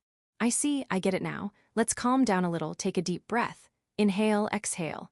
I therefore conclude that there's no problem with the health and diet of the villagers. When they are on their rest day, they are taking rest properly. Those who have children are also being helped by the people around them, so no one's struggling alone. I don't need to do anything at all. They're good. Let's make some tea. This tea is great. And Rhapsody was already drinking tea with me before I knew it. Rhapsody is relaxing too, but because of another reason. Not long ago, Rhapsody was doing everything alone in raising Rananen. Even Bulga and Stefano, who are taking care of her, didn't get close that much to Rananen. Of course, I also tried to help her as a father, but she gently refused. If Raymarin hadn't told me that dragons who gave birth to their first child usually behave like that, I would have been depressed. After Rhapsody got pregnant with Cuculcan, her second child, her obsession with Rananen diminished, and she began asking for help from Bulga, Stefano, and me. I wonder if I should complain to Dorame and Grafaloon since they have been looking after Rananen since that time. Though they really helped us a lot. After giving birth to Cuculcan, Rhapsody showed a little attachment to Rananen and Cuculcan, so Dorame and Grafaloon are basically taking care of the two. Rhapsody takes care of her two children after sundown. Until then, she works in the village. Village Chief, let's talk about work while we are relaxing and drinking tea Dessous. Demon beasts have attacked the villages around Village 5, and there's even damage to the livestock Dessous. Killing demon beasts around Village 5 is the adventurer's job, isn't it? That's true, but it seems like the adventurers are also struggling with the number of demon beasts Dessous. The Adventurers Guild is already crying to Yauko-san for help. I see. So they are requesting her to dispatch Gulf and Daga to Village 5. If the two are unavailable, they said that we can also call Gaul, Sil, and Bron for them from the royal capital. Although there's already the short-range teleportation gate, I would feel bad to call the three back for that. Let's forward this to Gulf and Daga first, and if they are not available, I'll go. Village Chief yourself. Can't I? The demon beasts around Village 5 are a bunch of weaklings, right? You're right, Dessous, then I'll accompany you. Okay, it's rare for Rhapsody to go out, so let's do that. Gulf and Daga refused. I never thought that these two would refuse. I was surprised, so I asked them why they refused. What? You two are unwell? No, aren't the two of you even boasting how fit you are earlier? By the way, why aren't you making eye contact? Behind me? Rhapsody, don't use your aura to intimidate them. Chapter 653. Brave Boar Subjugation. I'm an adventurer who's active in Village 5. My name is Ma, you don't need to know. My team received a request to subdue demon beasts a while ago. It seems like the demon beasts have already damaged crops and livestock in the villages around Village 5. Our target demon beasts are called brave boars. To put it simply, they are boar demon beasts. Their strength is quite formidable if they are already fully grown, but those who are small and medium size are not so much. They can be defeated by trained adventurers to some extent. Of course, I'm one of those adventurers. However, these brave boars, they have a habit of fleeing from the strong and attacking the weak. They are really troublesome. Here's an example. If there's a group of adventurers hunting it, it will immediately escape if all members are stronger than it. However, if that group has one person weaker than the brave boar, it will not hesitate to attack that weaker one. It won't mind even if that person is accompanied by strong people. Given that situation, it sounds like you can easily subdue a great boar if you just have someone strong accompany the weak.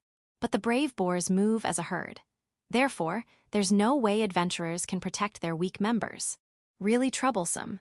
No, that not all. The most troublesome thing is taking care of the heart of that one who is targeted by the brave boars in our team. It's okay, you're not weak, you're not weak. Don't worry about the brave boar's judgment. Yeah, you have a strength that only you have. Example 8. That time our team almost collapsed. Damn you brave boars, I will never forgive you. When we return to Village 5 after 5 days, recruitment for the brave boar subjugation is currently ongoing. While listening to it, I brought the subjugated brave boar to the butcher at the foot of the mountain. Since the weight of one small brave boar is around the weight of a child, there's a limit on the number we can subjugate at once. In our team, we can only carry up to 5 small brave boars and 2 big brave boars at once. We can increase that number by dissecting the parts that can't be sold, but that's not recommended because the remaining parts will become other monsters' food, and that will cause second-hand damage. Also, even a small brave boar can be sold at a very reasonable price. Brave boars are delicious after all. After receiving the payment, we headed to the Adventurers Guild of Village 5. HNN? It's lively. When I was thinking about what was happening, I recalled the recruitment of the Brave Boar raid. This is also risky. Once that large number of people attack the Brave Boars will attack the weakest of several teams. I told a member of our team to not worry about the judgment of the Brave Boar, but that judgment is accurate. As for the reward, not so good. The reward will increase depending on the number of Brave Boars you'll beat, but that's not much different from an individual request. All defeated Brave Boars will be sold to the Adventurers Guild after all. If you bring it to the butcher yourself, you'll receive better pay. The Adventurers Guild will provide food during the subjugation, which I think is good. However, I still don't understand why it's so popular. Aside from being a raid, is there a bigger benefit of this request? Is there any other reward? I want my questions to be answered. I asked an acquaintance of mine who's also in the guild. The client is none other than Gulfsan. I see. Gulfsan is a frequent client of the Adventurers Guild. However, he's just the one coordinating with the Adventurers Guild. The real client is none other than the acting village chief of Village 5, Yauko-sama. In other words, this raid is what Yauko-sama hopes for. We are very thankful to Yauko-sama. As someone from Village 5, can I leave this request out? No way in hell. I looked at my party. Everyone nodded. All right, let's sign up. The day of the raid of the Brave Boar arrived. We were waiting for the Brave Boars at a designated location. This raid strategy is not hunting them one by one, but driving all of them to one place, surrounding them, and annihilating them. Given the number of adventurers' team that participated, I thought it was too exaggerated since the number of the great boars we're going to subjugate are only a little over 100. However, this is a raid after all. How is it going? The liaison officer came to us. HNN? Or so I thought, but it was Gulfsan. I instinctively saluted. Nice salute. Is there a problem? None at all, it's just boring. I apologize for that. Our scouts have reported that they already found the herd. It will still take some time until they get here, but don't let your guard down. Understood. Ano, can I ask you a question? What is it? What group is waiting over there? There's a group of about 200 people in a place a little away from us. Many of them are elves, but there are also other races. I'm kind of worried for them since most of them are not wearing armor. Those are volunteers from neighboring villages. Volunteers? Are you saying that those are villagers who wanted to participate in the raid? That's right, they must be angry because of the damage caused by the Brave Boars. Their morale is high. Of course, they are skillful too. They've been carefully selected to participate in this raid. I see. Another question, the ones in the back are the guards of Village 5, right? Aren't they the first squad? I pointed at the group, who's waiting further behind the volunteer soldiers. The first squad is directly under Captain Pirika. Against the Brave Boars, this is too much fighting power. Besides, if the guards are really going to participate, shouldn't they have sent the third squad, who's mainly dealing with monster and demon beast subjugation around Village 5? The third squad is acting as scouts, and they are also the ones who'll drive them here. The first squad over there, don't mind them. They won't get in the way. You understood, but aren't they too far to take action? Shouldn't they be closer? There would be a problem if they're not there. Is that so? Sorry for questioning the strategy. No, I'm sorry for not being able to answer your question accurately. No. Just one last thing. What is it? Aren't you going to drive away the couple having a picnic over there? This is not a place to enjoy a picnic. This place is too dangerous for them. No, I think that's the safest place here. Don't even try to drive them away. No, don't even get near them, understood? Understood. Yes. That's it. The fact that you are assigned in this place doesn't only mean that you are capable. It also means you are good at dealing with unusual situations, and I believe you can. Gulf-san told us, I believe you many times and left. What was that? No, I think that people having a picnic here like that will surely cause morale to drop. In addition, what's his basis for saying that the place where they are having a picnic is the safest? The first squad is indeed near them, but Gulf-san didn't say much. Ah, perhaps that couple are decoys. They'll be our lure for the brave boars, I see. Given that the first squad is near them, I'm sure that's the plan. We'll use the couple as a decoy, and they have already arranged that something so that the couple will absolutely be safe. Yeah, nice plan. All right, all we have to do is to subjugate the brave boars. Let's do our best. Though we're all excited, the brave boars didn't arrive even after waiting for so long. It seems like those who are driving them failed. The brave boar herd went in the opposite direction from us. Yeah, I don't feel great. Thinking about how much destruction will happen to the place where the herd will travel to, I already feel sorry. HNN? My party member gave out a strange scream. What is it? My party member pointed at the sky. Up. Ah, a flock of birds? No, they're not. A flock of wyvern. Moreover, they're not just 10 or 20. 100, no, there should be at least 200. This is bad. All we have are equipment for brave boar subjugation. No one brought anything for fighting against wyvern. In addition, wyverns are overwhelmingly stronger compared to brave boars, and there are over 200 of them. However, we shouldn't panic. There's a possibility that the wyverns are just passing by. Ah, those volunteers are equipped with bows. Stop that, you're going to anger those wyverns. Ah, Gulf-san went and suppressed the volunteers who were already going to take the shot. As expected of him, the first squad is calm but already in combat mode. They're reliable. However, the other parties are flying in the sky. There's a limit on how we can attack them from the ground. No, we must not be disheartened. The wyverns did not attack us. They also didn't just pass by. The wyverns piled up corpses of brave boars in front of Gulf-san, quite a lot and of different sizes. Perhaps they are the herd of brave boars we're supposed to subjugate. But why did they pile them up in front of Gulf-san? Gulf-san looks troubled too. Ah, the wyverns left. It's like they're trying to escape. What was that? I have no idea. However, it looks like our work is over. Our job now is to transport the brave boars. The number we carry will be treated as if we're the ones who subjugated them. What's more, you don't mind keeping the sales price at the market price. We'll carry them. It was a strange day. By the way, the brave boar meat that the adventurers bought was distributed free of charge to the villages damaged by the brave boars. If they had said that from the start, I wouldn't dare take some money. Moo. Chapter 654. Demon Beast Subjugation and Picnic. Morning, I went to the outskirts of Village 5 with Rasuti. Our purpose is to exterminate demon beasts. However, I feel like I'm more of expecting a show. It's because I'm not a member of the main force. The main force is the raid team gathered in Village 5. The elves who are living in the villages around Village 5 also volunteered to join. Gulf is the commander of this raid team. Gulf is very popular in Village 5. Even though I decided on my own to make him the commander, no one complained. On the contrary, there were many people who didn't know me, the one who assigned him the position. I'm the village chief. Perhaps the reason they didn't recognize me is because I'm not wearing flashy clothes. No, it should be the root of the lack of recognition.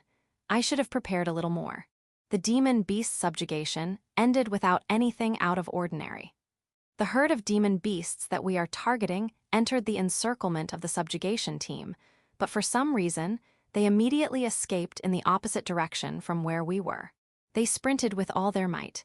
Given the habit of those demon beasts of charging at the weakest person, no one thought they would run away. Gulf was surprised too. Why did they run away? When I heard the habit of the demon beasts, I thought they would definitely charge towards me. Is it because Rasuti's with me? I guess they have no courage to charge a place where there's a dragon. That's not it, it's because of my smell. Not exactly my smell, but the smell of the curos that got attached to me. Well, I indeed petted the curos before I left. It seems like the demon beasts were frightened by the smell that came from me. Ma, this is a fresh experience, since no monster or demon beast has escaped from me until now. No, there might have been before, but I wouldn't notice monsters or demon beasts running away from me. So that's the reason why Lou and Anne use purification magic on me? To remove the Kuro's smell from me? Let's ask them later. Yeah, this is a delicate topic. I'll prepare my heart. Also, though we're not sure if they are really frightened by the Kuro's smell, I wouldn't dare say that they were frightened by a dragon's smell. Anyway, the herd of demon beasts that were supposed to subjugate has escaped, but the nearby wyverns killed them all, so the subjugation quest was completed. But that's just me having a picnic with Rasudi. Ma, Rasudi is happy, so I have no complaints. This is a good change of pace. HNN? If the demon beasts tried harder, it would have lasted longer. Maybe, but considering the villages around, I prefer exterminating them the soonest time possible. Is that the reason why the wyverns helped? They looked really scared and went home as if escaping with their lives. I'll apologize and thank them later. And Rasudi, let's take a little detour before going home. Night. When I returned to the village, I was greeted with a problem. The root cause of the problem is lunch. I made bento for me and Rasudi. Of course, I expected my other wives would want my personally cooked food too, so I cooked a large amount of food and left them. And it seems like what I left was not enough. Why? Ma, it will definitely not be enough if you eat it with every villager. The Kuros and Spiderlings want to have a taste of it too. I know. As expected, it is already too late to cook for everyone today. I'll do it tomorrow. Let's all have a picnic tomorrow. I'll prepare bento for everyone. The next day, I cooked since early morning with the Oni maids to make bento and headed to the ranch area of the village. I was worried if this place is good enough for a picnic venue, but this is the only place that can accommodate everyone. I also feel that this is not too different from our usual lunch, but I think that this is also good for everyone. I greeted the horses and the cows and asked them to lend me a little of their place. I placed a piece of cloth on flat ground and put white sheets over it to secure a place where we can relax. I think you can place yours a little bit away. Ma, stay in the place where you want. This is the ranch. There's no problem even if we're far away from each other. This place can accommodate us all. I also think that it is good for one family to have a place of their own. Don't worry, there are enough bento for everyone. Of course, we've prepared enough for the Kuros and the Spiderlings too. No one went far. Ma, do what you want. Distribute the bento. The bento we prepared are basically burgers. Hamburgers, bacon burger, egg burger, tomato burger, chicken burger, fish burger, meat burger, katsu burger, fruit burger. Sometimes, I mistakenly call it a sandwich, but there are burgers because it is a dish where bread is cut into two and something will be stuffed in the middle. Make sure the cows won't see you if you eat the beef burger. When I was making bento, I hadn't decided on the venue yet. I'm sorry. Drink water or tea from a water bottle. There's no available alcohol. This is a picnic after all. Donovan, you can drink whatever you want, but you have to bring it yourself. However, considering the possibility that the bento we prepared was not enough, I also brought cooking utensils. It is the easiest food we can prepare here. However, since this is the ranch area, we mainly brought seafood. Enjoy grilled shrimp, scallops, turban shell, etc. Of course, we grilled vegetables too. Dorame is watching the fire. Jurar is the one putting the ingredients on the stick. Gurand and Guraru praise Jurar for his work. Children who are done eating, don't go too far alone. The toilet is over there. The goats may disturb you from going to the toilet, so endure whatever they'll do to the limit. If the goats are persistent, ask for help from a horse or a cow. I guess they'll be okay since they are accompanied by spiderlings. I also brought toys. Would you like to play ball? Some are still eating, so it would be better to not disturb them. Play with the Kuros over there. Were my one-sided instructions already enough? I guess I'll eat too. Apparently, my wives haven't eaten yet and were waiting for me. Kuro, Yuki, and Zabuton also waited for me. Sorry. Then let's enjoy our bento. Wives, that's where you'll be, we'll be here, and the children will be there. Village Chief. Stop using power or social status on how far someone will sit from me. This is not a lion's harem. Dorame, aren't you in that kind of relationship? Chapter 655. Now operational. I put a small amount of chopped cabbage and croquette in a sliced round bread and put sauce on it. Croquette burger done, Zabuton ate it. I fill a sliced round bread with yakisoba, sprinkle it with chopped ginger and add mayonnaise. Yakisoba burger done, Jurar ate it. At our picnic the other day, I didn't have time to make croquettes and yakisoba, so I tried making them now. It looks like Zabuton and Juror like them. It's great that you liked them, but please stop eating them as soon as I made them. That minimizes my sense of accomplishment. When I started making them, I wanted to see them all piled up. All right, eat, however, don't eat them all. There should be others who want them too. Like the Demon King, who was not able to join the picnic. Today, the Demon King seems to be in a good mood. Perhaps it is related to overcoming the problems related to the short-range teleportation gates. The villages and cities that resisted the operation of the short-range teleportation gates were being backed up by several companies. It seems like they plan to get involved with the short-range teleportation gates project, so they sweet-talked the village chiefs and governors to resist the operation of the short-range teleportation gates. They did not resist the installation, but they resist the start of operation. No, they just weren't able to resist the installation in time. Anyway, the Dalfon Company of the royal capital uncovered those companies and crushed them.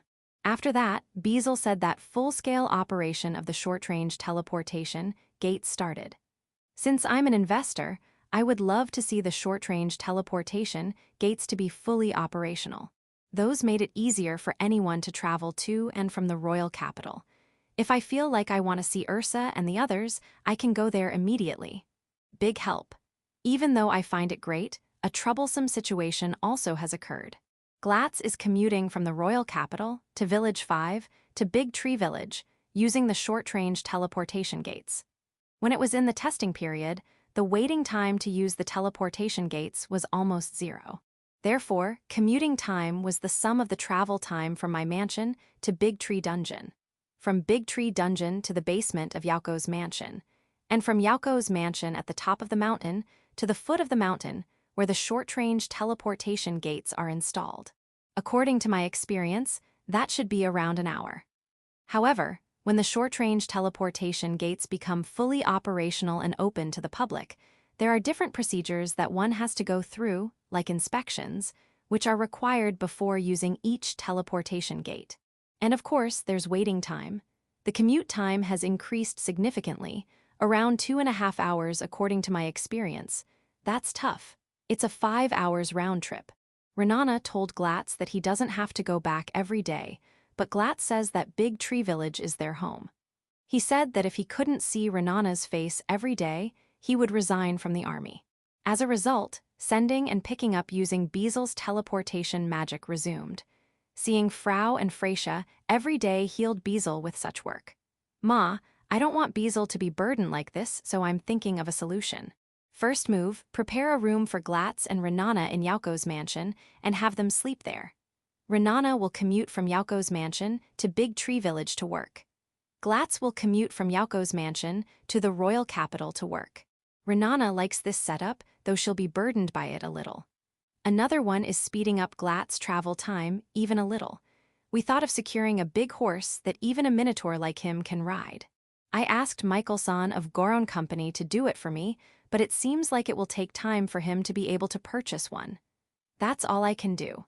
It will be the Demon King's turn after us. He's the only one who can make someone receive preferential treatment on using the army-guarded short-range teleportation gates. I had Frau talk to Beazle. I'm sorry, but be patient. It's still in the planning stage. However, there's another proposal that came out. Install a teleportation gate at Big Tree Dungeon and connect it to the royal capital. Unfortunately, Lou still needs to research that. We don't even know when she will be able to complete it. And it will be bad if it fails since it might ruin people's expectations. Only a selected number of people knew it, and they were me, Lou, Tyr, Frau, Anne, and Zabuton. When we were talking about it, Kuro and Yuki were beside me, so they knew it too. With this direct teleportation gate, I would be able to pull out the sticky Beazle from Freysha. Although there was Glatz's issue, the full-scale operation of the short-range teleportation gates is received favorably by the users. 30 days of travel in a carriage was shortened to a few hours. The peddlers aside, those who have never left their cities or villages use it to sightsee. The royal capital, Shashato City, and Village 5 began to receive tons of tourists like that. However, the expected shortage of accommodation never happened. It seems like they chose to go home rather than staying. This is probably one of the effects of eliminating the short-range teleportation gate usage fee. It seems like the owners of the inn that are still under construction in various places have become uneasy. I also instructed Village 5 to build a few more inns. It seems like there's no problem. One day, Yuri, Frau, and the civil servant girls are all dressed up and gathered in the hall of my mansion. Yuri snaps her finger. Frau snaps her finger too. The civil servant girls also snap their fingers. Then they started moving while snapping their fingers. They are not moving elegantly but walking like thugs. When I was thinking about what was happening, Yuri and the others started to sing and dance. What the? No, this looks familiar. A musical, I see. So they are practicing. I asked Anne who's watching them with me. You know that they will go to a festival in the royal capital, right? Right. Thanks to the short-range teleportation gates, the distance to the royal capital has become closer than ever. Thus, Yuri invited the civil servant girls to attend the festival in the royal capital, and I allowed them. Most of the civil servant girls have never gone outside Big Tree Village after they arrived here. Do you know why they'll perform there? Were they invited by someone or something? No, it seems like they were being taken lightly by the graduates of the Noble Academy. I thought I already got used to this world, but I guess I'm not. In this world, there are still many things that I don't understand. By the way, I was also invited to the festival in the royal capital, but I declined. I had something similar to a date with Rasudi, so my other wives are waiting for their turns too. My schedule for today is Lou. Where should I go with her with croquette burger and yakisoba burger? Chapter 656. Stroll and Treasure Chest. I followed Kuro and Yuki as we advanced through the forest on the east side of the village. We have no particular purpose. This is just a stroll, that's it. Yesterday evening, Freysha came to my room. It's kind of rare, but Frau is not here. She went to the royal capital with the others. Beasel's not here too, so she can only come to me. Of course, Holy is accompanying her. Recently, the favorite thing that Freysha wants to do is stroking Kuro. She seems to be enjoying it very much. Because of that, I asked her, "Why do you like stroking Kuro's belly that much?" Freysha's a little shy, but she said stout. I see, stout. At that time, I just laughed at it, but after dinner, Holy told me something shocking. The word stout that Freysha is saying means fat. The reason why she did not directly say it is to make sure she'll not hurt his feelings. Right, I can't let Kuro hear it. Or so I thought, but I found Kuro in a place a little far away. Did you hear us? Do you know what we're talking about? Kuro tilted his neck. I see. Good. No, looking at how he walks, he's clearly disturbed. He heard us. And this morning, Kuro invited me for a stroll. This is unusual. However, I will not ask why. I will not say anything unnecessary. However, I'm thinking deep inside me. It's okay, you're not that fat. No, well, you just have a slightly bulkier stomach and thigh compared to Yuki. Nothing, let's go for a stroll. And so, we started walking in the forest on the east side of the village. We did not encounter any monster or demon beast. We don't go to the east that much, and this place is also not a hunting ground, so I thought this would be a chance for Kuro and Yuki to move. As for me, I'm just plowing plants and bushes in our way using the aft. Usually, rabbits and wild boars should already be attacking us, though I found out immediately why we did not encounter a single monster or demon beast. Groups led by Kuroichi, Alice, Kuroni, Iris, Uno, Kurasan, Kurian, and Eris were guarding us in a formation. Each one was about 100 meters away from us, so I didn't notice them at first. I realized it later when I found the prey Kuroichi and Alice's groups defeated. They were ahead of us. Also, they can't beat anyone without making noise. Kuro and Yuki were not surprised that Kuroichi and the others are around us, which means they must have known that from the beginning. They seem to have refused Kuro's invitation and acted as our guards. You're not guards, you are only walking ahead of us by chance. They probably thought that we'll say guards are unnecessary, and they don't want us to send them back. It can't be helped then. Let's just take a walk to have Kuro and Yuki exercise. It's not bad to walk in the part of the forest that we usually don't go to. I can also make a new path. Kuroichi and the others can also come a little closer. However, not too close in front of me. I don't want to accidentally plow you with the aft. We walked straight through the forest and found a box just when I thought we should head back. A box that is big enough for a man to hide in. It's made of metal. It should be quite old. It's already entangled with the roots of the trees around it. I wouldn't be able to find it if I did not plow the roots around with the aft. Is this some kind of magic tool, or does this box something else? It's unusually not dirty. What should I do? If it was the old me, I would open the box immediately to check what's inside. However, I'm different now.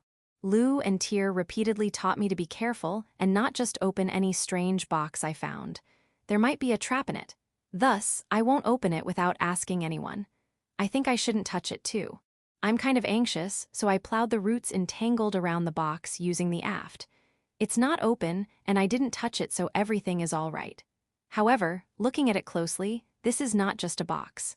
It is slightly decorated. Also, it is not even rectangular. The upper cover is semicircular.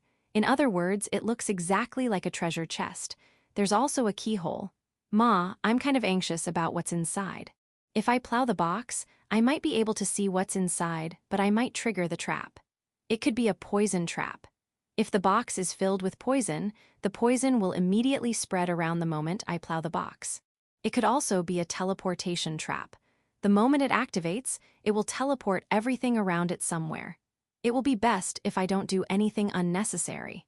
Kuro, didn't you hear what I was saying? I know you're worried about its content, but I don't think tackling it would help. Yuki, why are you trying to cast magic on it? If it can't be opened, you'll just destroy everything in it? That's extreme. Ma, it was originally buried, so it is my fault for discovering it. And since I've discovered it, it would be a waste to burn it. Go to the village and call someone who can open this box. Are, is there anyone in the village that can open this? Can Lou or Tyr open this?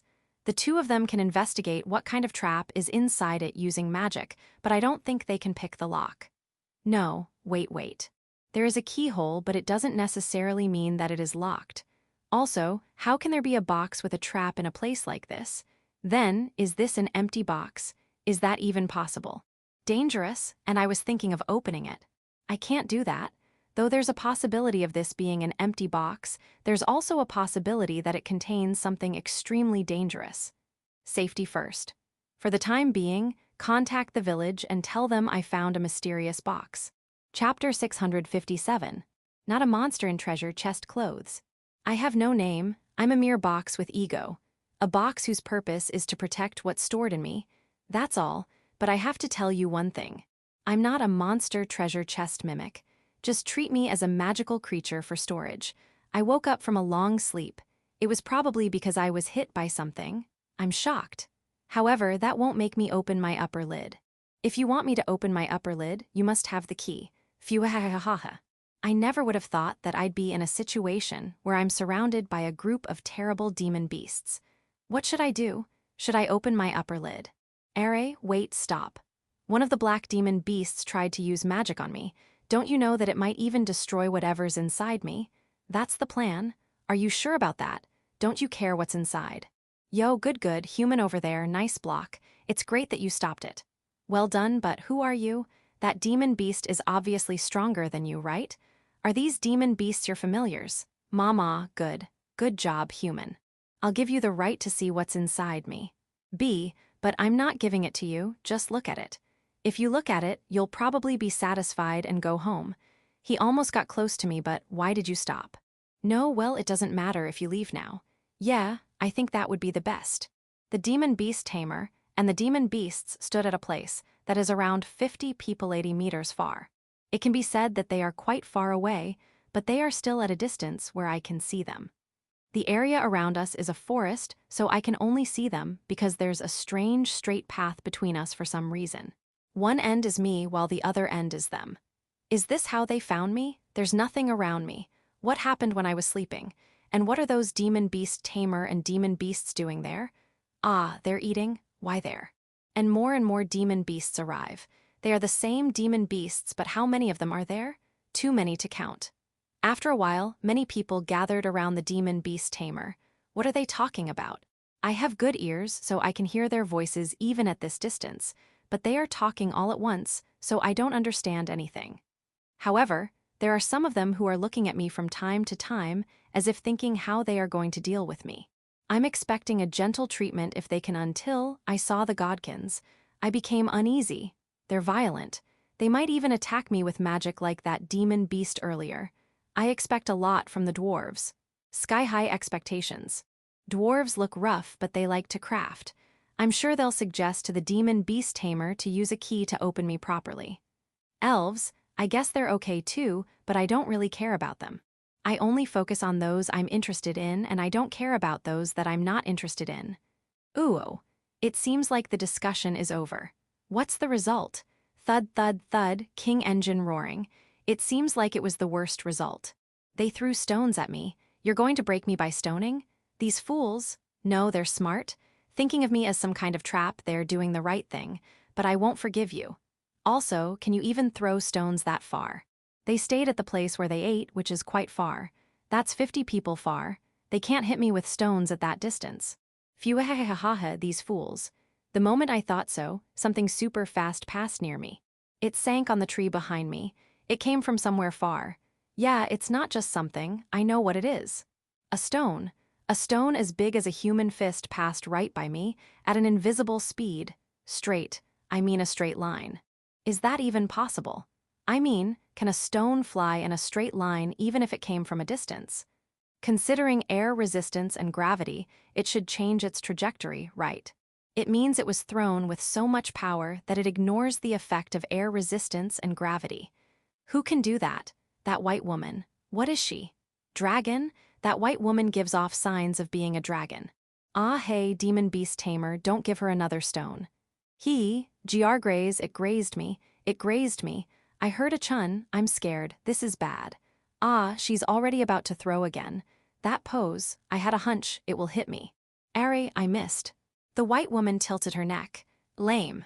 The woman next to her taunts the white woman. Stop that. Ah, that woman's a vampire. Vampires are famous for their bad personalities. Also, how can she move when it's still daytime? If she's really a vampire, she should only be outside at night. Only those who are closely related to the vampire's true ancestor can move during the day. Is she one? I don't know. It seems like I triggered their mad curiosity. That means they'll do everything to satisfy their own interest, and I'm the target of their current interest. Weird, I'm sure I should have hit it. One more time. The white woman received a stone again. Are you not going to give up? Looks like it. I want to ask you something for confirmation. The white woman talked to the vampire. What is it? Did that box just evade? Are you making an excuse? No, I'm not, but I feel like it moved a little. Or the stone just changed trajectory a little. Maybe village chief, the next stone. What should I do? I had abandoned my pride as a box and evaded, but it looks like I can't evade forever. I'm just a box, they wouldn't eat me, right? No, I'm scared. It evaded. It evaded all right. I can only blame myself for being a scaredy cat. In other words, that box is a monster. Demon beast tamer, I'm not a monster, a box, I'm a box. Vampire, I'm not a treasure box monster. I can assure you I'm not a mimic. However, a box can't communicate. I want to tell you what I am a box. That's one thing I take pride in. That is my reason for existence. Thus, I won't give up. Since it has come to this, I will evade all the stones you'll throw to the very end. I'll do my best until you give up and go home. Or so I thought, but the white woman approached me a little. The distance would be around 25 people 40 meters far, and poses that she'll throw again. Yeah, impossible. There's no way I can evade at this distance. I opened my upper lid and expressed my intent to surrender. White woman, Hakurin. Vampire equals Lou. Chapter 658. The Just a Box is looking at us. After contacting the village about the mysterious box I discovered, I took a leisure break in a place a little away from the box. The more I look at that box, the more I want to open it. I cut a tree and turned it into a chair I can sit on. And of course, Kuro and Yuki naturally occupied the closest place to me. Kuroichi, Alice, Kuroni, Iris, Uno, Kurasen, Kurian, and Eris took the next place that is closest to me. I'm not telling them to give way to young ones, but I figured out that they must have a hierarchy to follow. I won't go against it. When I was killing time with the Kuros, the Oni maids, who might be the first batch of supports that came from the village, came with several Kuro escorts. The Oni maids brought food and cooking utensils. Is it time for lunch? The Kuros are also wagging their tails and are full of expectations. The Kuros were not eating lunch before, but they also began eating lunch now. Is this the reason why Kuro got fat? No, the only one who got fat was Kuro. Kuroichi and the others are not fat. Perhaps it's his lifestyle. While enjoying lunch, Lou and the others arrived. And I told them the information I know about the box. No, I only explained how we discovered it. However, isn't it faster to check out that box with your own eyes? It's right over there. Is it dangerous? No, I mean there is certainly a possibility of it being a trap, but that's not what you mean. It could be far more dangerous. First of all, it has not rusted even though it should be very old since it was already entangled with tree roots. That alone is already a piece of evidence that it is something magical. Second, why is it here? It is inferred from several documents from 4,000 years ago that the Forest of Death already existed. And since ancient times, the Forest of Death is already the Forest of Death. The Forest of Death has seen history, and there's a box here. Lou explained that it reeks of danger. Although this is a little far from the village, it will be trouble if we think of the worst scenario. The worst scenario that Lou thinks of is that something like an ancient devil or a dragon is sealed in that box. There are many legends of evil devils and dragons being sealed in the Forest of Death, but most of them are just made up. On behalf of the dragons, Hakurin said so. In whatever legend it is, the super powerful enemy will be sealed in the Forest of Death at the end of the story. I see. So that's the reason why people are scared of the Forest of Death more than necessary. I was relieved after hearing Hakurin, but Lou's not. Most of them are just made up. That means some are real, right? He discovered it, given our previous experience. What do you think? What do you mean, Lou? You mean like the Demon King's luck and draw lots. And what happened, everyone? Why are you all looking at me? Donovan, don't just lose hope and say, it's village chief after all. I would be uneasy. Why don't we just bury that box again? I'm curious about what's inside that box, but I won't open it since everyone's anxious. Impossible. I have noticed the existence of the box, so leaving it alone is the worst move. The best thing we could do now is to deal with it in this place, is it? And that's it. For now, we're talking about how to open the box. Anticipating Lou's worst scenario, everyone thought of calling Doors, Jurar, Gurand, and Rasudi. By the way, Lou's best scenario, it is only a monster called Mimic. It seems to be a hard-to-deal-with monster, but we can just defeat it on the spot. Then, is there a problem if we just defeat the ancient devil or dragon on the spot too? It seems like there is. We have to avoid that problem. By the way, there's a keyhole in the box. Can anyone try to pick its lock? No one can. It looks like we have no choice but to go to the Adventurers Guild of Village 5 and get someone to pick its lock for us. Sorry, Gulf, can you go? Aid, Village Chief. Lock picking is not something you can request the Adventurers Guild to do. Why? I'm sure adventurers unlock doors, right? It is a crime to pick up something without the owner's permission. No adventurer will accept that quest. Is that so? Then, what do adventurers do when they find a locked treasure chest in one of their adventures? They'll break the treasure chest to open it. I see. Let's get back to the topic. If you want to pick a lock, we should ask the Locksmith Guild.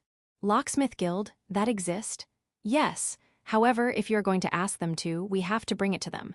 Given the possibility of what's inside, I don't think we should bring it there.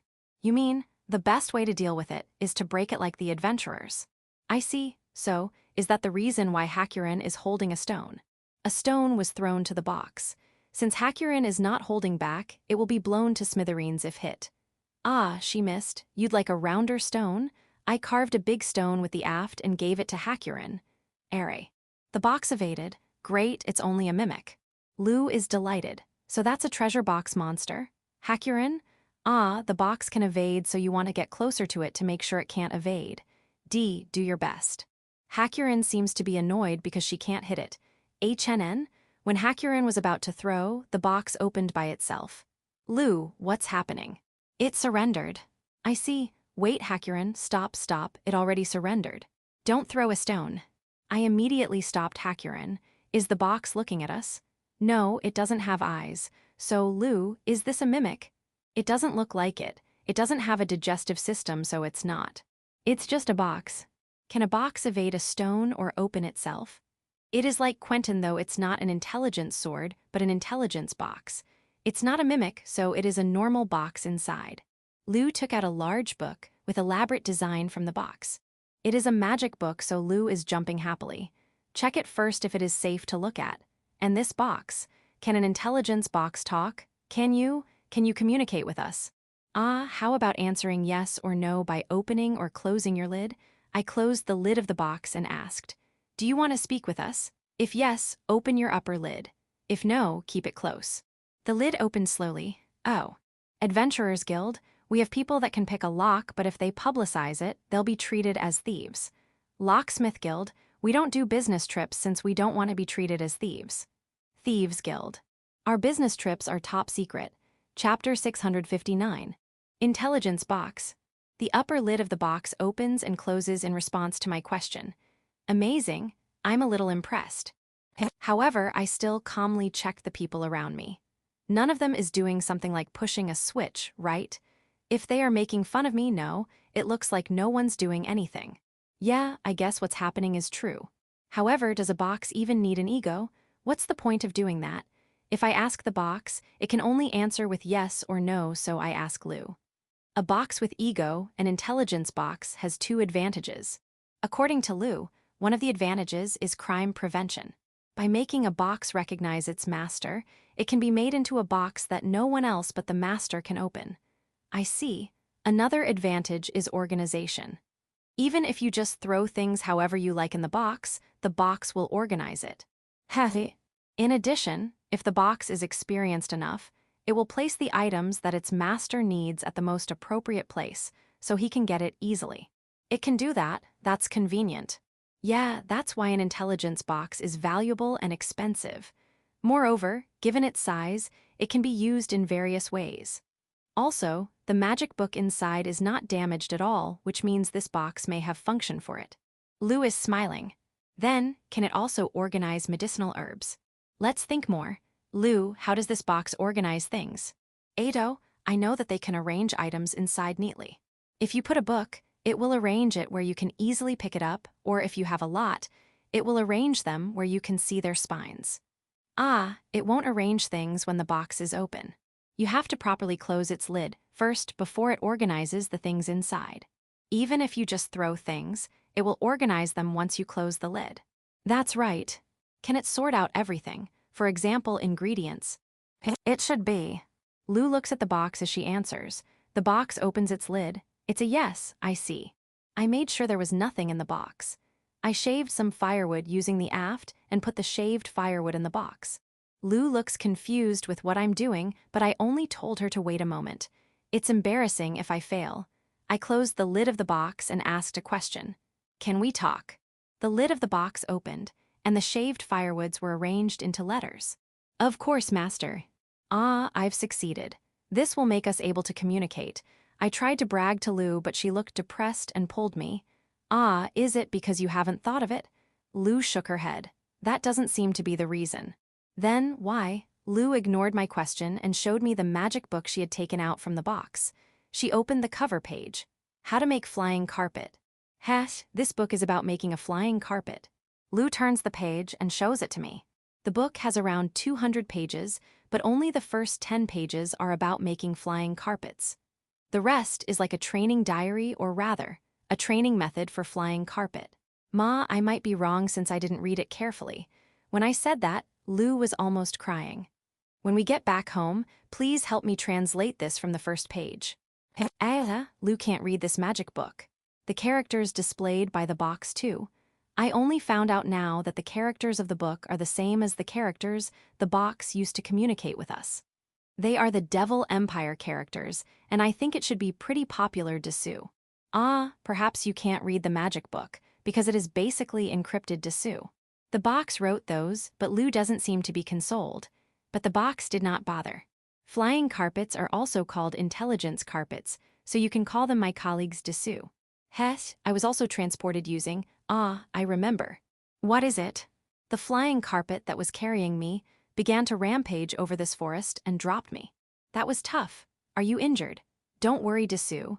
I'm confident with my sturdiness, and if it is only a small dent, I can repair it myself. Really? You're good, thank you for your praise, and from what I remember, I'm not the only box it was carrying. Including me, 15 boxes fell. 15, yes. All of you are intelligence boxes. That's right, Dessous. Master, will you please find my relatives? I don't know how long it has been since we fell, but we have to find them before it's too late. What do you mean by too late?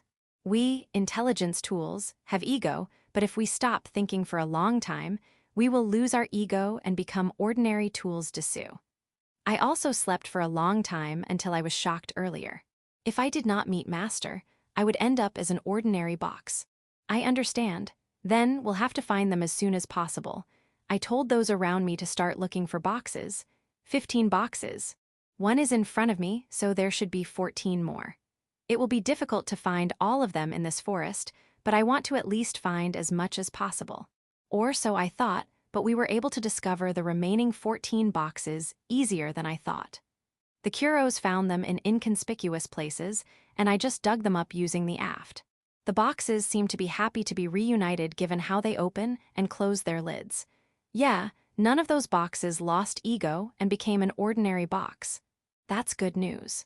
The rest is, how are we going to bring these boxes, which are big enough for a person to hide in? Since I've already been involved, I can't just leave them alone. This forest is also kind of dangerous. All right, let's ask the dragons. Chapter 660. With it, I return to my mansion and plan to interview the 15 boxes. Interview? Ma, I can converse with them, which means I can conduct an interview, right? For now, I'll call the boxes by number which are first to 15th. The first box we found would be named first. I wrote its number name on a board and leaned it on it. After that, I will name the others in the order we found them so that they won't compete for their names. A. You want me to not write ominous numbers. What numbers are considered ominous? From 1 to 15, they should be 4, 6, 9, and 13. That's a lot. HNN, you don't mind being named with an ominous number? Ah, okay. How about you just tell me the number you like? You should be able to do that yourselves, right? And the result? First, second, third, fourth, fifth, 7th, 10th, 12th, 15th, 17th, 20th, 21st, 22nd, and 4051st. Since none's the same, there's no problem. No problem. Box 4051st. Is there a meaning behind that number? Is it related to your past? No, you just thought and chose it casually. Is that so? You just thought of it casually and it became 4051st? I'm a little worried about you. No, it is good that you have your own ideals and not just getting swept away by the crowd. However, there is also a thing called working together for the will of the world. It is sometimes called cooperation. Isn't it safe to choose 23rd or 33rd or even 93rd if you really want a big difference in number? I don't feel the meaning of choosing for the sake of safety. I'll live my own way. I see, then it can't be helped. I'll acknowledge it. 4051st. As for your board, you have more characters, 4 digits, so I'll prepare a bigger board for you even though I wanted to keep it small. Ah, hey, I won't follow your suggestion. I've already started writing, so I'll just give up. I won't treat you special just because you have a long name. I'm tired. But I still made the name tags of the boxes. I thought I'll finally be able to conduct an interview, but it was dinner time already, and I'm already being called by an Oni maid. I'm sorry, but we'll have to take a break. Ah, do you boxes need to eat or something? We can get energy from light, wind, temperature, etc. However, if you can give us a magic stone, we'll be very happy. It doesn't matter even if it is a small magic stone. Got it. I gave them magic stones that were taken from monsters and demon beasts hunted in the forest one by one.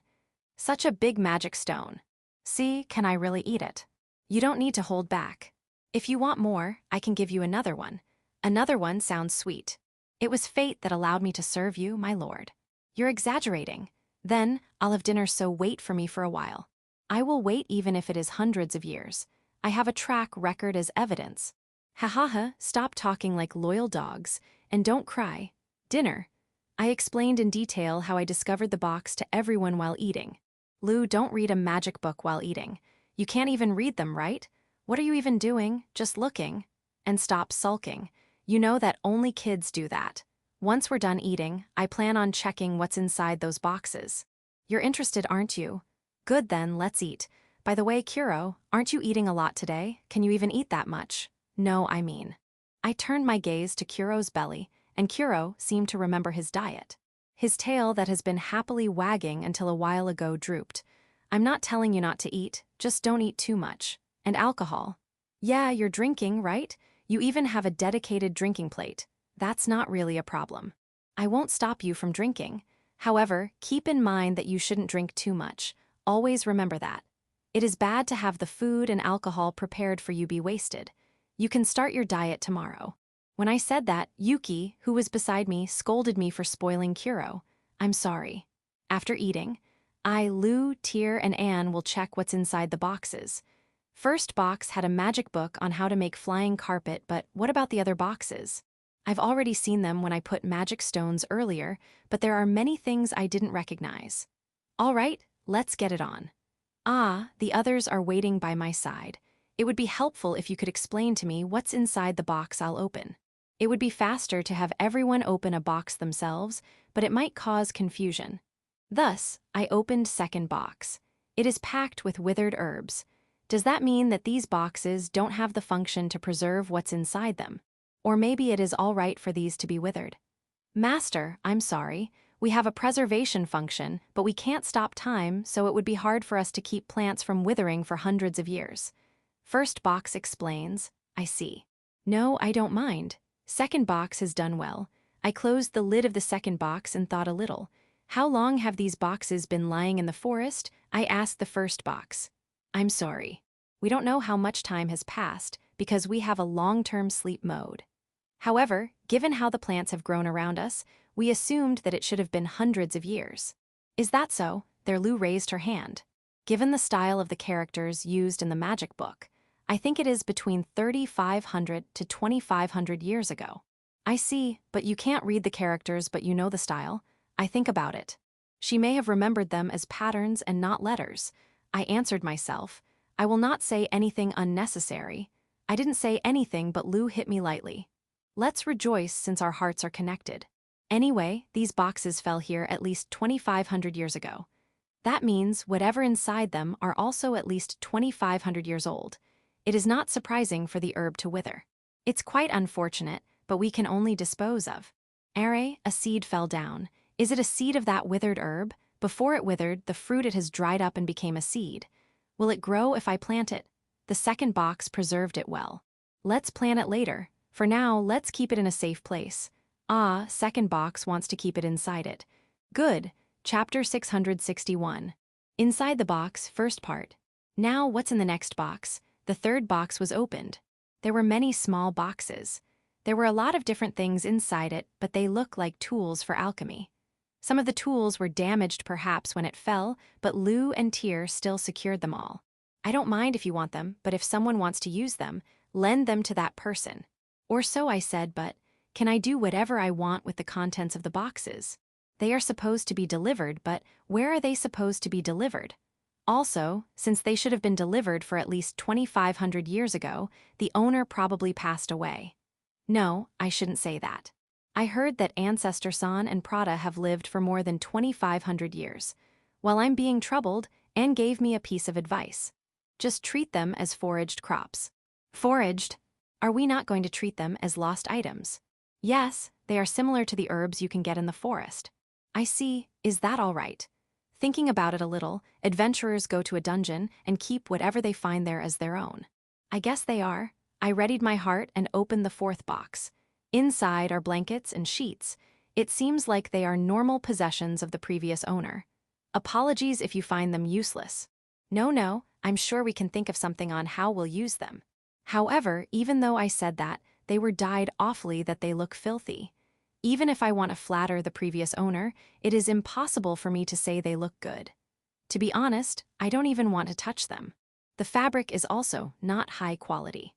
The only positive thing I can think of is they might have historical value given that they are from more than 2,500 years ago. Throw them to the warehouse. When I thought so, the spiderlings looked at the cloths with serious expressions. Do you want it? Okay. Rather than throwing them into the warehouse, it would be better to give them to you. The cloths were given to the spiderlings who wanted them. I need a few sheets as rags. The Oni maid said so, but that might hurt the feeling of the box. I don't mind. Fourth is such a broad-minded box. I only thought of it as a possibility when it chose the ominous number as its name, but it seems like it really is. The spiderlings gave a few sheets of cloths that can be easily used as rags to the Oni maid. Excuse them. I opened the fifth box. It was filled with bottles full of sand. Unfortunately, around half of the bottles are broken. The cause might be the impact when they fell. What should we do with the half who got mixed up? Each bottle seems to have different kinds of sand, but they are all mixed together now. HNN. You can put them in a new bottle or jar if we put some inside. You can turn them to the state before they are mixed up. You can separate them. Amazing. Take out the safe bottles and the broken bottles. Put some jars or something inside the box, but their number must be the same as the number of broken bottles. Then, I closed the lid and opened it. They were separated by each type. Ooh, you're amazing. By the way, these sands seem to be alchemy materials too. They can't identify what they are unless tested, and Lou and Tyr already secured them. Gut seems to protest. It looks like there are some things that can be used for blacksmithing. I see, go discuss it. Gut asked for Donovan's help and started negotiating with Lou and Tyr. I know you called for backup to balance the number, but why did you ask Donovan? Donovan seems to be capable of competing with Lou and Tyr with regards to materials since he's a blacksmith too. Right. I left the negotiation to the parties involved and opened the seventh box. Wood. No, they look like folded pieces of furniture. I took them out of the box and unfolded them into a table or chair. They are quite compact. Let's test them out. They're sturdy too. None of them is broken. Let's give them to the mountain elves. I think this will inspire them. I opened the 10th box. Broken glass with several iron bars of different diameters. This looks like a pre-assembled astronomical telescope which can be inferred from the broken glass. Yup, I'm right. This looks like a tripod. The broken glass is definitely the lens. Is this the type where you'll look at the side of the telescope? The eyepiece seems to be safe. The mirror inside, there's a crack in it. Regrettable. I'll ask the craftsmen of Village 5 to make an objective lens and a mirror. HNN, you have a spare lens for the objective lens, even the mirror inside. It has always been a fragile part since ancient times. I see. They are in the protected box over there. Ooh, it's full of reserves. There's even a spare eyepiece. It's not a reserve, it has different magnification. This is exciting. The tripod is a magic tool that tracks stars, high-end. Let's set it up now and have the children use them when everything's ready. As soon as I decided to do that, Hakurin, who came out of nowhere, was already assembling the telescope with the children around her. There are few clouds in the sky tonight, so stars are easy to see. You're going to show them the moons first. Checking out the difference of the surface of the two moons is fun. Who? If I say I'm not interested, it means I'm lying. However, there are still boxes waiting for me. It's okay, please go and enjoy. Our job is to wait. Thinking about how much time we spent alone in the forest, this is no big deal. You guys, I'm sorry. After I see the stars, I'll be back. There was a little interruption when I was examining what's inside the boxes. I also enjoyed stargazing using the astronomical telescope. Resume. I opened the 12th box. Sticks, or maybe wands or something? They are wands that mages use. There are even magic stone-like things attached to them. And there are around 30 of them. It looks like none of them are broken. I thought Lou and Tyr would definitely take them, but it seems like they are still negotiating with Gut and Donovan. Let's reserve this for them. I opened the 15th box. It's full of various things. It is similar to the third. I checked the items inside it one by one, and I found a brush, towel, wood cup, and plate, shoes, gloves, hat, etc. They are probably everyday items and clothes of the previous owner. They are still in good condition because of the box, but they are all second-hand things. However, why does this fur scarf look brand new? It looks newly bought. It looks like a fur of an animal I've never seen before, so I'm a little curious. I want to ask Lou or Tyr about it, but it looks like it is impossible to bother them, so let's put this on hold. Anne secured the tableware that seemed to be usable and instructed one of the Oni maids to wash them. I opened the 17th box. It is packed with books. When I ask the box, they seem to be reading books only and not alchemy or magic related. I wonder if this will be more appreciated. However, it will be difficult since they need to be translated. I'm the only one who can read them after all. If you can put some books written in characters that are currently used, I will study it and translate these books myself. You can do that. Yes, it will take time, but I can. We won't be called intelligence box for no reason to sue. Great. However, I need you to prepare paper, pen, and ink to be able to write the translated contents. No problem, leave it to me. I'll leave translating to you.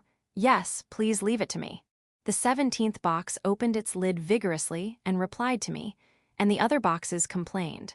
Why are you the one to get the first job? I can translate too. That fellow has been good at sucking up since ancient times to sue. When we were in the forest, I wouldn't have been that bored if I had books too. Calm down. Don't fight. Also, I'm going to ask you guys to do a lot of things too. Don't panic. I'm not lying. I'm wrong to only ask the 17th box to work. I'm planning on listening to each of you before assigning you to a place to work. Really? You're going to listen to our wishes. If I'm going to have you do something, it would be better if you're motivated, right? As expected of our master. I'll start thinking of what I want to do. Yeah, take your time. I have to check what's inside of the boxes that I haven't checked yet. Current status. 1 magic book on how to make a flying carpet. 2 withered herb full. 3 alchemy tools full. 4 class full. 5 sand in jars moderate number. 7 folding furniture, few pieces. 10 astronomical telescope.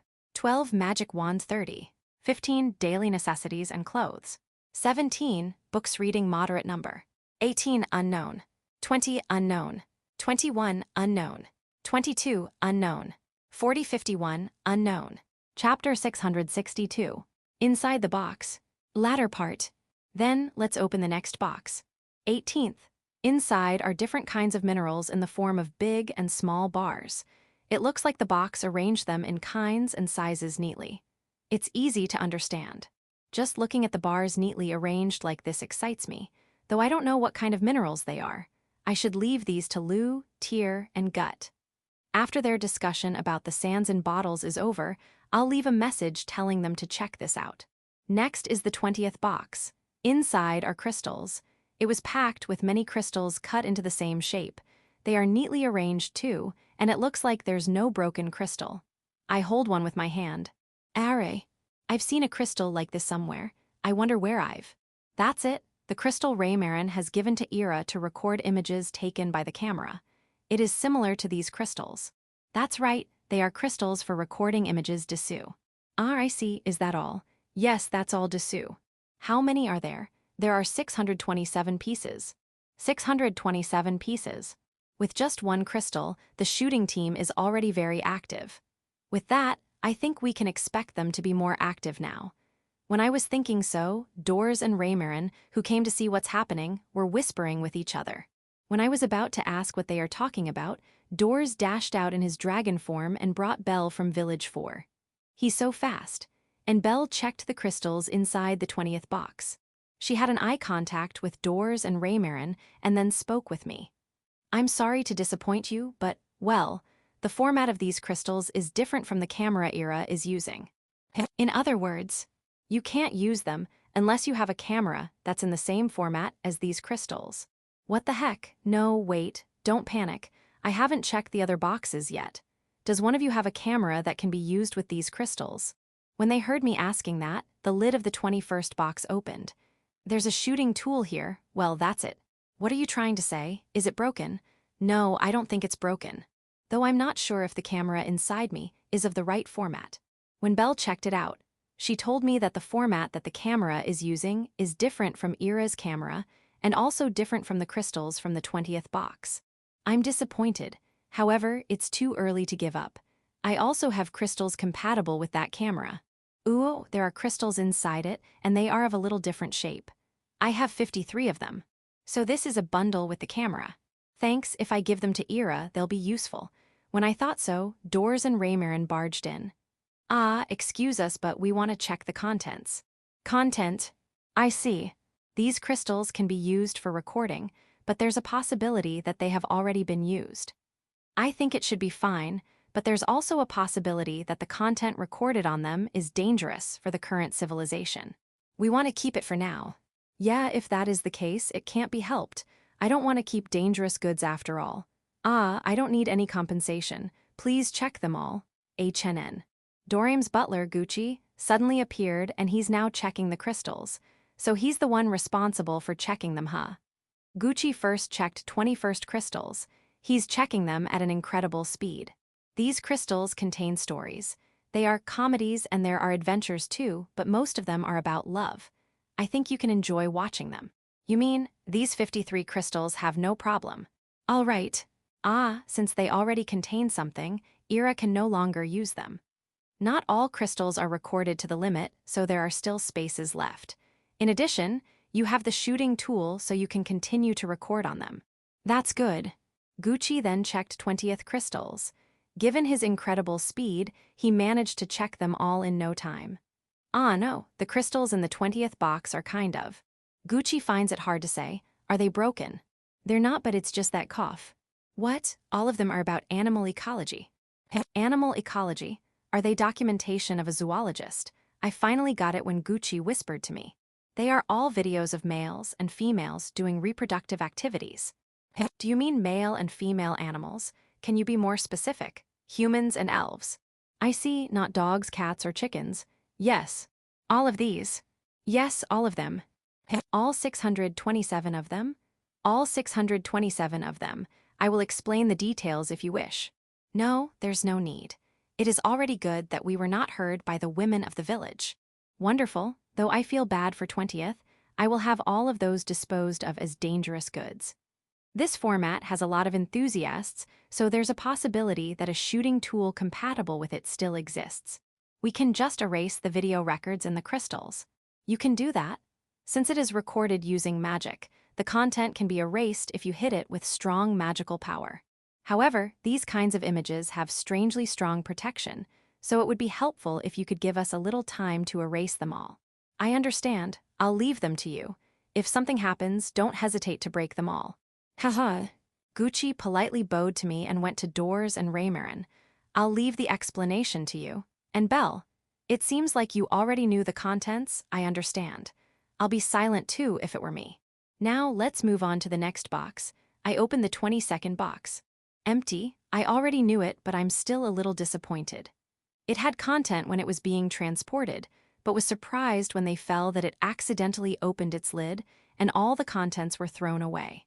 It's okay, don't be depressed. You've been guilt-ridden for a long time, haven't you? You don't have to worry about it. I'm looking forward to working with you in the future. Now, the last one, 4051st. Inside are a lot of magic tools. There are so many things that we don't even know what they are used for.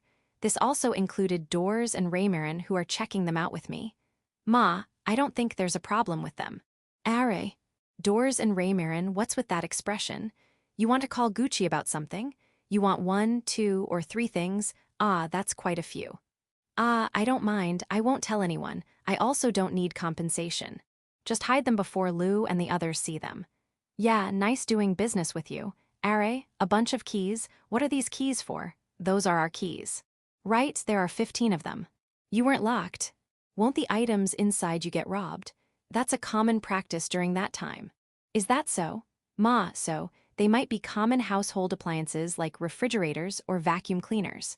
In any case, checking the contents of these boxes is finished. The previous owner might be a magic researcher or engineer on the move. Let's talk about that some other time. I'm just curious about the contents of the first box. Why is a big box like that only contains one book? The magic book was big, but there's no way it can occupy all of the space in the box. There's a lot of space inside it. Could it be? Were you like 22nd? Your contents were thrown around when you fell. Nothing like that happened, but there is a reason for me being almost empty. What is it? Along with the magic book, I'm supposed to have a doll inside me. Doll? Yes, a doll dessous. I don't know the details, but it is a doll made with magic. There was a doll made with magic inside you. What happened to it? It left me without permission. At that time, I asked it to gather us all, but that doll ignored me. I won't forgive it.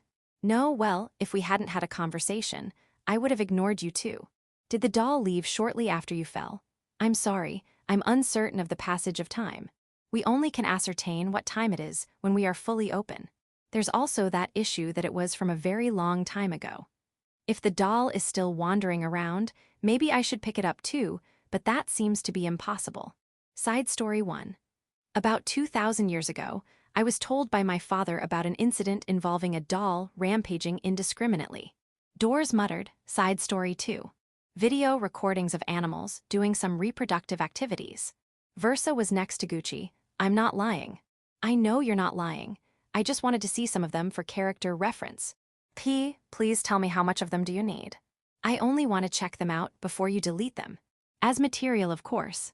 B, but these are not mine, so I can't grant you that request to sue. R, is that so? Why, yes, but if you can help me with my task of deleting their content, you might be able to watch some of them while working. Phew, thanks. However, this and that are forbidden. It's all right. I have copies of those series. So I can only get some character reference from those. I don't have, right? Versa-sama, I also wish to negotiate something with you. Can you please leave? No, can you please not waste my time? I understand, so stop releasing magical power. It's scary. Box content. Summary. 1. Magic book on how to make a flying carpet. 2. Withered herb full. 3. Alchemy tools full. 4. Class full. 5. Sand in jars moderate number. 7. Folding furniture, few pieces. 10. Astronomical telescope. 12. Magic wands 30. 15. Daily necessities and clothes. 17. Books reading moderate number. 18. Mineral bars moderate number. 20. Crystal type B that contains recording 627. 21. Crystal type C that can be recorded to 53 and shooting C. 22. Air from 2,500 years ago. 51. Magic tools, household appliances during those time plus keys of the boxes. Note: Type A era's camera format. Type B, only crystals are discovered. Type C, a shooting tool along with crystals are discovered. Please think that Type A, Type B, and Type C are consoles. Chapter 663. Job hunting of the boxes. 15 boxes were taken to the village. The following are their characteristics. 1. They have an ego. Each box has its own will. And given the result of the conversation with them, they seem to be quite clever. 2. They can store things. Obviously, they are boxes after all. You can store what can fit inside them. Their short side is around 1 meter and their long side is around 1.6 meters. Their height is around 80 cm including their lids. It is not possible to store things larger than the size of the box. 3. They can preserve what's stored in them. It seems like whatever's inside them won't deteriorate that much. I think they are similar to vacuum preservation. That might also be the reason why they can't store living things. If you put something alive inside, the preservation function won't work. They will be similar to an ordinary box. That's nice since it means they are safe even if children or animals got inside by mistake. 4. They can sort the items stored in them. The boxes can freely rearrange the things inside them, but the lid must be closed first. That time, I'm again amazed by magic since it is physically impossible to separate the sand. Ah, that box is amazing. Excuse me. 5. They can automatically open or close themselves. They can freely open and close the lids, and they can also open or close their locks. If you attach a bell on the lid, they can even call our attention. Are those all? I guess so. They have individual good at, bad at, works they like, and works they dislike.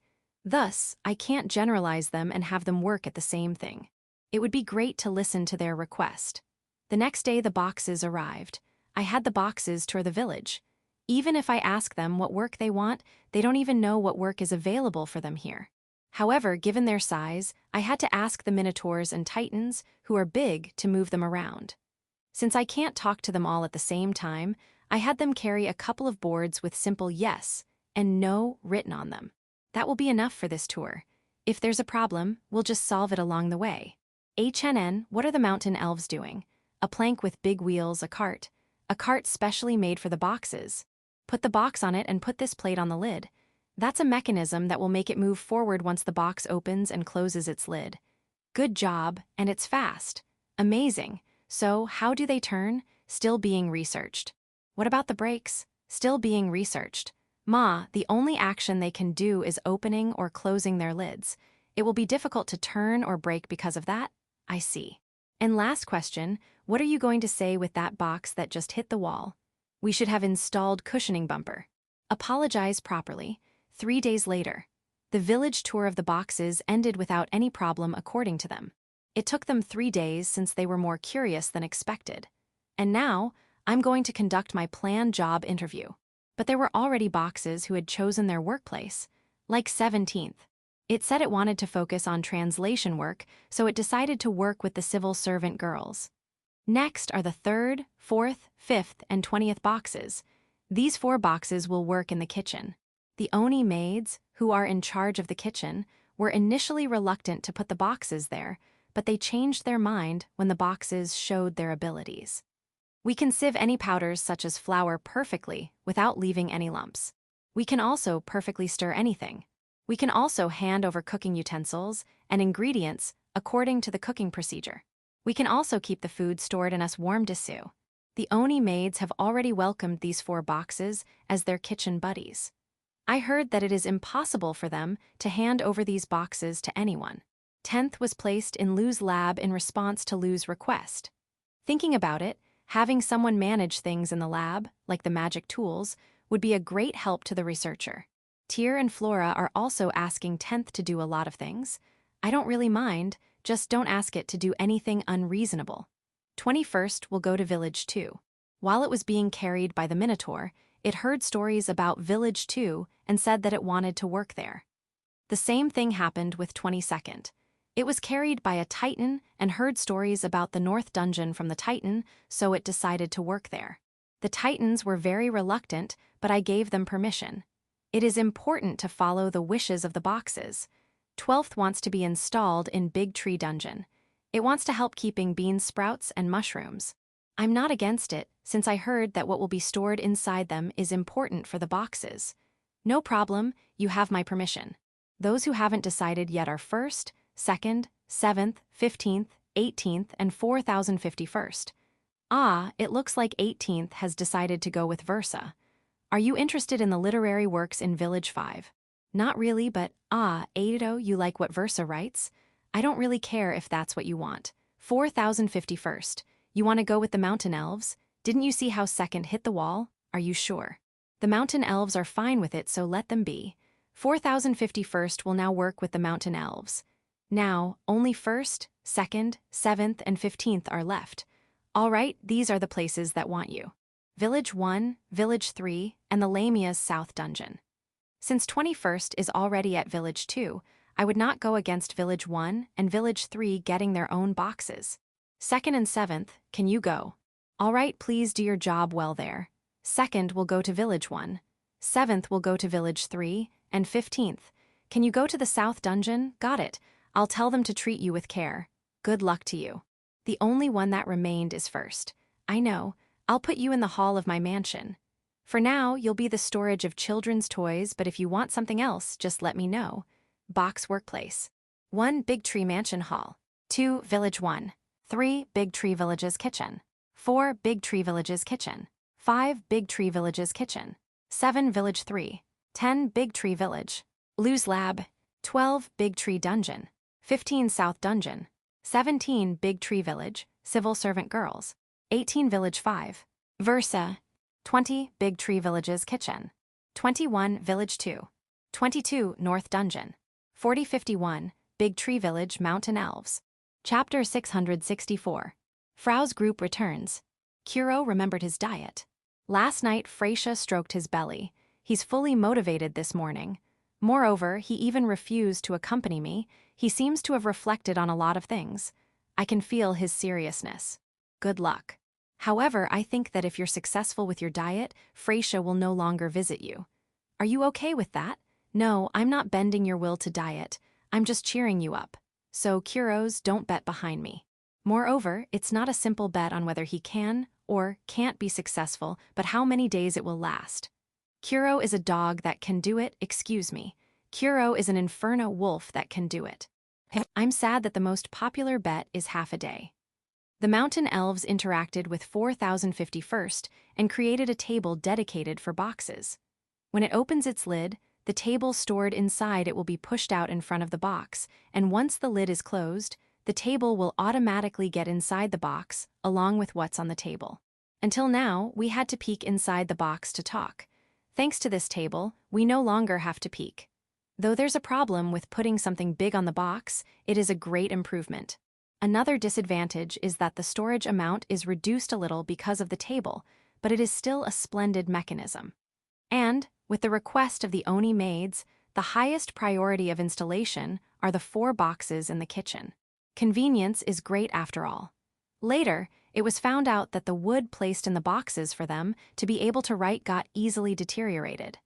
Thus, I changed them from shaved firewood to good-looking pebbles. Frau and the others, who had gone to the royal capital, returned. It looks like they freshen up quite a bit since everyone's smiling. Yuri's not with them.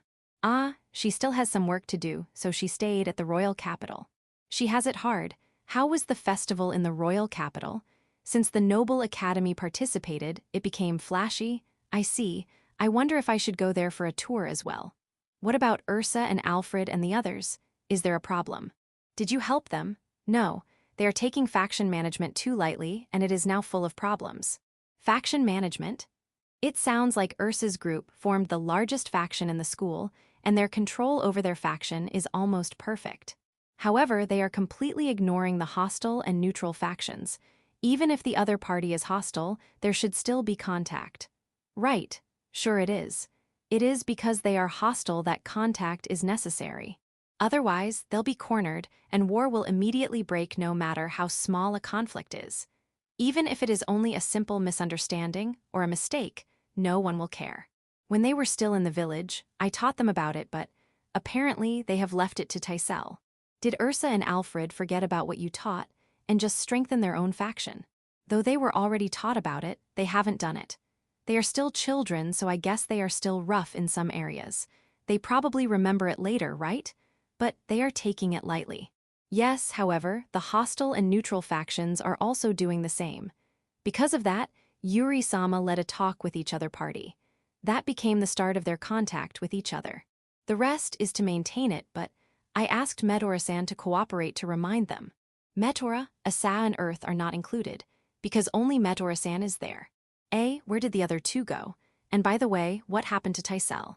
Given your school story, she seems to be not going to school. Tysel has her hands full in playing with companies in the royal capital. She perfectly handles both hostile and neutral forces and, of course, her own faction as well. She's way better than me. Asa-san and Earth-san are helping out Tysel. Strictly speaking, Asa-san is Tysel's butler. Earth-san is managing the intelligence gathering unit while managing a cafe. It seems like he's also cooperating with the intelligence agency under Randen-sama. They are all doing well. That's what I decided. I told them what happened while they were away. The biggest thing is probably the discovery of the boxes. They were surprised by that, but they were not when I told them about the magic carpet. Well, Beazle has one. In the whole kingdom, it seems like there are other tools with ego. They were delighted that there are many crystals with videos on them. However, when they tried to play one, the language seemed to be from a long time ago. I enjoyed it, but Frau and the others didn't understand it. In order to enjoy the story, it seems like translation and dubbing are necessary. Let's find something with few characters. Night. Frau and the civil servant girls participated in the stargazing using the astronomical telescope. Since we're doing it almost every day, the number of participants each time is dwindling. However, some of the children are participating every day. Do you want to be astronomers in the future? Frau and the civil servant girls looked at the telescope and became excited. Rather than the stars, won't using this to view distant places better? I agree. If you install one in a military facility, you can detect the movement of the enemy. The structure seems to be simple, so if we can produce lens, won't we be able to mass produce it? Hold your horses, ladies. Don't talk about something strange while stargazing. Freysia also participated in stargazing, but she didn't use the astronomical telescope. Are you already tired of it? It is better to look at the sky with your own eyes. You are more adult-like than me. After our stargazing, we returned to my mansion. Kuro drank and slept. He's tired from exercising. I feel like he won't be able to stand it, so I gave him alcohol when he took a bath to freshen him up. You did well. Frasha went to stroke his stomach. Yeah, do your best tomorrow again. Chapter 665. Graduates visit. My name is Dresden. Dresden, daughter of the glorious Dresden family. Yeah, I know. Dresden is not a girl's name, no matter who you ask. My father was excited about his first daughter, so he mispronounced my name. It would be good if he admitted his mistake and corrected it, but he strangely took pride in it. Because of that, I only talk with him about once or twice a year. It's not because we have a bad relationship. However, I would like him to apologize to me. Unfortunately, since I'm a student of the Noble Academy, I live in the school. I only return home during winter, and I can only meet my father if he's not dispatched somewhere to sue. Ma, even if I meet him, if he calls me Dresden, I'll hit him. Currently, my parents, my little sister, and my friends call me Irish. However, in front of someone with high social standing, I'm Dresden. With such a sad fate, I've been staying at the Noble Academy for quite some time to sue. The school is preparing to participate in the Festival of the Royal Capital, which will be held soon, so everyone's kind of full of energy. Maybe that's why I'm a little wary. A group of about 20 people is by the main gate at the south of the school. Since the guards let them pass through, they shouldn't be suspicious people. However, their thug-like appearance is not suitable for the Noble Academy to sue. Why didn't the guards stop them? Doesn't the school have a clothing policy? I guess it doesn't. Some nobles look wacky, and there are even races that are all naked. If they do something about clothes, there might even be a war to sue. But that group of men is clearly a group of delink, HNN. They are not men. They are women who dress up as men Desuni. They can't completely cover their chest. No, did they even try to hide them? Then why are they her? I was horrified. This is bad. I need to ask for help. The new students nearby probably don't even know what's happening. Only students who have stayed at the school for at least 10 years knew about this. How about the teachers? That won't work to sue. They are new ones too. I don't know what to do, but I have to do something. This is an emergency to sue. I used magic to get in touch with my friends. However, their reply sent me into despair. Sorry, I'm not at the kingdom right now. I'm shopping. I can't go back yet. Cooking, I can't leave. I'm currently in the North Forest. I'll be back soon, Yua. Sorry, I just encountered a monster. I'll call you later. Nuo, the group dressed as men had already lined up side by side and posed. Can I oppose them alone? Impossible to sue. It can't be helped. I catch a young student nearby and order her. What faction are you from? If your leader is around or if other members are nearby, tell them to come to the main gate. Fortunately, the leader of their faction seemed to be nearby to sue. She brought around 50 others. Not bad. I ask for your cooperation. We are from different factions, but this is a problem the whole school must face to sue. With that in mind, let's help each other. I will explain to you the details later, so please move according to my instructions for now. What should we do? Great, it's good that I'm with someone who looks at the big picture. This won't be hard. First of all, we have to form a formation. Form 3 columns. Once a person makes a mistake, he's out. Be prepared for that. This is bad. The march of the group dressed as men started. They are doing the snap walk. You'll know it by looking, and you'll understand if you listen. You need a considerable degree of practice to do that to sue. Rhythm, timing, they are certainly members of high social status families. Are. The one in the middle, isn't she the royal princess, Yuri-sama? Next to her is Forum-sama. Aren't they the members of the worst generation from years ago? Can we even compete with them? No, timidity is forbidden. We have to respond. First, spread out to the side. No, my instructions won't make it in time. 3-row squadron. The distance with each other will be 2 people apart. The others behind will be at the same distance. When the leader of the faction gave that instruction, they immediately formed 3 neat rows. Amazing Desuni. 8. I should have asked her name first. I'm Dresden, daughter of Count Dresden Desu. My friends call me Irish. What about you? Ursa Mashio, daughter of the village chief of Village 5. Jay. What a big shot, Desu. No, I'll postpone my surprise.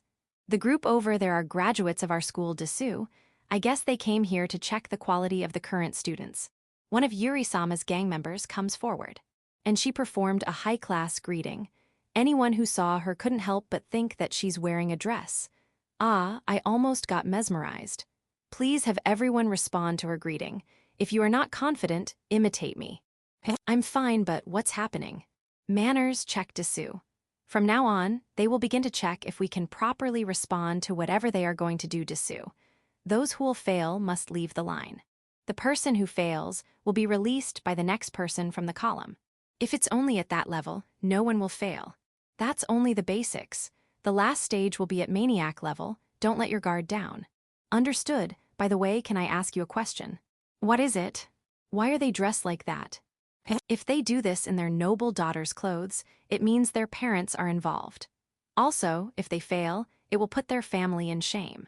I see. Also, I know someone over there. No, I know everyone. Ah, Yuri-sama is working in Village 5. Pretend you don't know her and continue. Also, can I have you deal with her, in case we got annihilated? Is there a penalty? You know her, right? Do you think she'll punish us? Definitely. Let's do our best. Yeah. We worked hard. Ursa-san, don't try to escape because you made a mistake. You can still be a substitute, so stay until the end. We have second and even third chance to sue. See, you've even been nominated. It means you have to perform solo. Do your best. Forum-sama nominated me. It's because I called myself Irish and not Dresden. I was eliminated once and stayed until the end. As for Ursa-san's group, they were annihilated. Graduates, fight. Current students. Refuse. Current students will be punished. Nobles, don't run away. Graduates, fight. Current students. Respond. Current students, annihilated.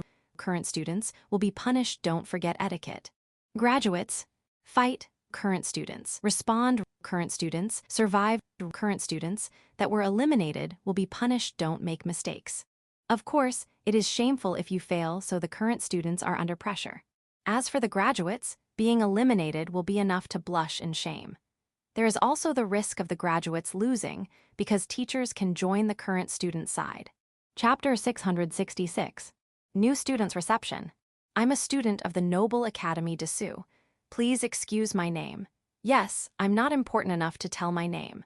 I'm a very ordinary noble daughter born from a very ordinary noble house. Thus, there's no need for me to say my name. Yes, please leave it be. I won't stand out at the school and will spend my time in it normally. Or so I thought, but what is happening? A strange student. No, it all started when an old student called me and asked me to call the leader of our faction. Moreover, she asked me to bring a lot of our members. Normally, I won't respond to that kind of suspicious request, but the atmosphere is not normal.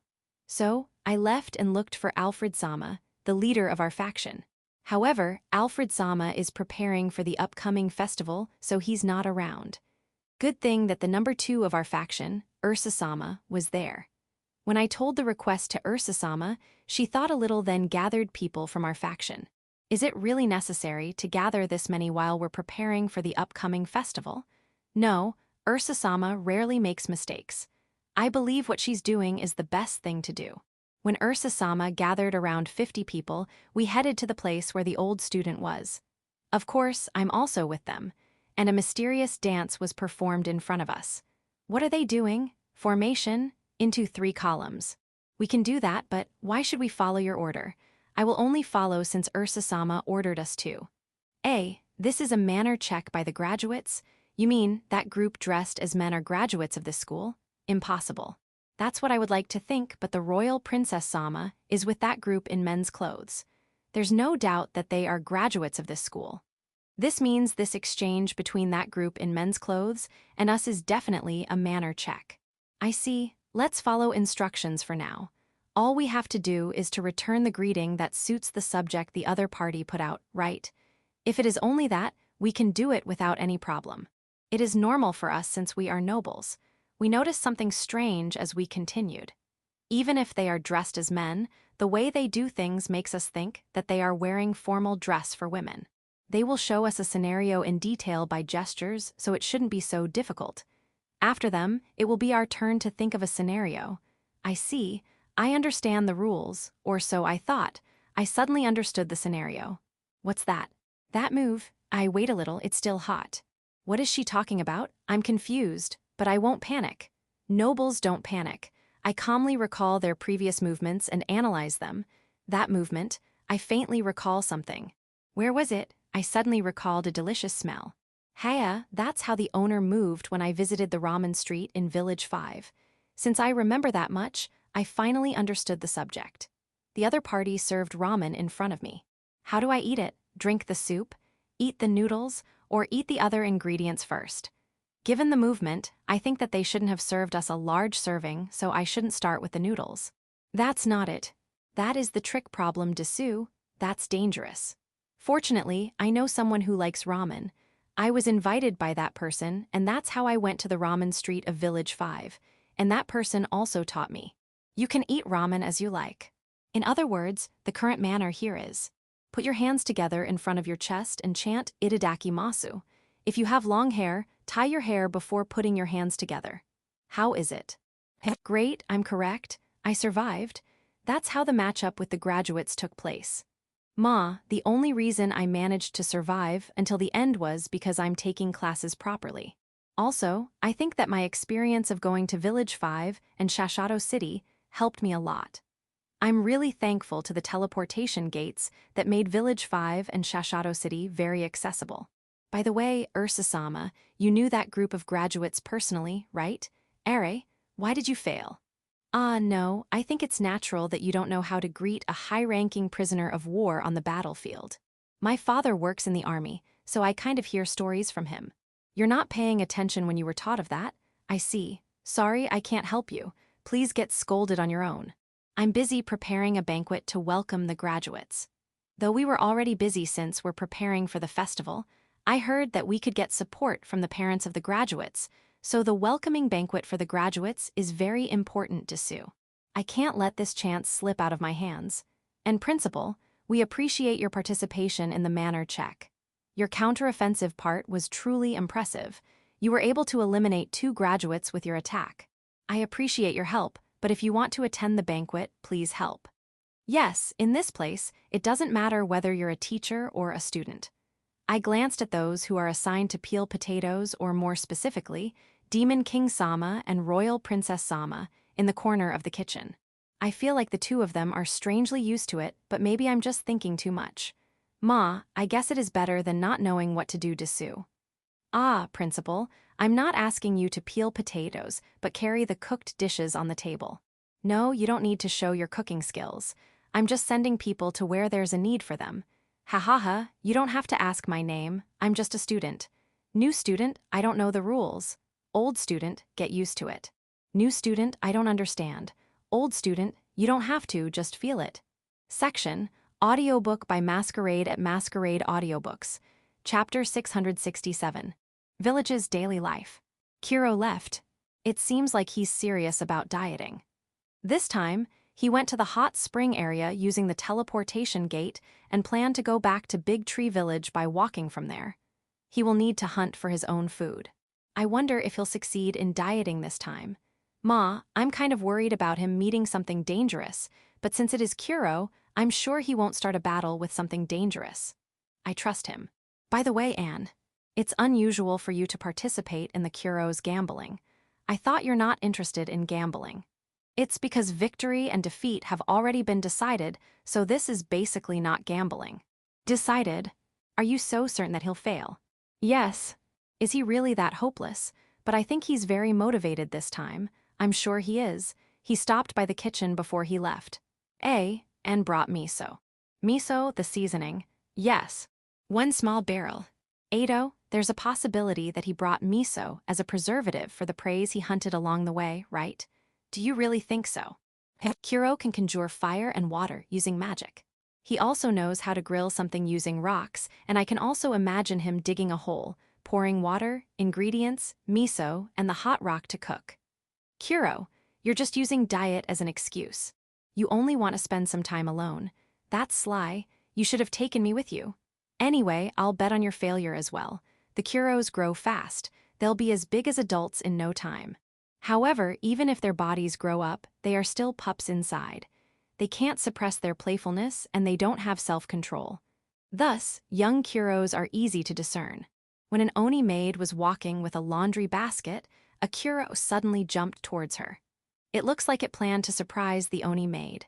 However, the Oni maid is already used to it. She crouched a little and leaned her body to the side while holding the basket full of laundry. The Oni maid then caught the Kuro on its waist and threw it on the side, making the Kuro roll. The Kuro, who did not suffer any damage even though it rolled a few times, thought that it's a new kind of game. When it was about to re-challenge the Oni maid talked. Zid. The Kuro stopped moving and sat obediently. You should have been taught that you shouldn't charge at me when I have laundry. You won't be given dinner. It was upset but looked kind of funny. It looks around to ask for help to get out of trouble. Ah, it found me and dashed to me with all its might. It came to me and whined in order to get my help. I'll try, but I can't promise anything. I was able to reduce its no dinner punishment to raw meat dinner. Forgive my incompetence. You can grill it yourself, but do that outside. If you do it inside the house, it will start a fire. And doing mischief is not good, though I think it can't be helped since you're still young. Kuroichi, Kuroni, Kurasen, and Kurian were all mischievous. Yeah, they often charged at me from behind while I was working. I think Kuroichi was the most mischievous one. The children say Kuroichi is the calm type. As for me, I can't forget his puffed image that easily. He was curious and naughty. Ah, Kuroichi is looking over here, so let's end the story. I hope you'll reflect. The loud meow of the Ainikos echoed in the mansion. It was their usual loud cry of anger. I guess something angered them again. When I looked in the direction of the loud meow to check what's the problem, I saw the flying phoenix chick, Aegis. And when it saw it, it looked relieved and landed on the top of my head. You're the reason. Before Aegis replies, Meal, one of the Ainikos, comes. I can tell just by looking at her. She's so angry, it doesn't matter what I say. It is saying with its stare to hand over Aegis, who's standing on my head. Ah, yeah, this is bad. I understand that Aegis did something, but I won't hand over Aegis when you're like that. I want to know why. What did Aegis do? Meal guided us to the place where the incident happened, and it was Saugetsu's room. Rail, Yule, and Gale are there. Looking at them, it looks like they are comforting Saugetsu, who's lying down. What did Aegis do to Saugetsu? Meal pointed out Saugetsu's thigh. Some of the furs on Saugetsu's thigh were gone, and his skin was visible. Given the amount of fur gone, I guess Aegis was sleeping there. While sleeping, Aegis suddenly burns. Have you already applied medicine on Saugetsu's burn? It seems like not yet, since the eagle has just arrived with a leaf of the world tree on its beak. For now, let's treat Saugetsu using the leaf of the world tree. However, it doesn't seem like Saugetsu's skin was burned. Will his fur heal using the leaf of the world tree? Let's try. Also, Aegis apologized to Saugetsu. It's good that you know that you're wrong. Meal and the others won't forgive him with just that, but at least they will not retaliate using violence. Ban Aegis from getting in contact with Saugetsu? All right. Aegis is banned from getting in contact with him until next spring. Of course, he's also prohibited from entering Saugetsu's room.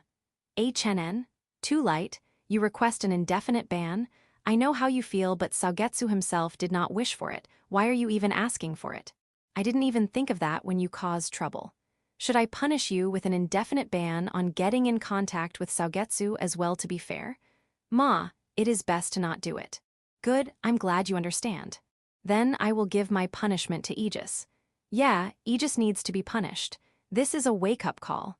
This time, only Saugetsu was affected, but you could start a fire. I can no longer overlook it. If you can't control it properly, I won't let you live in the mansion. He's desperately apologizing, so I guess that's enough. I'll leave his guidance to the eagle. As punishment, I'll have you heat bathwater this summer. I'm not asking you to heat it all the time. Only when one will use it, and it should be at the temperature which a person can enjoy. I don't know how you'll do it, but I think it's a good training method for you, so accept it. Good. Aegis is really reflecting since he's seriously warming hot water for the bath. Ma, the days where the bathwater is a little hotter will continue, but let's endure it. While the summer night breeze hits me, I feel lonely since Kuro, who has always been by my side, is not here. Ah, I'll give you Kuro's share of Pat, Yuki. Ha ha ha. Since Kuro's not here, Yuki is behaving like a baby. Okay. If Kuro's diet fails, let's laugh at him. Demon King. Did that inferno wolf just got thrashed by a maid? Beazle, I've decided that I never saw that. Chapter 668. Movie theater. With the help of Rhea and the High Elves, a large building was built at the foot of Village 5. Inside the building is a space with hundreds of chairs that are laid out where the one sitting would be comfortable. The space is around 3-story high. The balconies, the second and third floor, are proof of this. It's like an opera house. And there's a big screen before it. In other words, this building is a movie theater. When I said I wanted to set up the necessary facility that will make everyone able to watch the story contained in the crystal, this place was built. However, this movie theater has an unnatural dug area in front of the screen. It's an important place. The story contained in the crystal uses old language, so it needs to be translated into the present language in order to be enjoyed by modern watchers. Subtitles are rejected because not everyone can read. There will be someone dubbing while the video is being played. Those who haven't decided yet are 1st, 2nd, 7th, 15th, 18th, and 4051st. It looks like 18th has decided to go with Versa. Are you interested in the literary works in Village 5? Not really, but Ado, you like what Versa writes? I don't really care if that's what you want. 4051st. You want to go with the Mountain Elves? Didn't you see how 2nd hit the wall? Are you sure? The Mountain Elves are fine with it, so let them be. 4051st will now work with the Mountain Elves. Now, only 1st, 2nd, 7th, and 15th are left. All right, these are the places that want you. Village 1, Village 3, and the Lamia's South Dungeon. Since 21st is already at Village 2, I would not go against Village 1 and Village 3 getting their own boxes. 2nd and 7th, can you go? All right, please do your job well there. 2nd will go to Village 1. 7th will go to Village 3, and 15th. Can you go to the South Dungeon? Got it. I'll tell them to treat you with care. Good luck to you. The only one that remained is 1st. I know. I'll put you in the hall of my mansion. For now, you'll be the storage of children's toys, but if you want something else, just let me know. Box Workplace. 1 Big Tree Mansion Hall. 2 Village 1. 3 Big Tree Villages Kitchen. 4 Big Tree Villages Kitchen. 5 Big Tree Villages Kitchen. 7 Village 3. 10 Big Tree Village. Lose Lab. 12 Big Tree Dungeon. 15 South Dungeon. 17 Big Tree Village, Civil Servant Girls. 18 Village 5. Versa. 20 Big Tree Villages Kitchen. 21 Village 2. 22 North Dungeon. 4051 Big Tree Village Mountain Elves. Chapter 664. Frau's group returns. Kuro remembered his diet. Last night, Freysha stroked his belly. He's fully motivated this morning. Moreover, he even refused to accompany me. He seems to have reflected on a lot of things. I can feel his seriousness. Good luck. However, I think that if you're successful with your diet, Freysha will no longer visit you. Are you okay with that? No, I'm not bending your will to diet. I'm just cheering you up. So, Kuros, don't bet behind me. Moreover, it's not a simple bet on whether he can or can't be successful, but how many days it will last. Kuro is a dog that can do it, excuse me. Kuro is an inferno wolf that can do it. I'm sad that the most popular bet is half a day. The Mountain Elves interacted with 4051st and created a table dedicated for boxes. When it opens its lid, the table stored inside it will be pushed out in front of the box, and once the lid is closed, the table will automatically get inside the box, along with what's on the table. Until now, we had to peek inside the box to talk. Thanks to this table, we no longer have to peek. Though there's a problem with putting something big on the box, it is a great improvement. Another disadvantage is that the storage amount is reduced a little because of the table, but it is still a splendid mechanism. And, with the request of the Oni maids, the highest priority of installation are the 4 boxes in the kitchen.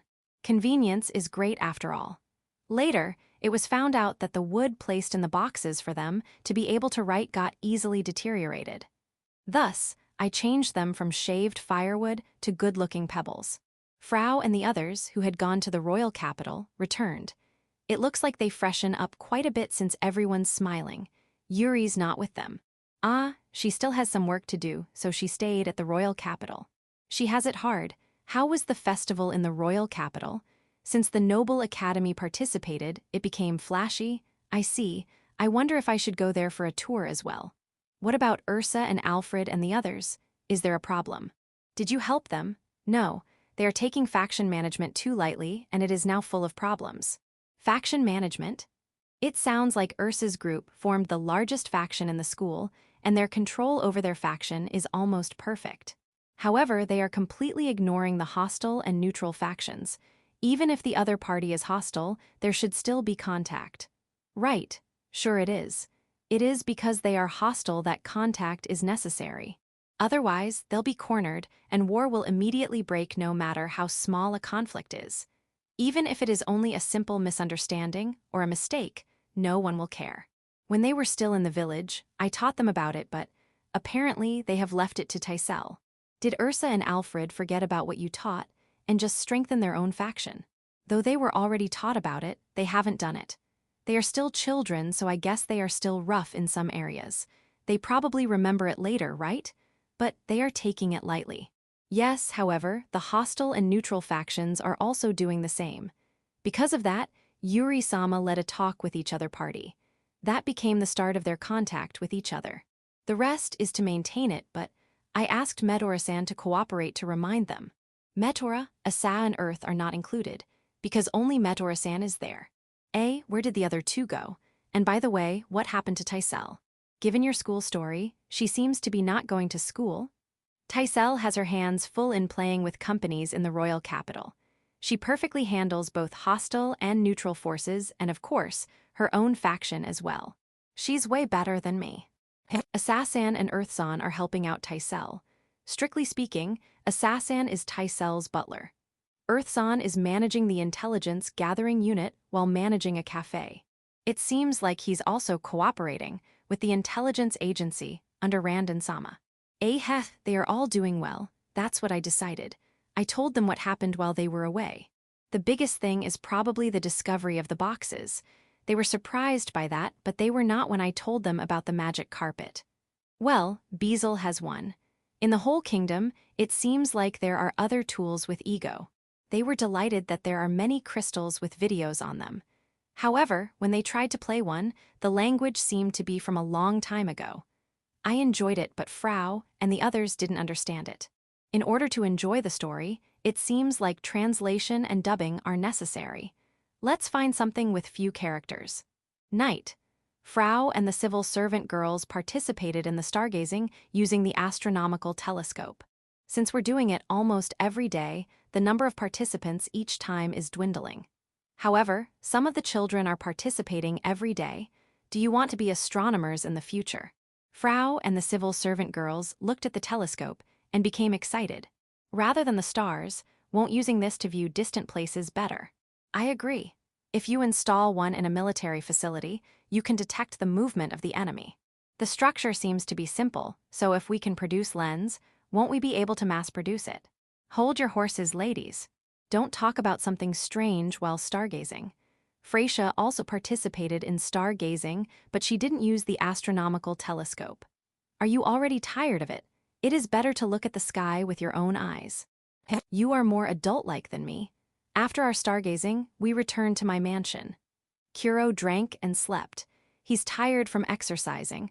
I feel like he won't be able to stand it, so I gave him alcohol when he took a bath to freshen him up. You did well. Freysia went to stroke his stomach. Yeah, do your best tomorrow again. Chapter 665. Graduates visit. My name is Dresden. Dresden, daughter of the glorious Dresden family. Yeah, I know. Dresden is not a girl's name, no matter who you ask. My father was excited about his first daughter, so he mispronounced my name. It would be good if he admitted his mistake and corrected it, but he strangely took pride in it. Because of that, I only talk with him about once or twice a year. It's not because we have a bad relationship. However, I would like him to apologize to me. Unfortunately, since I'm a student of the Noble Academy, I live in the school. I only return home during winter, and I can only meet my father if he's not dispatched somewhere to sue. Ma, even if I meet him, if he calls me Dresden, I'll hit him. Currently, my parents, my little sister, and my friends call me Irish. However, in front of someone with high social standing, I'm Dresden. With such a sad fate, I've been staying at the Noble Academy for quite some time to sue. The school is preparing to participate in the Festival of the Royal Capital, which will be held soon, so everyone's kind of full of energy. Maybe that's why I'm a little wary. A group of about 20 people is by the main gate at the south of the school. Since the guards let them pass through, they shouldn't be suspicious people. However, their thug-like appearance is not suitable for the noble Academy Dessous. Why didn't the guards stop them? Doesn't the school have a clothing policy? I guess it doesn't.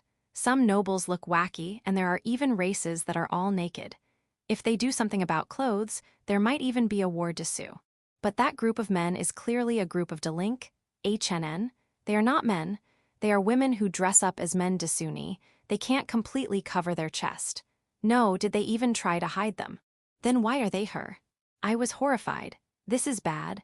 I need to ask for help. The new students nearby probably don't even know what's happening. Only students who have stayed at the school for at least 10 years knew about this. How about the teachers? That won't work, Dessous. They are new ones too. I don't know what to do, but I have to do something. This is an emergency, Dessous. I used magic to get in touch with my friends. However, their reply sent me into despair. Sorry, I'm not at the kingdom right now. I'm shopping. I can't go back yet. Cooking, I can't leave. I'm currently in the North Forest. I'll be back soon, Yua. Sorry, I just encountered a monster. I'll call you later. Nuo, the group dressed as men had already lined up side by side and posed. Can I oppose them alone? Impossible, Dessous. It can't be helped. I catch a young student nearby and order her. What faction are you from? If your leader is around or if other members are nearby, tell them to come to the main gate. Fortunately, the leader of their faction seemed to be nearby Dessous. She brought around 50 others. Not bad. I ask for your cooperation.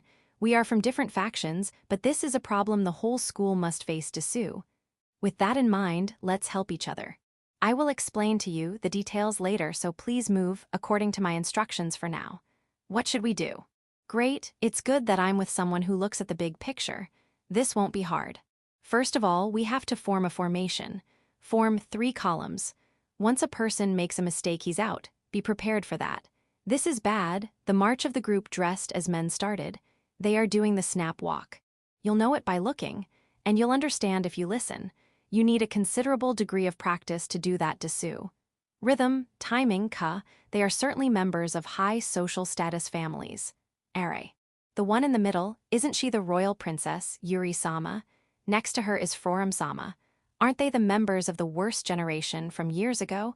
Can we even compete with them? No, timidity is forbidden. We have to respond. First, spread out to the side. No, my instructions won't make it in time. 3-row squadron. The distance with each other will be 2 people apart. The others behind will be at the same distance. When the leader of the faction gave that instruction, they immediately formed 3 neat rows. Amazing, Dessous. 8. I should have asked her name first. I'm Dresden, daughter of Count Dresden Dessous. My friends call me Irish. What about you? Ursa Machio, daughter of the village chief of Village 5. J. What a big shot, Dessous. No, I'll postpone my surprise. The group over there are graduates of our school, Dessous. I guess they came here to check the quality of the current students. One of Yuri-sama's gang members comes forward, and she performed a high-class greeting. Anyone who saw her couldn't help but think that she's wearing a dress. I almost got mesmerized. Please have everyone respond to her greeting. If you are not confident, imitate me. I'm fine, but what's happening? Manners, check, Dessous. From now on, they will begin to check if we can properly respond to whatever they are going to do, Dessous. Those who will fail must leave the line. The person who fails will be released by the next person from the column. If it's only at that level, no one will fail. That's only the basics. The last stage will be at maniac level. Don't let your guard down. Understood. By the way, can I ask you a question? What is it? Why are they dressed like that? If they do this in their noble daughter's clothes, it means their parents are involved. Also, if they fail, it will put their family in shame. I see. Also, I know someone over there. No, I know everyone. Yuri-sama is working in Village 5. Pretend you don't know her and continue. Also, can I have you deal with her, in case we got annihilated? Is there a penalty? You know her, right? Do you think she'll punish us? Definitely. Let's do our best. Yeah. We worked hard. Ursa-san, don't try to escape because you made a mistake. You can still be a substitute, so stay until the end. We have second and even third chance, Dessous. See, you've even been nominated. It means you have to perform solo. Do your best. Forum-sama nominated me. It's because I called myself Irish and not Dresden. I was eliminated once and stayed until the end. As for Ursa-san's group, they were annihilated. Graduates, fight. Current students. Refuse right arrow current students will be punished. Nobles, don't run away. Graduates, fight. Right arrow current students. Respond. Right arrow current students. Annihilated. Right arrow current students will be punished. Don't forget etiquette. Graduates, fight. Right arrow current students. Respond. Right arrow current students. Survived. Right arrow current students that were eliminated will be punished. Don't make mistakes. Of course, it is shameful if you fail, so the current students are under pressure. As for the graduates, being eliminated will be enough to blush in shame. There is also the risk of the graduates losing because teachers can join the current student side. Chapter 666. New Students Reception. I'm a student of the Noble Academy Dessous. Please excuse my name. Yes, I'm not important enough to tell my name. I'm a very ordinary noble daughter born from a very ordinary noble house. Thus, there's no need for me to say my name. Yes, please leave it be. I won't stand out at the school and will spend my time in it normally. Or so I thought, but what is happening? A strange student. No, it all started when an old student called me and asked me to call the leader of our faction. Moreover, she asked me to bring a lot of our members. Normally, I won't respond to that kind of suspicious request, but the atmosphere is not normal. So, I left and looked for Alfred-sama, the leader of our faction. However, Alfred-sama is preparing for the upcoming festival, so he's not around. Good thing that the number 2 of our faction, Ursa-sama, was there. When I told the request to Ursa-sama, she thought a little, then gathered people from our faction. Is it really necessary to gather this many while we're preparing for the upcoming festival? No, Ursa-sama rarely makes mistakes. I believe what she's doing is the best thing to do. When Ursa-sama gathered around 50 people, we headed to the place where the old student was. Of course, I'm also with them. And a mysterious dance was performed in front of us. What are they doing? Formation, into 3 columns. We can do that, but why should we follow your order? I will only follow since Ursa-sama ordered us to. This is a manner check by the graduates? You mean that group dressed as men are graduates of this school? Impossible. That's what I would like to think, but the royal Princess-sama is with that group in men's clothes. There's no doubt that they are graduates of this school.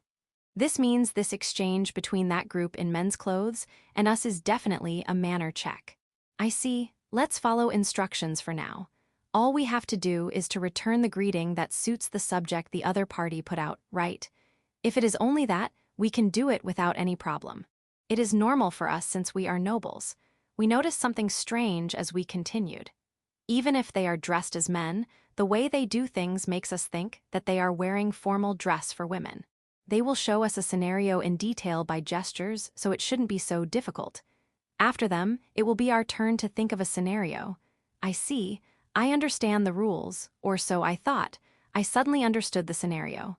What's that? That move. Wait a little, it's still hot. What is she talking about? I'm confused, but I won't panic. Nobles don't panic. I calmly recall their previous movements and analyze them. That movement, I faintly recall something. Where was it? I suddenly recalled a delicious smell. Haya, that's how the owner moved when I visited the ramen street in Village 5. Since I remember that much, I finally understood the subject. The other party served ramen in front of me. How do I eat it? Drink the soup? Eat the noodles? Or eat the other ingredients first? Given the movement, I think that they shouldn't have served us a large serving, so I shouldn't start with the noodles. That's not it. That is the trick problem, Dessous. That's dangerous. Fortunately, I know someone who likes ramen. I was invited by that person, and that's how I went to the ramen street of Village 5, and that person also taught me. You can eat ramen as you like. In other words, the current manner here is, put your hands together in front of your chest and chant Itadaki Masu. If you have long hair, tie your hair before putting your hands together. How is it? Great, I'm correct. I survived. That's how the matchup with the graduates took place.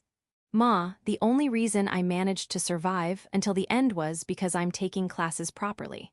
Also, I think that my experience of going to Village 5 and Shashato City helped me a lot. I'm really thankful to the teleportation gates that made Village 5 and Shashato City very accessible. By the way, Ursa-sama, you knew that group of graduates personally, right? Ere, why did you fail? No, I think it's natural that you don't know how to greet a high-ranking prisoner of war on the battlefield. My father works in the army, so I kind of hear stories from him. You're not paying attention when you were taught of that? I see. Sorry, I can't help you. Please get scolded on your own. I'm busy preparing a banquet to welcome the graduates. Though we were already busy since we're preparing for the festival, I heard that we could get support from the parents of the graduates, so the welcoming banquet for the graduates is very important to Sue. I can't let this chance slip out of my hands. And Principal, we appreciate your participation in the manner check. Your counteroffensive part was truly impressive. You were able to eliminate 2 graduates with your attack. I appreciate your help, but if you want to attend the banquet, please help. Yes, in this place, it doesn't matter whether you're a teacher or a student. I glanced at those who are assigned to peel potatoes, or more specifically, Demon King Sama and Royal Princess Sama, in the corner of the kitchen. I feel like the 2 of them are strangely used to it, but maybe I'm just thinking too much. Ma, I guess it is better than not knowing what to do to Sue. Principal, I'm not asking you to peel potatoes, but carry the cooked dishes on the table. No, you don't need to show your cooking skills. I'm just sending people to where there's a need for them. Ha ha ha, you don't have to ask my name, I'm just a student. New student, I don't know the rules. Old student, get used to it. New student, I don't understand. Old student, you don't have to, just feel it. Section, Audiobook by Masquerade at Masquerade Audiobooks. Chapter 667. Village's Daily Life. Kuro left. It seems like he's serious about dieting. This time, he went to the hot spring area using the teleportation gate and planned to go back to Big Tree Village by walking from there. He will need to hunt for his own food. I wonder if he'll succeed in dieting this time. Ma, I'm kind of worried about him meeting something dangerous, but since it is Kuro, I'm sure he won't start a battle with something dangerous. I trust him. By the way, Anne, it's unusual for you to participate in the Kuro's gambling. I thought you're not interested in gambling. It's because victory and defeat have already been decided, so this is basically not gambling.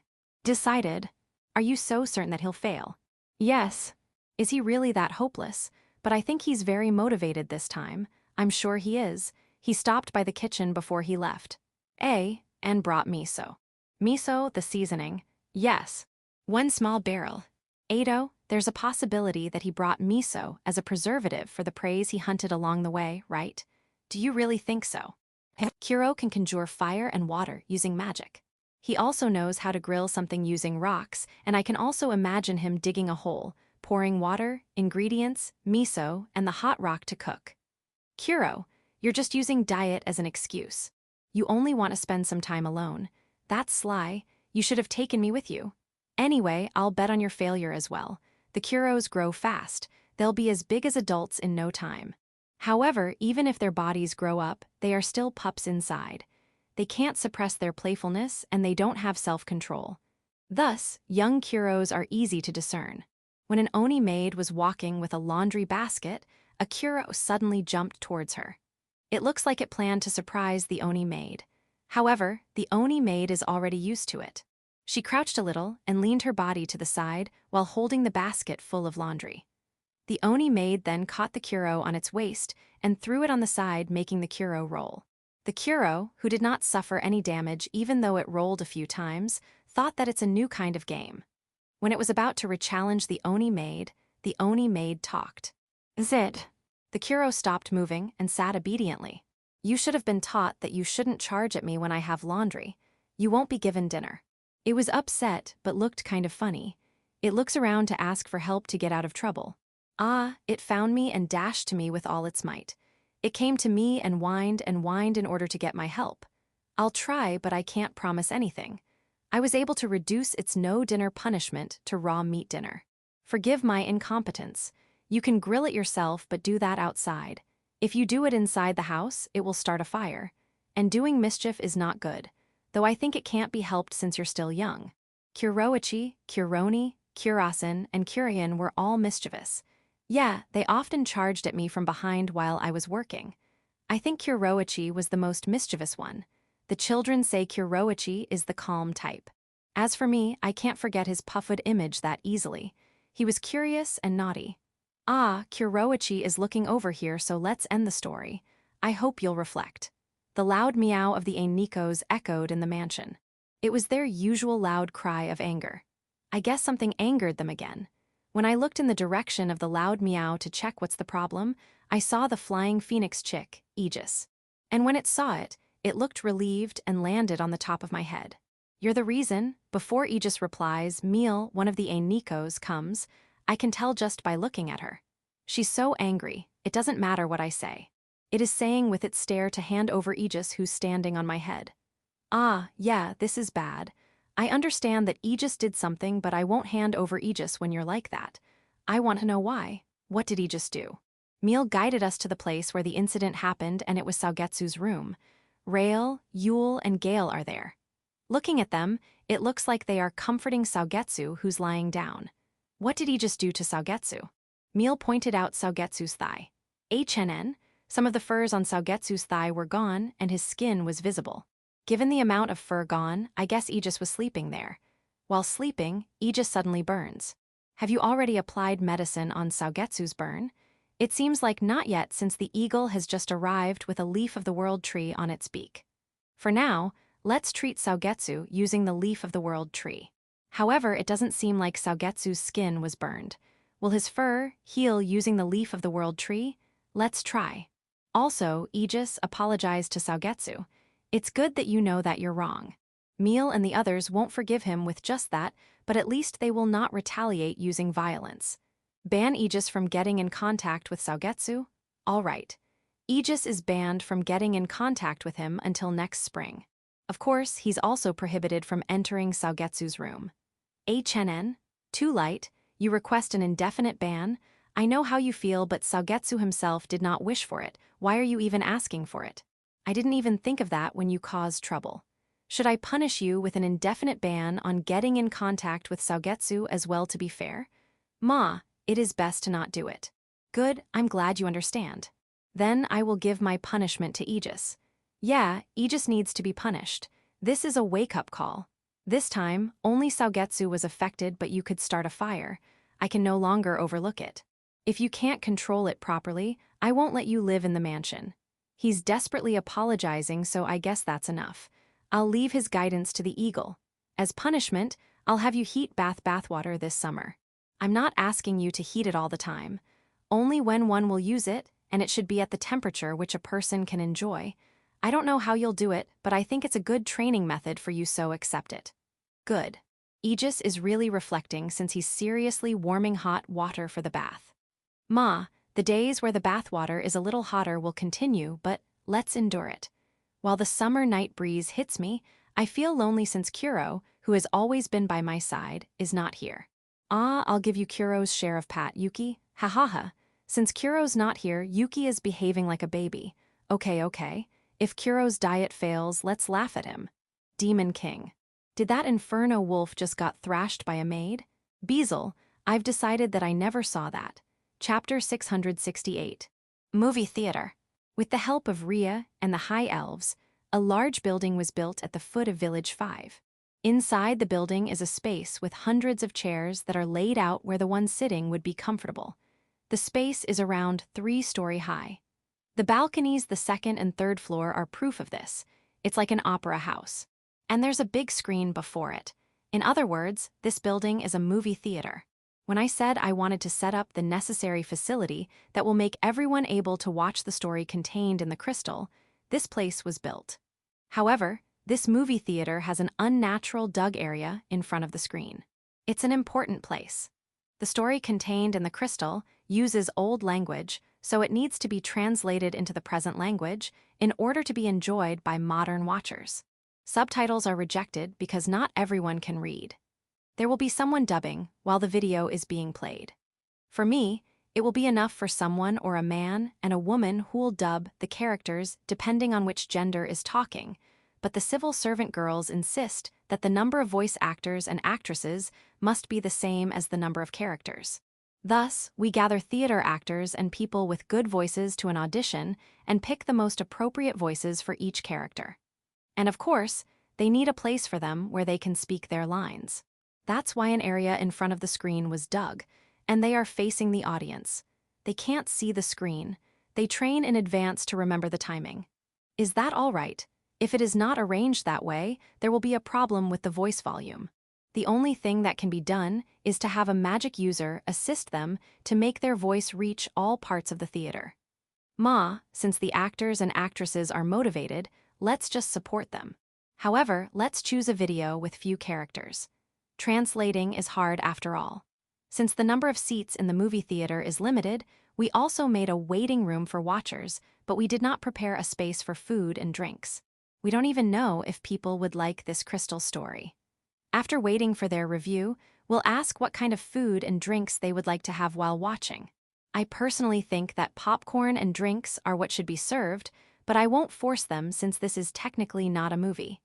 I also want to choose depending on the taste of the watchers. The premiere performance of the movie theater. The audiences are villagers of Big Tree Village, including me and representatives of Village 5 that Yauko has chosen. In addition, there's also the Demon King, Yuri, and the school principal. Principal, why are you here? Aren't you busy with your job? It should be okay since there are short-range teleportation gates. If you say so, let's play the video. It is a boy meets girl video. Even though I said that, it is not much of a love story. The story is about a boy and a girl who unexpectedly met and deepened their relationship while experiencing something mysterious. The boy and the girl were separated, but in the end, they are surprisingly reunited in the last scene. Though I did not watch all the crystal videos, I'm the one who chose this to be played. That's the reason why I participated in this premiere performance, since I'm worried about how others would react. The dubbing was good. They also managed to completely cover the sound. Also, did you prepare an orchestra? Or rather, the original video contains audio and BGM, but the BGM was also cut down in order to not get in the way of the performance, and the orchestra was prepared to compensate for it. It's a simple video, but it's not bad. Though I'm watching on a big screen, I'm kind of overwhelmed by the power of voice and music. I think it's not bad, but I'm only talking for myself.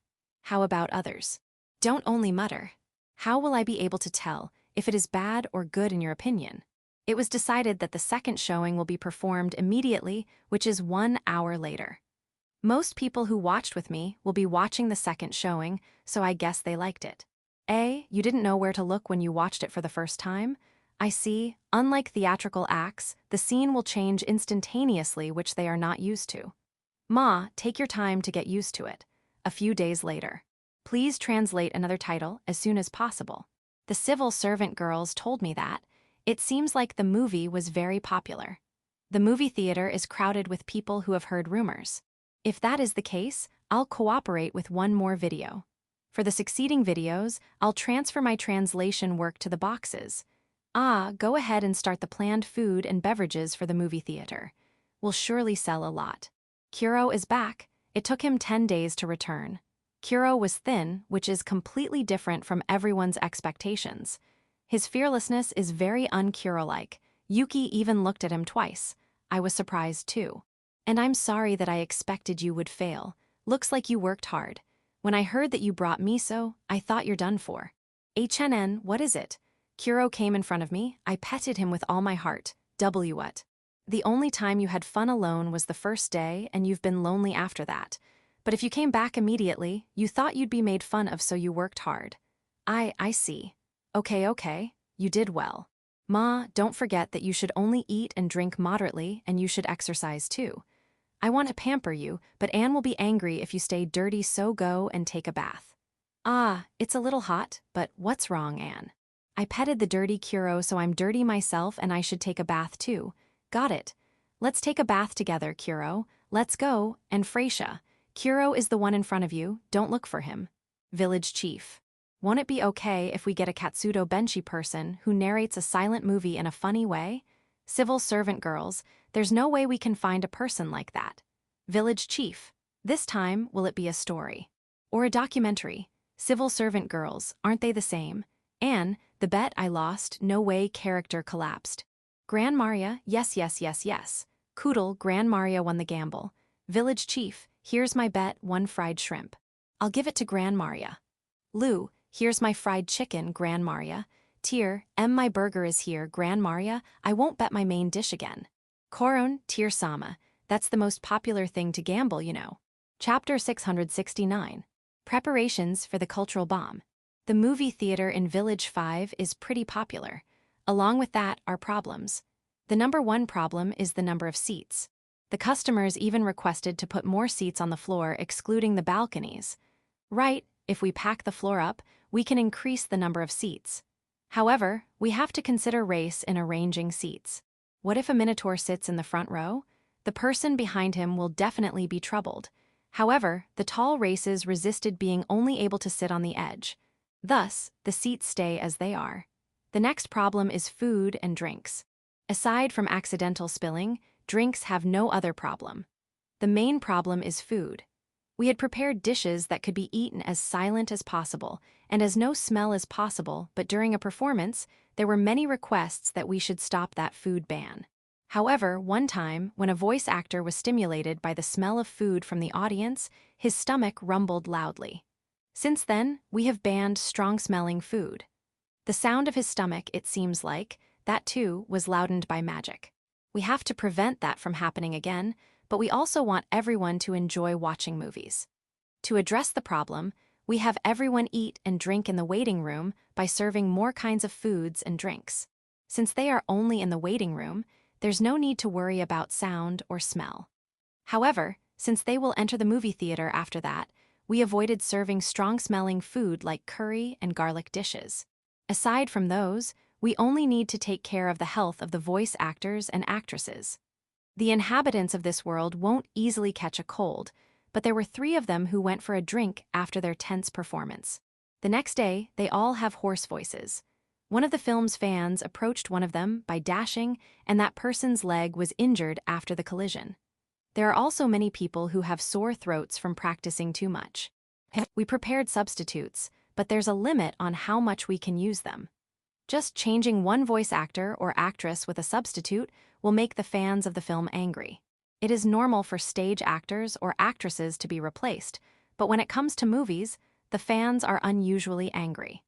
The movie is still the same, but it seems like there is a strong sense of incongruity if the voice is changed. Is this the current problem of the movie industry? Should we focus on the original style? For now, I hired some managers to take care of them. Managers and not managers, since they have to look over several people rather than one person. That's the only thing I can do with our current situation. Please make sure they're okay. About the movies, I asked Ira's group if there's something they could do. Presently, it is impossible to start a movie without a person in charge of the video crystal, the voice actors and actresses, and the musicians. Is there a way where we can overwrite the voice and sounds in the crystal? It is impossible to overwrite anything in a video crystal. It seems like the world is not that sweet.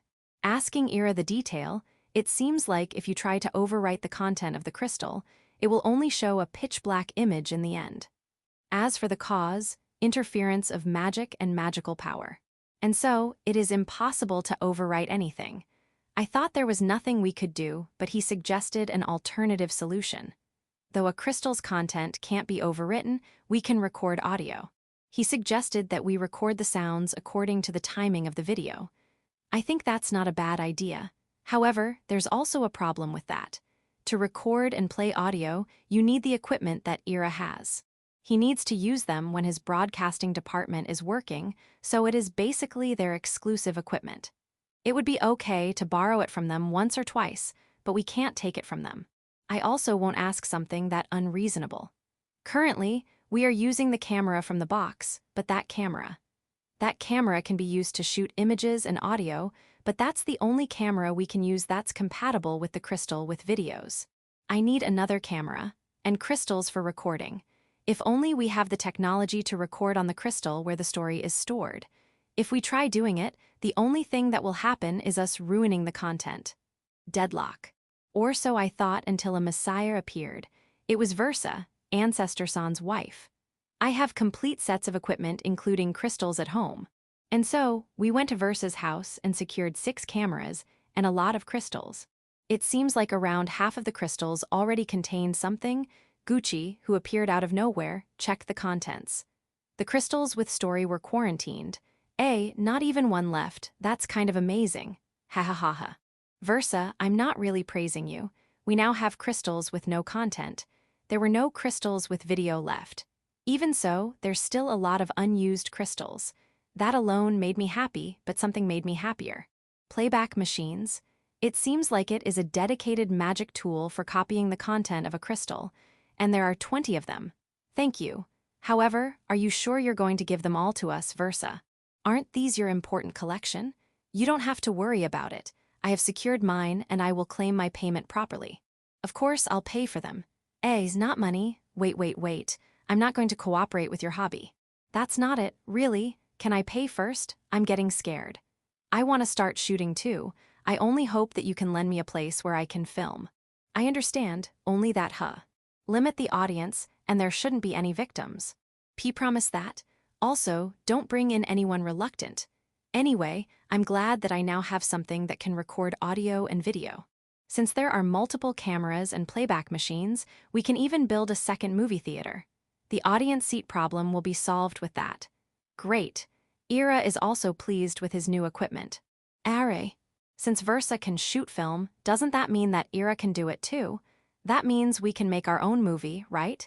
Ira and his team seem to be motivated. I look forward to the future success of your team. Budget. I'll give you as much as you like, but give me the details first. It's money from the village after all. Also, I'll consult the civil servant girls before deciding. That night, a report came from the civil servant girls. In Shashato City, the Goron Company is already moving to secure a place for a movie theater. Are, I thought I already told you that it is impossible to build more movie theaters. Did they get information that I got playback machines? No, I think they thought that village chief will be able to do something about it. I'm kind of worried about that excessive expectation. Also, Taisel-sama from the royal capital sent a message about sending people there that knows how to build a movie theater. It looks like she already secured a site. That's too early. Are, from Taisel, not from the Dalfun Company. Did she hear about the movie theater from the principal? Didn't she hear the information that it's not possible to build more movie theaters? It's good that Versa cooperated, or else the money she used to secure the location will be wasted. I'll write her a letter. Of course, it's my compliment on how she secured land quickly. She also sent a detailed construction budget and distribution of earnings. Did Taisel arrange this? No, I think she asked Asa or Earth or even the Dalfon Company to do it for her. She seems to be studying well. She's studying right, father is worried to sue. Taisel, movie theater. My father made it, I see, go and secure a site, no, 3 sites. Do it fast. Ridley, but according to the information, no other movie theater can be built. Taisel. We're talking about my father, so he'll surely do something about it. After securing land in the royal capital, secure land from other cities as well. We'll be competing with the Goron Company with this. Chapter 670. How to make flying carpet and poolside. We have a magic book with the title, How to Make Flying Carpet. And so, Lou decided to make a flying carpet. I found it interesting, so I'll cooperate with her. We have to prepare a carpet with the right size. We also have to make sure that the carpet is brand new. It doesn't have to be newly made, however. It shouldn't be used as a carpet yet. I wonder why. No one knows, but let's try to follow what's written in the magic book for now. Next, knit that magic stone that will be the core with threads or something similar. Small magic stones can be used, but they should reach a certain gross weight. If we use a magic stone from a wild boar hunted down in the forest, 1 is enough. Okay. The knitted part is kind of obvious, but that doesn't matter. The next step is to sweet talk it. Sweet talk it? I read the magic book to check what it means. Ma, it seems like we have to praise the carpet. I've never seen such a beautiful carpet. The more people praise, the better. Nice carpet. I want a carpet like this too. Good texture. Feels great. Good's very good. This is the best. Even if it doesn't understand what everyone's saying, praising it is of utmost importance. After continuously doing it for 10 days, check the edge of the carpet. Check if it is twitching. If that's what's happening, just keep praising it. The carpet will fly after. Really? Is this the right procedure? Let me read ahead for the time being. Don't panic if the carpet flies. It is undergoing the most important process. Next is discipline. Carpets born of praise, of course, are used to being praised, so they don't like to be ordered.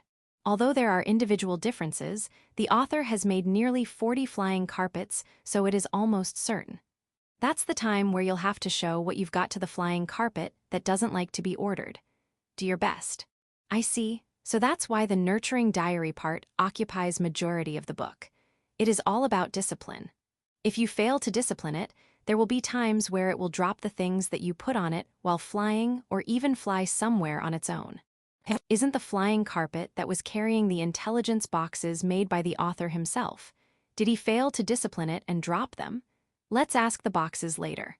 It looks like what we're doing now is the correct procedure, so continue praising it, Lou. Also, if others can cooperate and praise it every time they pass by it, it would be great. That's all I can help you. Thank you for your cooperation. I'll read the magic book more and summarize the discipline part. Yeah, I'll leave the praising to you. No, I'm not running off. Thinking about it calmly, I think it's kind of weird to see adults praising a carpet hanging on a wall. I don't want to get involved with that. Also, if I ever need to praise anyone, I'll praise the children. By the way, it seems like the intelligence box and intelligence sword are made in a similar method. However, the methods change depending on the purpose, especially for this one since it flies while being complemented. As for the intelligence box, they are told with stories. However, it shouldn't be related to combat, and love stories are preferred. Okay. The hot summer days continue, but you can hear cheerful voices near the pool. Even the Orthros Oru was resting by the pool. Oru's upper body is dressed up, and it's also wearing a hat, which is unusual. By the way, what it's wearing is not clothes but a swimsuit. It was made by Zabuton. Looks okay. It suits you. So, are you here alone because you're wearing a swimsuit? No. Guron's with you? Oru gazed at the changing shed near the poolside. I see. Guron is changing to her swimsuit. Right. I can't wait for Guron to come out if her husband Jurar is not here. There's no way I'll praise how beautiful a married woman is in her swimsuit if her husband's not around. Even a simple praise is dangerous. No, I know that others won't mind it. However, I still think it's dangerous. However, I also know that it is rude not to say anything to someone in a swimsuit. If we're somewhere else, I can probably say something, but only Oru is here. In other words, the best way to deal with this situation is to leave this place immediately. After greeting Oru, I headed to the place where the children were playing. I wanted to take the children to the beach, but I wasn't able to do so because of various problems. It would be nice if Beazle or Ancestor-san are not busy. Ma, it's not like it is impossible to ask them, but I have to stop myself. Just a little while ago, I had Ancestor-san go back and forth to Versa's house to collect the camera and playback machine. I have to refrain from asking them too much. I greeted the lizard men and Oni maids watching over the children. I greeted the children too. HNN? What's that? One of the children was looking at a boat by the pool. You want to play with a boat too? He didn't reply, so I asked the lizard men. It looks like that boat for children is a masterpiece of the mountain elves. A child can use it alone. It has a pedal that will make the outer propellers on its sides turn and move forward. The rudder is a handle that can be turned by hand. Well done. I want to order a boat for adults. However, it will be bigger if it is for adults. Also, the mountain elves are very busy making dedicated carts for intelligence boxes together with 4051st. If you make the cart a golem, it would be a little easier. Ma, let's check them out later. Is village chief not going to enjoy the pool? I just came here to check how everyone's doing. Also, I'll ask the children what they want to eat. We already have prepared that, so there will be a group meal here. I see, got it. Gurand and Aru, who are wearing swimsuits, came. It's okay now. There are lizard men and Oni maids nearby. And Gurand looks good in her swimsuit. She's gorgeous. But I won't say that. I'll just give her a bland greeting. I'll leave the rest to the lizard men and Oni maids nearby. That swimsuit suits you, Gurand-sama. You look wonderful. I agree with the Oni maid's praise. That's the limit of what I can do. I'm too cautious. I think that's better than getting into trouble. HNN? One of the lizard men taps my shoulder. What is it? Village Chief, Hikaru-sama, Gyuraru-sama, and Reimarin-sama are here. They are just the usual group. Young Reimarin. And she's in a swimsuit. A. Let's focus on Hikaru. Scholar A, who discovered that the proper way of making a flying carpet is by praising. He's a genius, right? Scholar B. But you have to continuously praise it in a number of days. Rather than a genius, I think he's a weirdo. Villager A, aren't Guron-sama and Reincarnation of the same generation? Villager B, Guron-sama seems younger. Hakurin-sama even looks older. Doors, wearing a swimsuit while being in a young human form, are you? Raymarin silently hits him. Jurar, why didn't you show that to me earlier? Gurond silently hits him. Aru no longer gives a damn and jumps on the pool. Chapter 671. Flying Carpet Making Journal. The second day since we started making a flying carpet. It seems like the others have run out of compliments. I feel like whatever's happening now is nothing but deception. However, that's what's written in the magic book, so we have no choice. Fourth day, I don't know what Lou was saying. She should be praising it. Do your best. Seventh day. Lou's kind of strange. Ma, she's been praising the carpet, but there's still no sign of movement. She might get sick if she continues. I'll have her rest. I'll have the high elf Rhea praise it for now. According to the magic book, it should be okay since there's nothing written that it can only be praised by one person. I'll leave it to you. And Lou, you should try looking at beautiful things. According to the book, if you are in that condition, you should watch beautiful things. It's currently night. Let's look at the starry sky. And so we did. How is it going? The sky is full of stars. She's almost not reacting. It can't be helped. Then let's make a bonfire. The swaying flame of the bonfire can calm anyone's mind. How is it going? No, Lou praises the bonfire in a small voice. You don't have to praise anymore. Can't the bonfire react? Well, yeah. I understand. I sprinkle copper powder, iron powder, salt, etc. on the bonfire. Look, the color has changed. It responded to your praises. It's just the normal reaction of fire to specific materials, but it looks like it has an effect. It looks like life has returned to Lou's eyes. Great. HNN? The children who are watching the bonfire with Lou are looking at me. Do you want to try? Go ahead, but don't get too close to the bonfire. Also, it is prohibited for everyone to throw at once because it's dangerous. You've watched Gut in the Forge, right? You shouldn't be so surprised. It's not like I'm a fire mage or something. 10th day. The revived Lou returns and praises it, but the carpet is still not moving. According to the magic book, it's about time. 15th day. Lou tried to cut the unmoving carpet. Now, she's trying to burn it with magic. Aren't you a researcher? Be more patient. Of course, you should expect failure too. You can find your success after repeated failure. Just a little more, hang in there. 20th day. The carpet moved, and then flew. Amazing, it's really flying. Next is discipline, but let's leave it flying for now. What's wrong, carpet? Why are you coming to me? It was Lou who has been praising you, right? Well, she did try to burn you earlier. You remember the time I saved you from her. I'm glad you have that character, but can't you see how scary Lou's eyes are? Look, she's chanting magic. She can use magic without chanting, but her chanting means you have a chance to stop her. Now, this is your only chance. Hurry and apologize. Yeah, don't hide behind me. 21st day. I rode on the flying carpet. I've been flying with the help of Gran Maria and the others, but this is the first time to experience flying using a magic carpet. Ma, we are indoor and the altitude is around 30 cm. It seems like it can't fly with a heavy load yet. I look forward to your future growth. Okay. I got off the flying carpet since it was already Lou's turn. When Lou got on the flying carpet, the part where she is fell to the floor. Carpet, what have you done? Look, Lou is chanting again. Lou, it was also written in the magic book that it is counterproductive to threaten it. Calm down. Calm down, okay? The flying carpet is flying with the children on board. The altitude is the same as when I tried, 30 cm. Since it is only that high, they're safe. It carried the children who got tired of playing and fell asleep to their respective beds. It was welcomed by the Oni maids.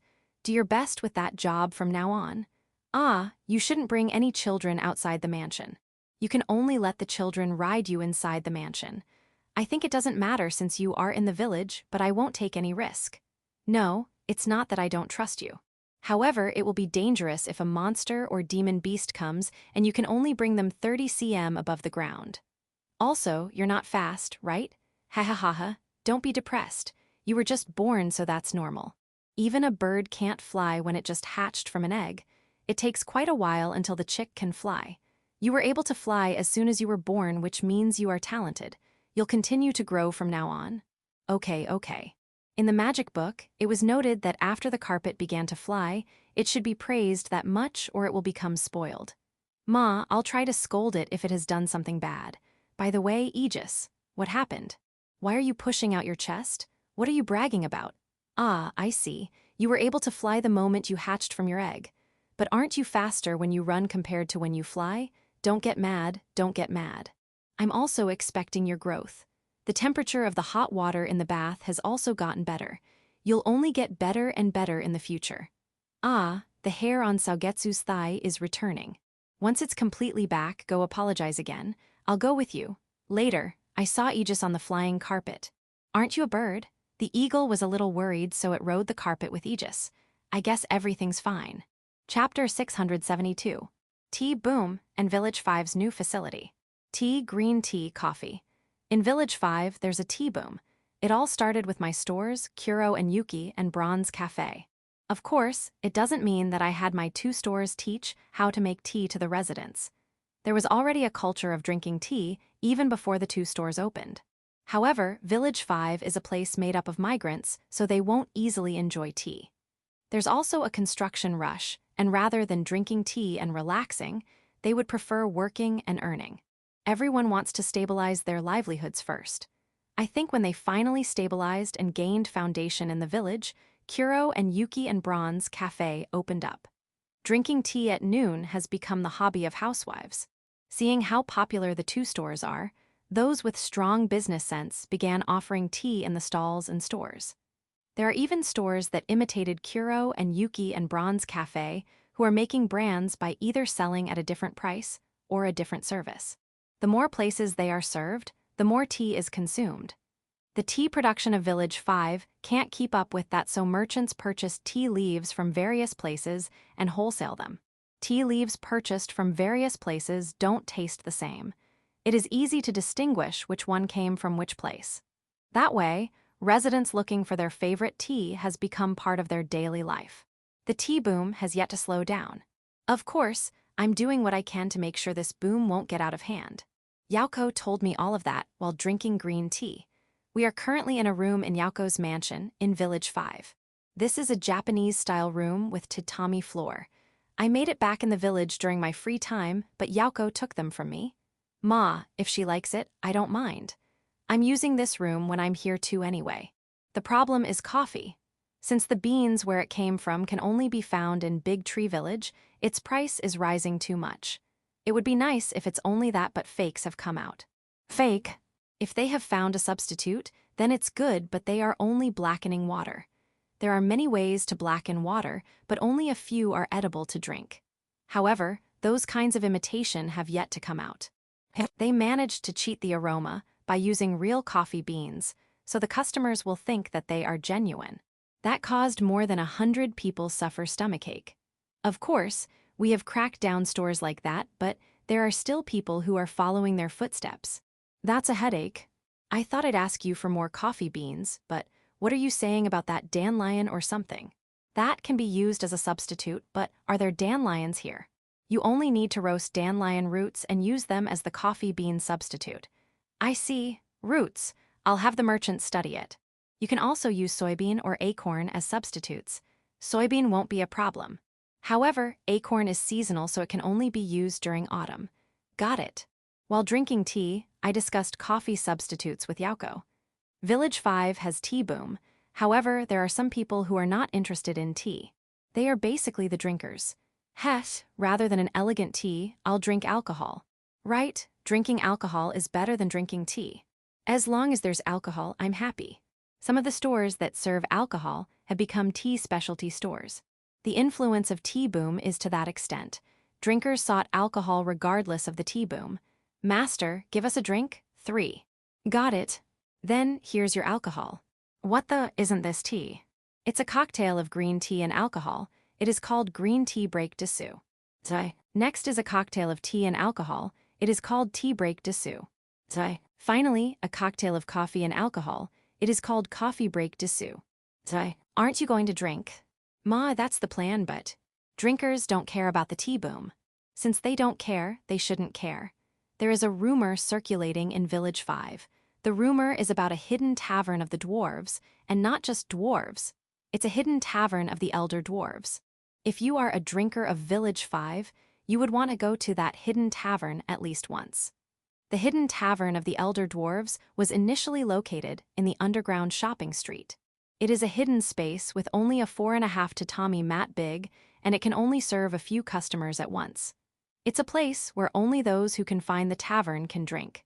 At least that's the concept. Who can find a hidden space which is not even in the blueprint of the underground shopping street? Only those who were involved with the construction, right? That's right. And those who know about it are the only ones who can drink there. Fufufu, drinking in a hidden tavern, I like it. The elder dwarves thought so. However, they underestimated the passion of the drinkers. The existence of the hidden tavern was revealed in no time, and it even made the underground shopping street full. The tavern was closed due to the order of the acting village chief Yauko. That should have been the end of it, but the elder dwarves did not give up. They searched for a new place and opened a tavern again. Many people gathered and it was closed again. While repeating the trend, the hidden tavern of the elder dwarves continues. Let's move to another topic. There's a newly built inn at the foot of Village 5. It is not an ordinary inn, but an inn dedicated for the Seekins. Waterways spanned inside and outside of the inn. The guest rooms are large water tanks. Thanks to the short-range teleportation gate, the distance between Village 5 and Shashato City has become closer than ever. Due to the increased visits of the Seekins, building an inn for them has become necessary. To be honest, I thought they would just return to Shashato City via the teleportation gate and go back to the sea rather than staying there. But customers came on their own. As for their reason, it takes time to use the teleportation gate, so if they stay at the inn, they can enjoy Village 5 from morning until late at night. What impressed the Seekins was that a dedicated inn for them has been built for the first time in history. And those who have enough money that affords to stay at the inn stayed. As a result, more customers came than expected. It's a wonderful problem. At the basement of the inn dedicated for the Seekins, the elder dwarves are holding their heads while peeping at the waterways. Who would have thought that this inn would be this popular? We made it so far here, but I guess we need to go. We should. Everyone would be suspicious seeing dwarves entering an inn for the Seekins. I'm sorry, I thought it would work well during the planning stage. I think it would be easier to just open a normal store. Let's ask Village Chief to prepare a store for us. Idiot, that's not what we want. Then what's the plan? We'll continue with a hidden tavern. The hidden tavern of the elder dwarves is looking for a new place. Yauko. By the way, Village Chief, I heard you're selling coffee beans to Earth Store in the royal capital. Village Chief, my son and daughters are working hard, so it is some sort of support for them. Yauko. Don't worry, I'm not criticizing you. However, the people of the royal capital only know the true coffee, so you can't serve them substitutes. Village Chief, I'll consider increasing the production of coffee beans. Chapter 673. Watching. I'm standing at the terrace of the stadium at the foot of Village 5. I'm wearing important person-looking clothes. On my left and right are Yauko and Rejinleif, who are fully dressed too. I'm currently standing at the lowest level. I don't really mind, but isn't this too unbalanced? While I'm thinking about that, Yauko started talking to the audience. Our wish has been granted. This year, Village Chief will also watch. Thunderous applause echoed from the audience. While the audience cheered, the flying carpet came to me from behind. The flying carpet spreads itself behind me. I leave my body to the flying carpet. The flying carpet changed shape similar to a chair. I sat on the chair-like flying carpet and crossed my legs with pride. It doesn't suit me, but what I'm doing was what has been decided earlier. Yauko and Rejinleif nodded satisfactorily. Yauko then declares to the audience, "Let the Village 5's martial arts tournament begin." The audience cheered more. Contrary to Yauko's declaration, this is not the first time I watched the martial arts tournament of Village 5. Village 5's martial arts tournament happens several times a year, and I watched it before. In fact, I've watched it several times already. Ma, I didn't watch it from the beginning to the end, but I watched it. However, none of the Village 5's residents recognize me. It seems like watching in the normal audience seat while wearing average clothes is kind of camouflage. When I leave everything to Yauko, it has become like this. Since I wanted to test the flying carpet's ability to be a chair, I cooperated. Yeah, it's amazing and comfortable. Won't the flying carpet collapse in time? I hope it's okay. Ah, thank you for cooperating. If you're tired, just say it. I can secretly put a chair behind you. Rejinleif had gone out to lead Malbit's group back to the Angels' village by the end of the spring. According to the plan, she was supposed to lead them only until the middle part, but as most people expected, she had to lead them all the way to the Angels' village. It seems like they need to do something in the Angels' village, and it was only recently that she came back. I told her that she should take a break, but she volunteered to participate. Unlike Yauko, who has lines, she's just standing beside me, which I think is not interesting. So thank you for your cooperation. Tyr was complaining to Lu in the seat near us. Why is Rejinleif-sama the one standing there, and not me? Now that you mention it, I think it's strange that Yauko's there and not me. Lu-san was too devoted to your research, that you're not even involved in the planning of this event. You too, Tyr. I know that you've been too busy taking the mineral bars I've secured. Lu-san, you're taking some of my mineral bars too. We've been taking things from each other. You too, don't just take from each other without permission. Even if you two are close, you should not forget about courtesy. Okay? I shouldn't say that since I'm the reason you have to do it because I secured Guts' share. No, isn't that normal? Village 5's martial arts tournament moves on with excitement. When I watched before, it isn't like this. I asked Yauko. When they heard Village Chief is going to watch, many participants registered. It is said that a lot of people are going to take this chance to show off their ability. I see. Ah, that's someone I know. The manager of Bronze Cafe, Bronze Knight. He's a handsome man, so the women of the crowd started cheering their throat out. I think that's unnecessary because the opponent looks like a bodybuilder swordsman. No, the bodybuilder swordsman has a lot of fans too. He's being cheered loudly. I'm cheering for the Bronze Knight in my heart. It's not like I don't like that bodybuilder swordsman, but the Bronze Knight is the assistant manager of my cafe.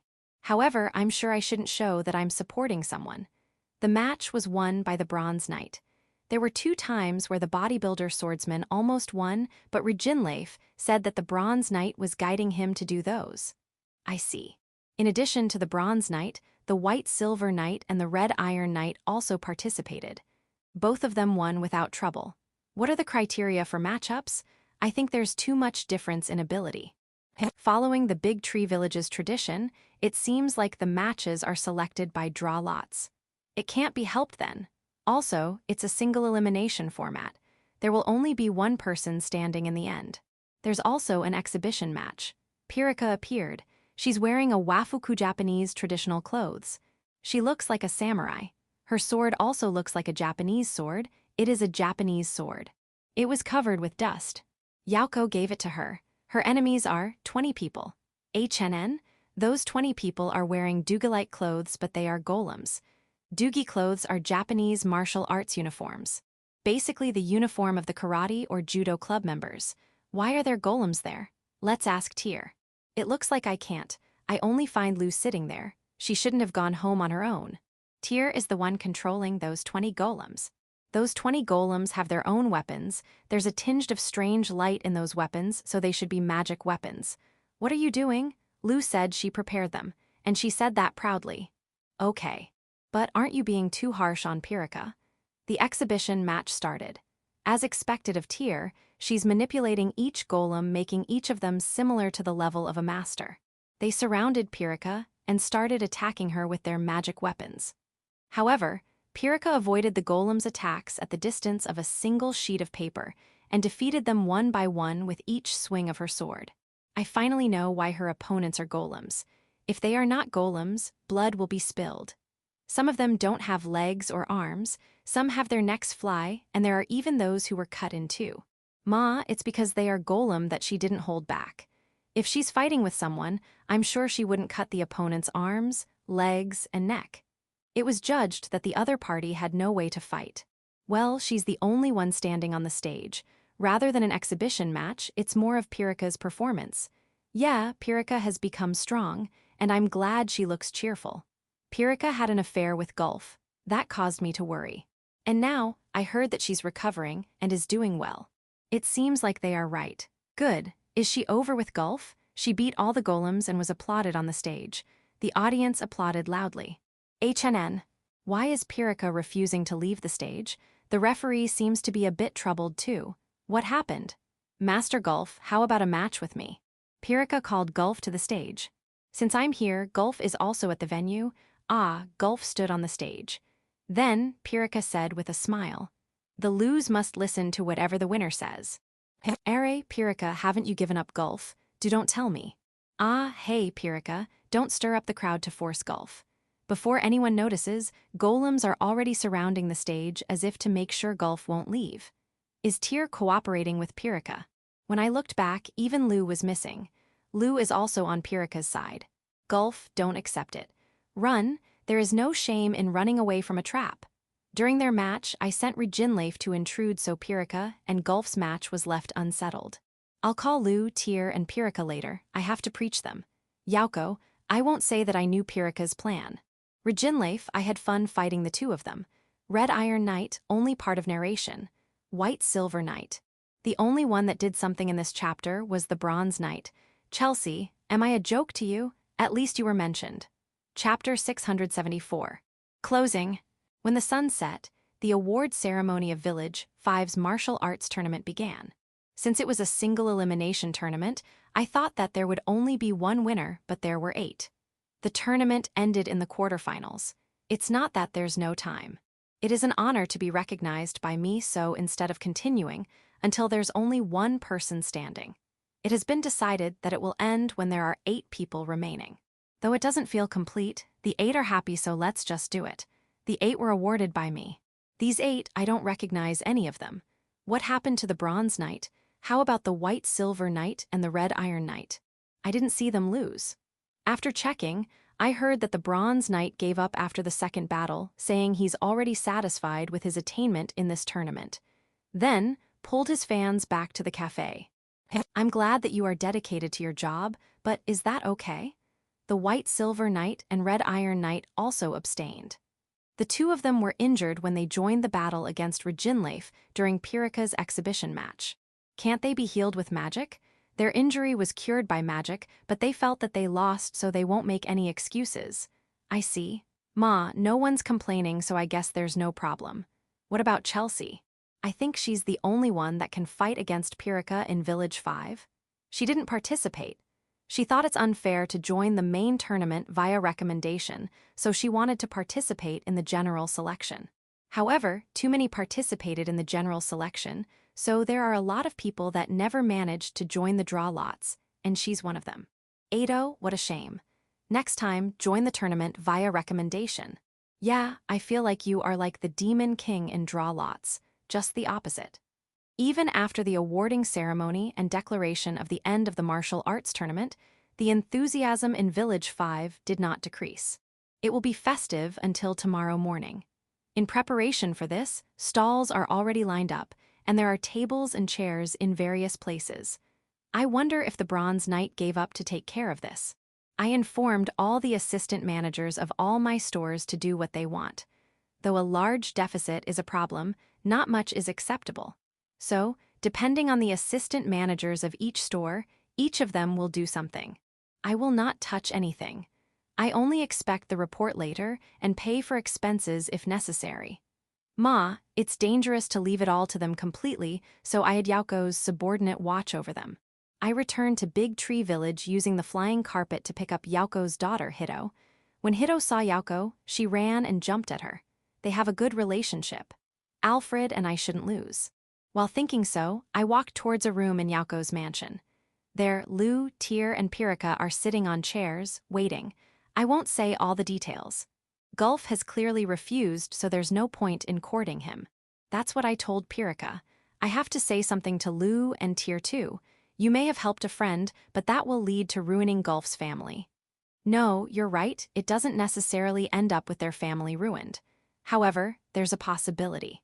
This is not something I want you to understand. This is my order. I will protect Gulf's family. According to the report, Pirika is recovering, isn't that right? It doesn't look like it. HNN, you gave up completely once. However, someone told you to not give up. Who is it? Farina? Who? I feel like I heard that name somewhere. 8. The daughter of the baker in Shashato City? I don't know her. She's the lover of the son of Governor Ifris. You're talking about Governor Ifris of Shashato City, right? Who's his son? Gilspark. I met him several times in Marla. I see. I indeed heard Farina's name from Gilspark many times during those times. Heth, Gilspark and Farina will get married? Both parents had given permission, but Farina had delayed it a number of times because she's prioritizing her bread research. I see. That's a happy story. There was a wedding invitation for me. It is scheduled next year, so you haven't reported it to me yet? Okay. Then, how did the bride Farina tell Pirika to not give up? This is what Farina said to me. Pirika closed her eyes and imitated her voice. If you give up, that's the end. If you don't give up, one day you'll succeed. Do your best, don't lose. Okay, yeah. No, I was just surprised by how you remember it, but I'm sorry. That, perhaps. Did she say those lines to herself when she started her research? Given how Gilspark describes Farina to me, I certainly think so. Demon King, Comrade, Chelsea, Enno, Chapter 675. True Intent. Pirika covered her face using her hands. At first, she was resisting, but when I asked her how Farina normally is, she finally understood. Yeah, love is blind, and it is often the reason for overlooking all other things. Don't think of it too much. For now, let's stop talking, but it doesn't mean this will be the end of it. We will resume tomorrow. Gulf's wife also deserves an apology. I left Pirika to Lu and Tyr and participated in Village 5's festival. No one will ever recognize me if I'm wearing normal clothes. Yeah, this is so easy. Or so I thought because I have two super popular guards, Gulf and Daga. Almost everyone in Village 5 knows the two of them. It can't be helped. After hanging out with the residents of Village 5 for an hour, I visited Kuro and Yuki. There, I met Ria, Anne, Hakurin, and Rasudi. Why isn't Flora with you? I heard that she's supposed to wait for me with you here. She was kidnapped along the way. By whom? Reginleif. Reginleif became an instant celebrity on the night of the festival. Aside from interfering with Pirika and Gulf's battle, she fought with many challengers who wanted to test their skills. Originally, that's supposed to be the role of Pirika, Gulf, and Daga. She's the flower this night.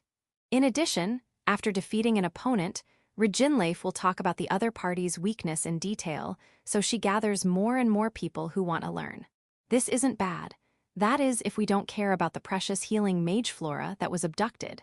Unfortunately, I care, so it's bad. I'll have Lu or Tyr replace her. If Pirika has recovered, both are good. When I left Kuro and Yuki with the group, we encountered Gut's family. It seems like his wife Nashi and his daughter Nut forcibly took him, who was obsessed with the new mineral ores taken from the boxes, away from the forge. Work is important, but family is also important to Sue. Nashi's right. Gut probably participated in the festival because she understood what Nashi means. Nut has been the Oni-san of the children of the village, but today, she's somewhat childish. It looks like she wants to be spoiled by her parents too. Perhaps Nut is like this when she's at home. I don't want to disturb them, so I thought of leaving after a light greeting, but Nashi stopped me. HNN. She stopped me, but it looks like she finds it hard to say whatever's in her mind. I secured a table in a nearby stall. I made it clear that I will only speak with her if Gut's with us. I absolutely won't speak with Nashi with just the two of us. Gut must be present. Also, there should be another one then, Ria. Ria recommended Anne, so I called Anne to sit with us. Ria asks Gulf and Daga to guard the area with her. Does Ria know what we are going to talk about? Hakurin and Rasudi, my apologies, but can you wait a minute? Okay, until I finish drinking this tea. Oni-sama, since Gulf and Daga are going to buy food, it would be better until you finish eating them. You're right. Then, let's follow that arrangement. Okay, it might be presumptuous of me, but I was watching the martial arts tournament earlier. It looks like what she wanted to speak with me was about Gulf and Pirika. As a wife who protects her family, she also wouldn't miss something like that. I thought she wanted Lu and Tyr to apologize for joining, but I guess I was wrong. What happened earlier, Gulf's wife is aware of it. Hey, what do you mean? Is Gulf's wife not disturbed with Gulf marrying Pirika? Why? I heard Gulf's wife's true intentions to some extent. Please allow me to talk about it. Let me hear it. To put it bluntly, it's about a role succession problem dessous. Role succession? What is that? I look at Anne, who's next to me. Village chief, currently, you entrusted Gulf-sama the role of your guard. Yeah, I assigned him as my guard. He's strong, and he also has common sense of an ordinary person. He's also familiar with the geography of this kingdom. However, Gulf-sama's son is working as a mason. That's right. He's not only paving stones for the road of Big Tree Village, but he's also responsible for building the stage of the martial arts tournament. He is necessary for Big Tree Village. Yes. In addition, he is already married and already started a family of his own dessous. Yeah, that's right. He even has a child. Yes, that's why the problem is Gulf-sama has been entrusted by village chief to be his guard. I don't understand. How's that a problem? While Gulf-sama is healthy, it is necessary for him to raise a successor that can guard village chief. However, he has no successor. Wait a minute. Why does he need to raise a successor? A king's child will become a king, and a knight's child will become a knight. Ado, let me calm down a little. Hakurin, my tea, thanks, I drink the tea and think. A king's child will be king, a knight's child will be a knight. Right, feudalism. A society in which the lord will give roles and rewards to vassals and people of his territory that fulfill their roles. In most feudalistic societies, social status is hereditary. The title of the demon king and his 4 heavenly kings are not hereditary, but that is the result of being in a multi-race kingdom. Other than the role of the demon king and his 4 heavenly kings, almost everything else is hereditary. You mean, Gulf's wife wants the one who will inherit Gulf's role to be someone blood-related to him. That is right. I see. Now, I think I shouldn't say something useless like the role as my guard can't be inherited. I've read the atmosphere. I thought I already understood, but Nashi kept on talking. It seems like Gulf's wife has already done what she can, and she can only turn to Pirika to increase that possibility. She thought that a child between Gulf and Pirika would surely be capable of inheriting his role. I understand. That's the reason why Gulf's wife allowed Gulf and Pirika to be together. I see. Gulf's wife, to think that you would value Gulf's job as my guard as this important, I appreciate it. Every time there's a talk about it, I do my best to take Gulf out of it as help. I should reflect on my actions, though I don't like reflecting on it. This is about getting married and having a child. I want to shout. I want to scream. As someone who was born in a modern capitalistic society, I'm truly dissatisfied with how feudalism works. Though even in my own country, going back 100 years ago or even 50 years ago, there's no freedom of marriage yet. Thinking about it, during the Beast Boys' marriage, parents' approval is necessary. If this is how this world works, it will be strange for me to complain. It is me who's weird. However, I want the child to live like a child. I want him to have a choice of inheriting his parents' job if he wants it himself. I don't agree with the idea of bearing a child just because there is a necessity of role succession and raising that child to be the successor. When I think of that, I feel like I'm talking about my wives. I look at Anne. Anne looked away. Yeah, Anne is already training our son, Torin, to be a butler. I finally understand why Rhea refused to join when I asked her earlier. Rhea is the leader of the High Elves, so she wants our son to be the successor of her role. And that's probably the reason why Lou and Tyr cooperated. I sense that Lou and Tyr are indeed kind of aggressive today, which is unusual. Lou is hiding it, but she wants Alfred to succeed me as the village chief. Tyr too. She wants Tysell to be Alfred's aide. That's why when Gulf's wife asked them, they did not refuse. I finally realized it. I have to thank Nashi. There is no way anyone would dare talk about this topic to me. All right, let's have a family meeting tomorrow. My bad for Gulf and Pirika, but I'll put them behind for now. I have to let everyone know my attitude towards the children first. Thus, I decided to enjoy the festival. Let's enjoy the festival for now. Flora's back. Thank you for your hard work. Lou and Tyr are with Reginleif? Good. Let's check them out before we go home later. Nashi, is that all right? Yauko, you did well. Leave the follow-up to me. Beast girl, ah no, Gulf Sama's daughter is just right beside me, can't her child inherit the role? Senna. I don't think it's a good idea for village chief's child to inherit the guard's role. Gut. It's hard to restore the fire of the forge, so we can't stop. Disciples, leave that to us, leave the forge to us and enjoy the festival. Gut. Ka, don't put your hand on those oars. Disciples. Gut, reply, why are you not replying? Chapter 676. Calmed down. The next day, though I planned to have a family meeting, I calmed down after a good night's sleep. However, we still need to do it. The agenda I want to discuss is the children's future. Considering that it is about the future, everyone, including those who haven't born my child yet, deserves to participate. No, I'm not going to assert dominance to have everyone follow me obediently. Am I still too selfish wanting others to agree with me by making them understand? However, it is very likely to get out of control if there are too many people involved in this discussion.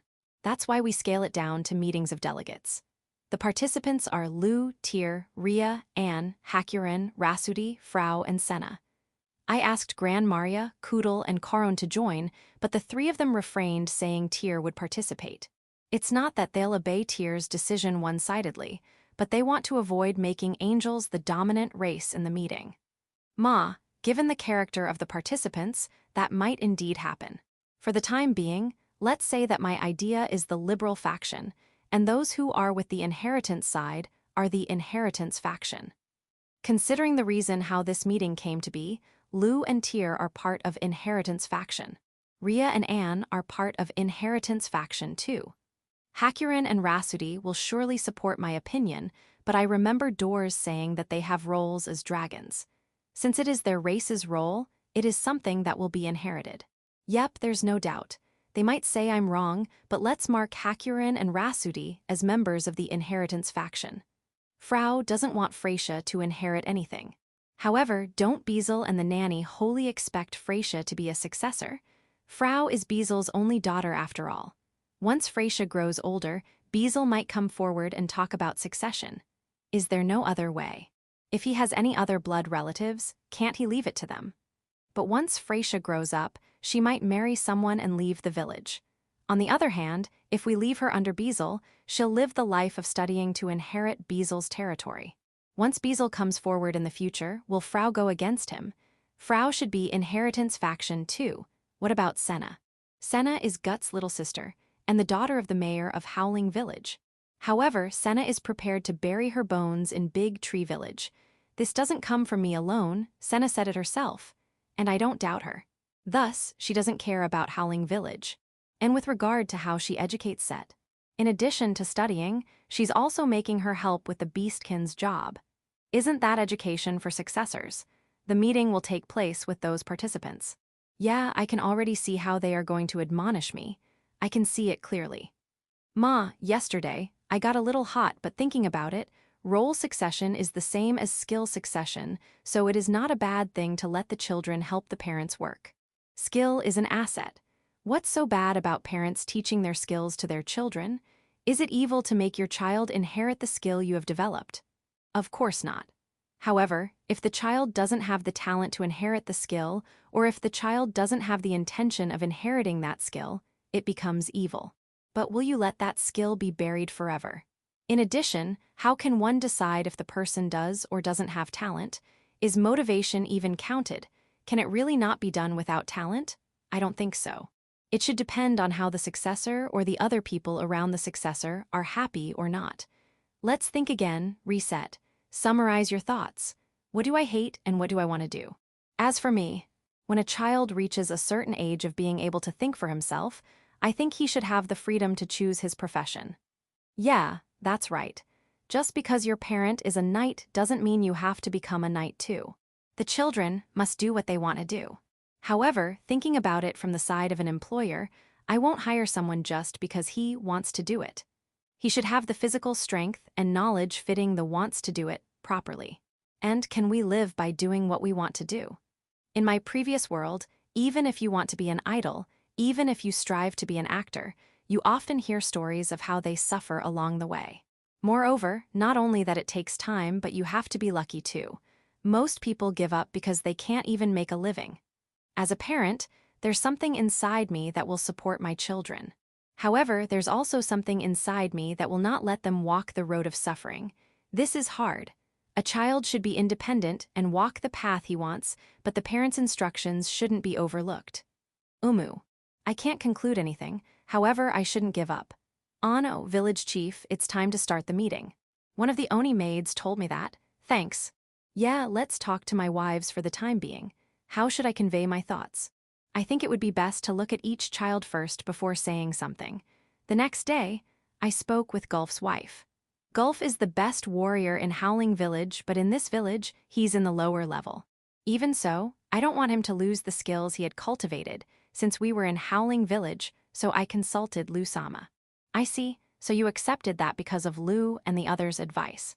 However, if that is the case, you should have your own child succeed him. Don't you think it is wrong to push that to Pirika? My son took the path of being a mason. That's right, my daughter is working under village chief. Yeah, she's a hard worker. As village chief said, I want to make my own child inherit Gulf's skill, however. Say it, what is it? Is it a problem regarding the age where a beastkin can get pregnant? No, I heard that she can still bear a child if she wants to. My daughter is doing well in this village, but I abandoned her before. We were able to meet again in this village, but I thought I would never see her again. My guilt prevents me from bearing another child. I understand. I understand why she feels that way. No, I'm being too arrogant saying I understand. Although her daughter is happily living here, she abandoned her daughter. There's no way I'll be able to understand how a mother would feel after being forced to abandon her daughter. Fumu, however, I ask you to forget that guilt. If you can't forget, put all the blame on me. I'm the one who took your daughter away from you. Village chief. And I want you to consider Gulf's feelings. Because for Gulf, he only belongs to you. Chapter 677. Cleaning up the mess. When I was relaxing in one of the rooms of my mansion, Gulf came. Are you done talking with your wife? I apologize for causing trouble. It's not so much of a nuisance. I'm the originator since I'm the one who demanded the migration. We had been discussing about it before and never reached an agreement. They are already like that, and then I took Gulf my guard and everything happened, so she should be upset. She's not that upset, please give her some time, and I'll bring her with me to apologize to you again. I don't need an apology. Rather than that, I prefer if you can be more active, especially now that summer harvest is almost here. As you wish. And one more thing, what is it? Even if it is your child, I will decide whether he can be my guard or not given his ability. Of course, Desu. No, that's how it should be, Desu. Good. I know. We are doing everything we can so that we can be recognized by you, Desu. Ado, should I thank you for that? You probably don't care about it, but please recall Yauko-sama's greeting during the start of the Village 5's martial arts tournament, Desu. Yauko's greeting that time. Ah, I see, right, do your best. Haha. A little after Gulf left the room, Senna came. Village chief, I'm very sorry for the inconvenience this time. Senna apologizes. Since she's the representative of the beastkins of the village, she's the first person Gulf's wife consulted. Originally, this should have been an internal affair of the beastkin. However, Representative Senna is too inexperienced with the delicate problems of older families. Thus, she brought outside intervention, Lu and Tyr, and the story got bigger. If she had consulted her older brother's wife Nashi instead of Lu and Tyr, things might have been more relaxed. However, given their social status in the village, the representative can't just forward the problem to her sister-in-law. She can't even consult her. HNN, no, is there something wrong? Ah, sorry, I was thinking a little. By the way, you don't have to apologize, Senna. The problem only became bigger because of the work of the person you consulted. It should be that person who should apologize.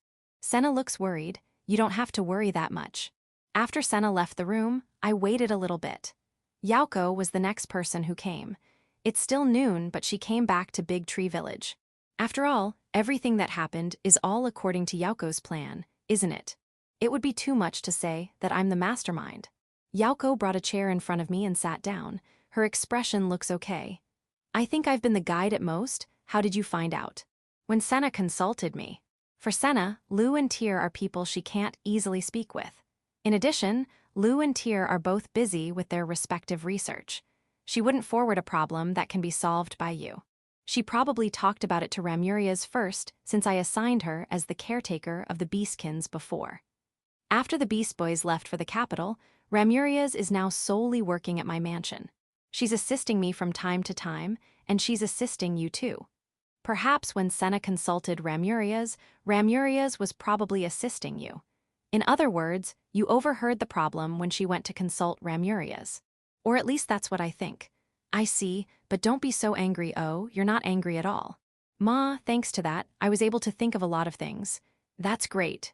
However, do you really need to involve Pyrrhica? It's not like you. That Sword Saint and Gulf are kind of awkward with each other. I thought of making them both rampage so that they'll release whatever's inside them. That will freshen them up. Is that it? Isn't that kind of rude? Even if she wins, the Sword Saint would never ask him to take her as his wife.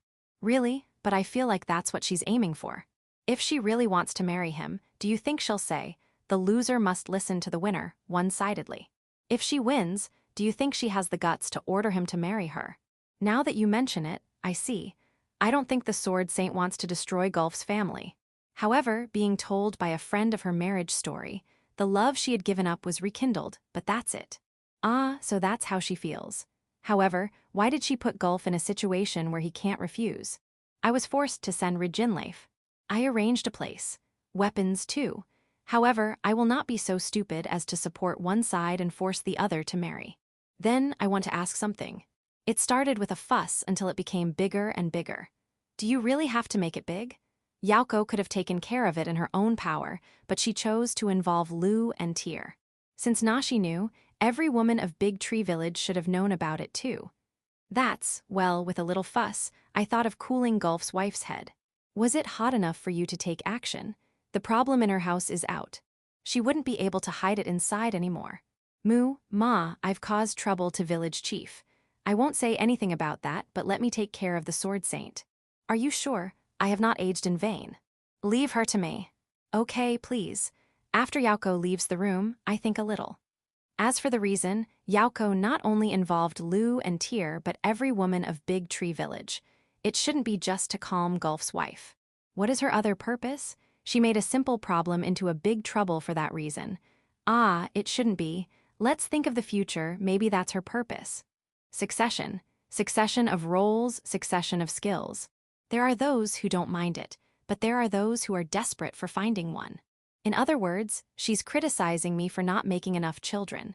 No, I'm working hard enough. It shouldn't be Lu or Tyr who asked Yauko. It shouldn't be Anne or Ria. It shouldn't be Gran Maria too. I followed Ruincha's advice to do what I want. As a result, the number of restless nights decreased, yet more and more angels got pregnant. Should I really be worried about that? I wonder. I'm sorry, but I'll do things at my own pace. In this world, it is natural for a man of good fortune to marry a number of women, but deep inside me, I think the shelves of my heart have already become a bookstore. I don't want it to become a library, so no. And even if I say no, there should be those aggressive types that will actively attack. Village people. There's an easy-to-approach person near village chief. Who are you talking about? Oni maids. It's Remuria-sama. Chapter 678. Hired as a maid. My name is Ionis. I'm an ordinary maid Dessous. Yeah, very normal Dessous.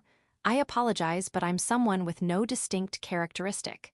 I'm ordered by the present head of the Goldberg House, my employer, to serve Gidmillion-sama. Gidmillion-sama is the firstborn of the present head. In short, I'm to take care of this boy Dessous. No, since our age is similar, I might be his playmate. Lovemate? Please stop, I'll cry. Today, like always, Gidmillion-sama picked a quarrel with his schoolmates. No, given what happened, should I say he bought it himself? Gidmillion-sama is arrogant. If he changes his character a little, I think things like this will decrease. However, it seems like someone's nature is difficult to change. Ionis, don't lay your hands on them, they are my prey. Prey? Even though there are 3 of them? Ma, it's disrespectful to worry Dessous. So, as I was told, I won't do anything. I will not support you. For the time being, I should be thankful that I now have some free time. How should I use my free time? Yeah, right, Dessous. Let's use it to think nonsense. For example, posing as a stylish maid while making a fool of the other party. Good. Good that I was able to do this. I'll probably do this once or twice in my whole life. How should I make a fool of them? When I was thinking of what pose I should do, I heard Gidmillion-sama crying. Ionis, help me, help me. Huh? I clap my hands and stop those who are assaulting Gidmillion-sama. Excuse me, please wait a moment. After saying so, I grab the base of the neck of the fallen Gidmillion-sama and make his stand. Why you're late? Why can't you help me sooner, Gyuhi? Gidmillion-sama's words were interrupted by a fist embedded in his abdomen. That's my fist. Wow, what are you doing? Gidmillion-sama, you are the heir of the Goldberg family, right? That's right. The heir must never go back to what he said, no matter what. Do you understand? Even if you say that. Do you understand? You understood. Good, then, please hang in there. Sorry to have kept you waiting. Please hit Gidmillion-sama until you are satisfied. I bow to Gidmillion-sama and step back. Good luck now, let's think about the continuation of my array. What happened to Sue, the three of you? Aren't you going to continue? It looks like they are comforting Gidmillion-sama, but why are they even doing that? No, it's nice that they made up. Then going back to my free time. Gidmillion-sama, please look at your opponent first before picking a fight. It looks like your opponent is stronger. And yet you're planning to pick a fight with him at the same time as you're picking a fight with those three again. I'm glad this is a school. If it is outside the school, something terrible might have happened already. Would you win if I joined? Of course. Oh, but Gidmillion-sama will pull my legs. Ma, that's too much to say. If Gidmillion-sama can go back and don't fight, I can win for sure. Oya, why are you crying? If you have time to cry, use it to be strong. Also, you sound like a big mouse. I have told you about it many times. Hey, don't move. Your hair is a mess, so stay still. I walk a little behind Gidmillion-sama. This is the best position for a maid to sue. If there is an ambush up front, I can use Gidmillion-sama as a shield, and that would also buy me time to escape. Don't get me wrong. My loyalty is with my employer, the head of the Goldberg family. I'm only serving Gidmillion-sama because of the order of the head of the family. And his order that time was to take care of him as a maid. In short, I'm not a guard. And even if I'm a guard, why would I use my own body as a shield for someone? Do you think I'm stupid? Why would I do that? I'm hired as a maid, right? I'm not a shield and won't work as one. It doesn't matter even if I'm stronger than Gidmillion-sama Desu. If Gidmillion-sama gets hurt or dies, am I going to be scolded by my employer? No way that's true. If he is wary of him being hurt or dying, he should have hired a guard. Gidmillion-sama is a troublemaker, so it is better not to leave the house without a guard. Oh, an emergency Desu. In front of Goldmillion-sama is student Alfred-sama Desu. They haven't been in contact until a while ago since they're from different factions. However, after the Royal Capital's festival, Alfred-sama's faction began to expand, and that touched Gidmillion-sama's faction. No, perhaps I should say that the other party accepted him. Given Gidmillion-sama's usual attitude, he's hostile to everyone. Perhaps Alfred-sama has a generous heart. However, it is not good for Gidmillion-sama to get in front of him. Even if Alfred-sama doesn't care, it might not be the case with the people around him. I secretly put my hand on Gidmillion-sama's and write something. Please think of him as the boss of the head of the family. If you say anything offensive to Alfred-sama, I'll stab you. This is something a maid shouldn't do, but it can't be helped. The other party is too dangerous. If Gidmillion-sama made a mistake, I won't be surprised to see the house of my employer collapse tomorrow. Oya, Gidmillion-sama, why are you crying, Desu? You're scared of Alfred-sama, aren't you? Straighten your posture. It looks like Alfred-sama is here to invite you to eat Desu. Please accept it. Okay, it's fine, Desu-yo. You're not too pompous or servile. I know that you can do it. Alfred-sama invites me too? Thank you.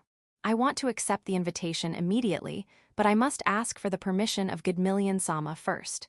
Gidmillion-sama, may I participate too? No, perhaps I heard it wrong. I heard you wrong, right? Can you repeat what you said? Yeah, okay, Desu-yo. That's why I'm confirming it now since I heard it wrong. Fufufu, Desu-yo ni? I misheard Gidmillion-sama saying I should not participate. Good. We express our gratitude to Alfred-sama and leave. Oi, it's almost time for the banquet. You're going with me, right? Gidmillion-sama, it looks like you didn't notice the problem, right? First of all, look at you. You got dirty in that fight. I will not let you visit other houses with that look. Let's go back at once and change clothes. No, it's not that dirty, isn't it? Ha, can't you understand what I'm saying? I'm telling you that you can't go to Alfred Sama's place unless you're fully armed. Yes, you can't protect yourself given your current equipment. Of course, I have no intention of starting a fight. The other party is the same. However, it is not a reason to not be prepared for the worst. Some people over there are stronger than me. Do you think it is a good idea to go there with inferior equipment? I know. Gidmillion Sama can't be counted as a fighting force. However, I'll do my best to make you a tank. That's right. I can bring twice if there are two of us. If chance presents it, hand me over the weapon. If I find some leeway, I'll protect Gidmillion Sama's life too. Aren't you supposed to protect me? If you really want me to do that, please hire me yourself. My monthly salary is 13 silver coins. That monthly salary, father never hired you as a maid. That 13 silver coins is the standard salary of a captain of a combat unit. If it's an ordinary maid, even a squanderer would pay 5 silver coins at most. Are the Goldberg rich? We're a Viscount family, but we're one step away from poverty. But why did the head of the family provided me with maid clothes when he hired me? Well, that's because you can't be dressed as an assassin, right? When he hired me, he said I would ask you to do your best as a maid. Didn't you hear the word normally before that? I don't remember. Ma, let's talk about that when we return to your mansion later. For now, change your clothes. You mean my parents' home? I'll only be back during winter break. Why, don't carry me. I can walk by myself. My name is Ionis. I'm an ordinary maid dessous. Yeah, very normal dessous. The food at Alfred Sama's place is delicious dessous. I think Gidmillion Sama should officially join Alfred Sama's faction, but a maid would never suggest something like that. However, I can write it on his back. Alfred, Gidmillion's guard maid is stronger than you, right, Urani? Ursa, maybe. When she arrived, Asa, Earth, and Metora turned to cautious mode. Taisel, how should I pirate her? Alfred, Taisel. Sorry, I won't lay my hands on her. Alfred, good. Chapter 679. Summer Banquet. I feel the heat of summer this morning. I'm currently riding the flying carpet while looking around the field of the village.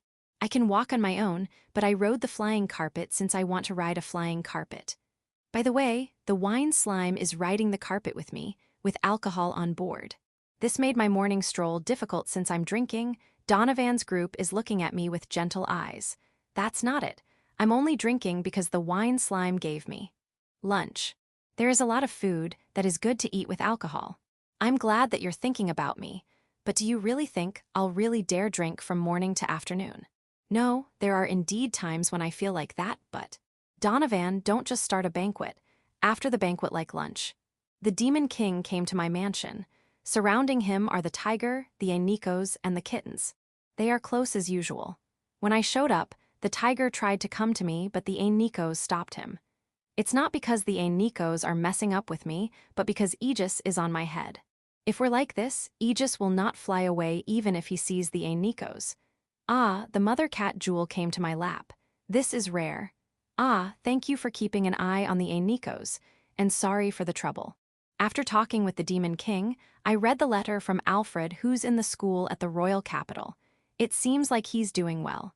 He says when Frau's group participated in the festival, they were stimulated in various ways. HNN. There's someone stronger than Ursa there.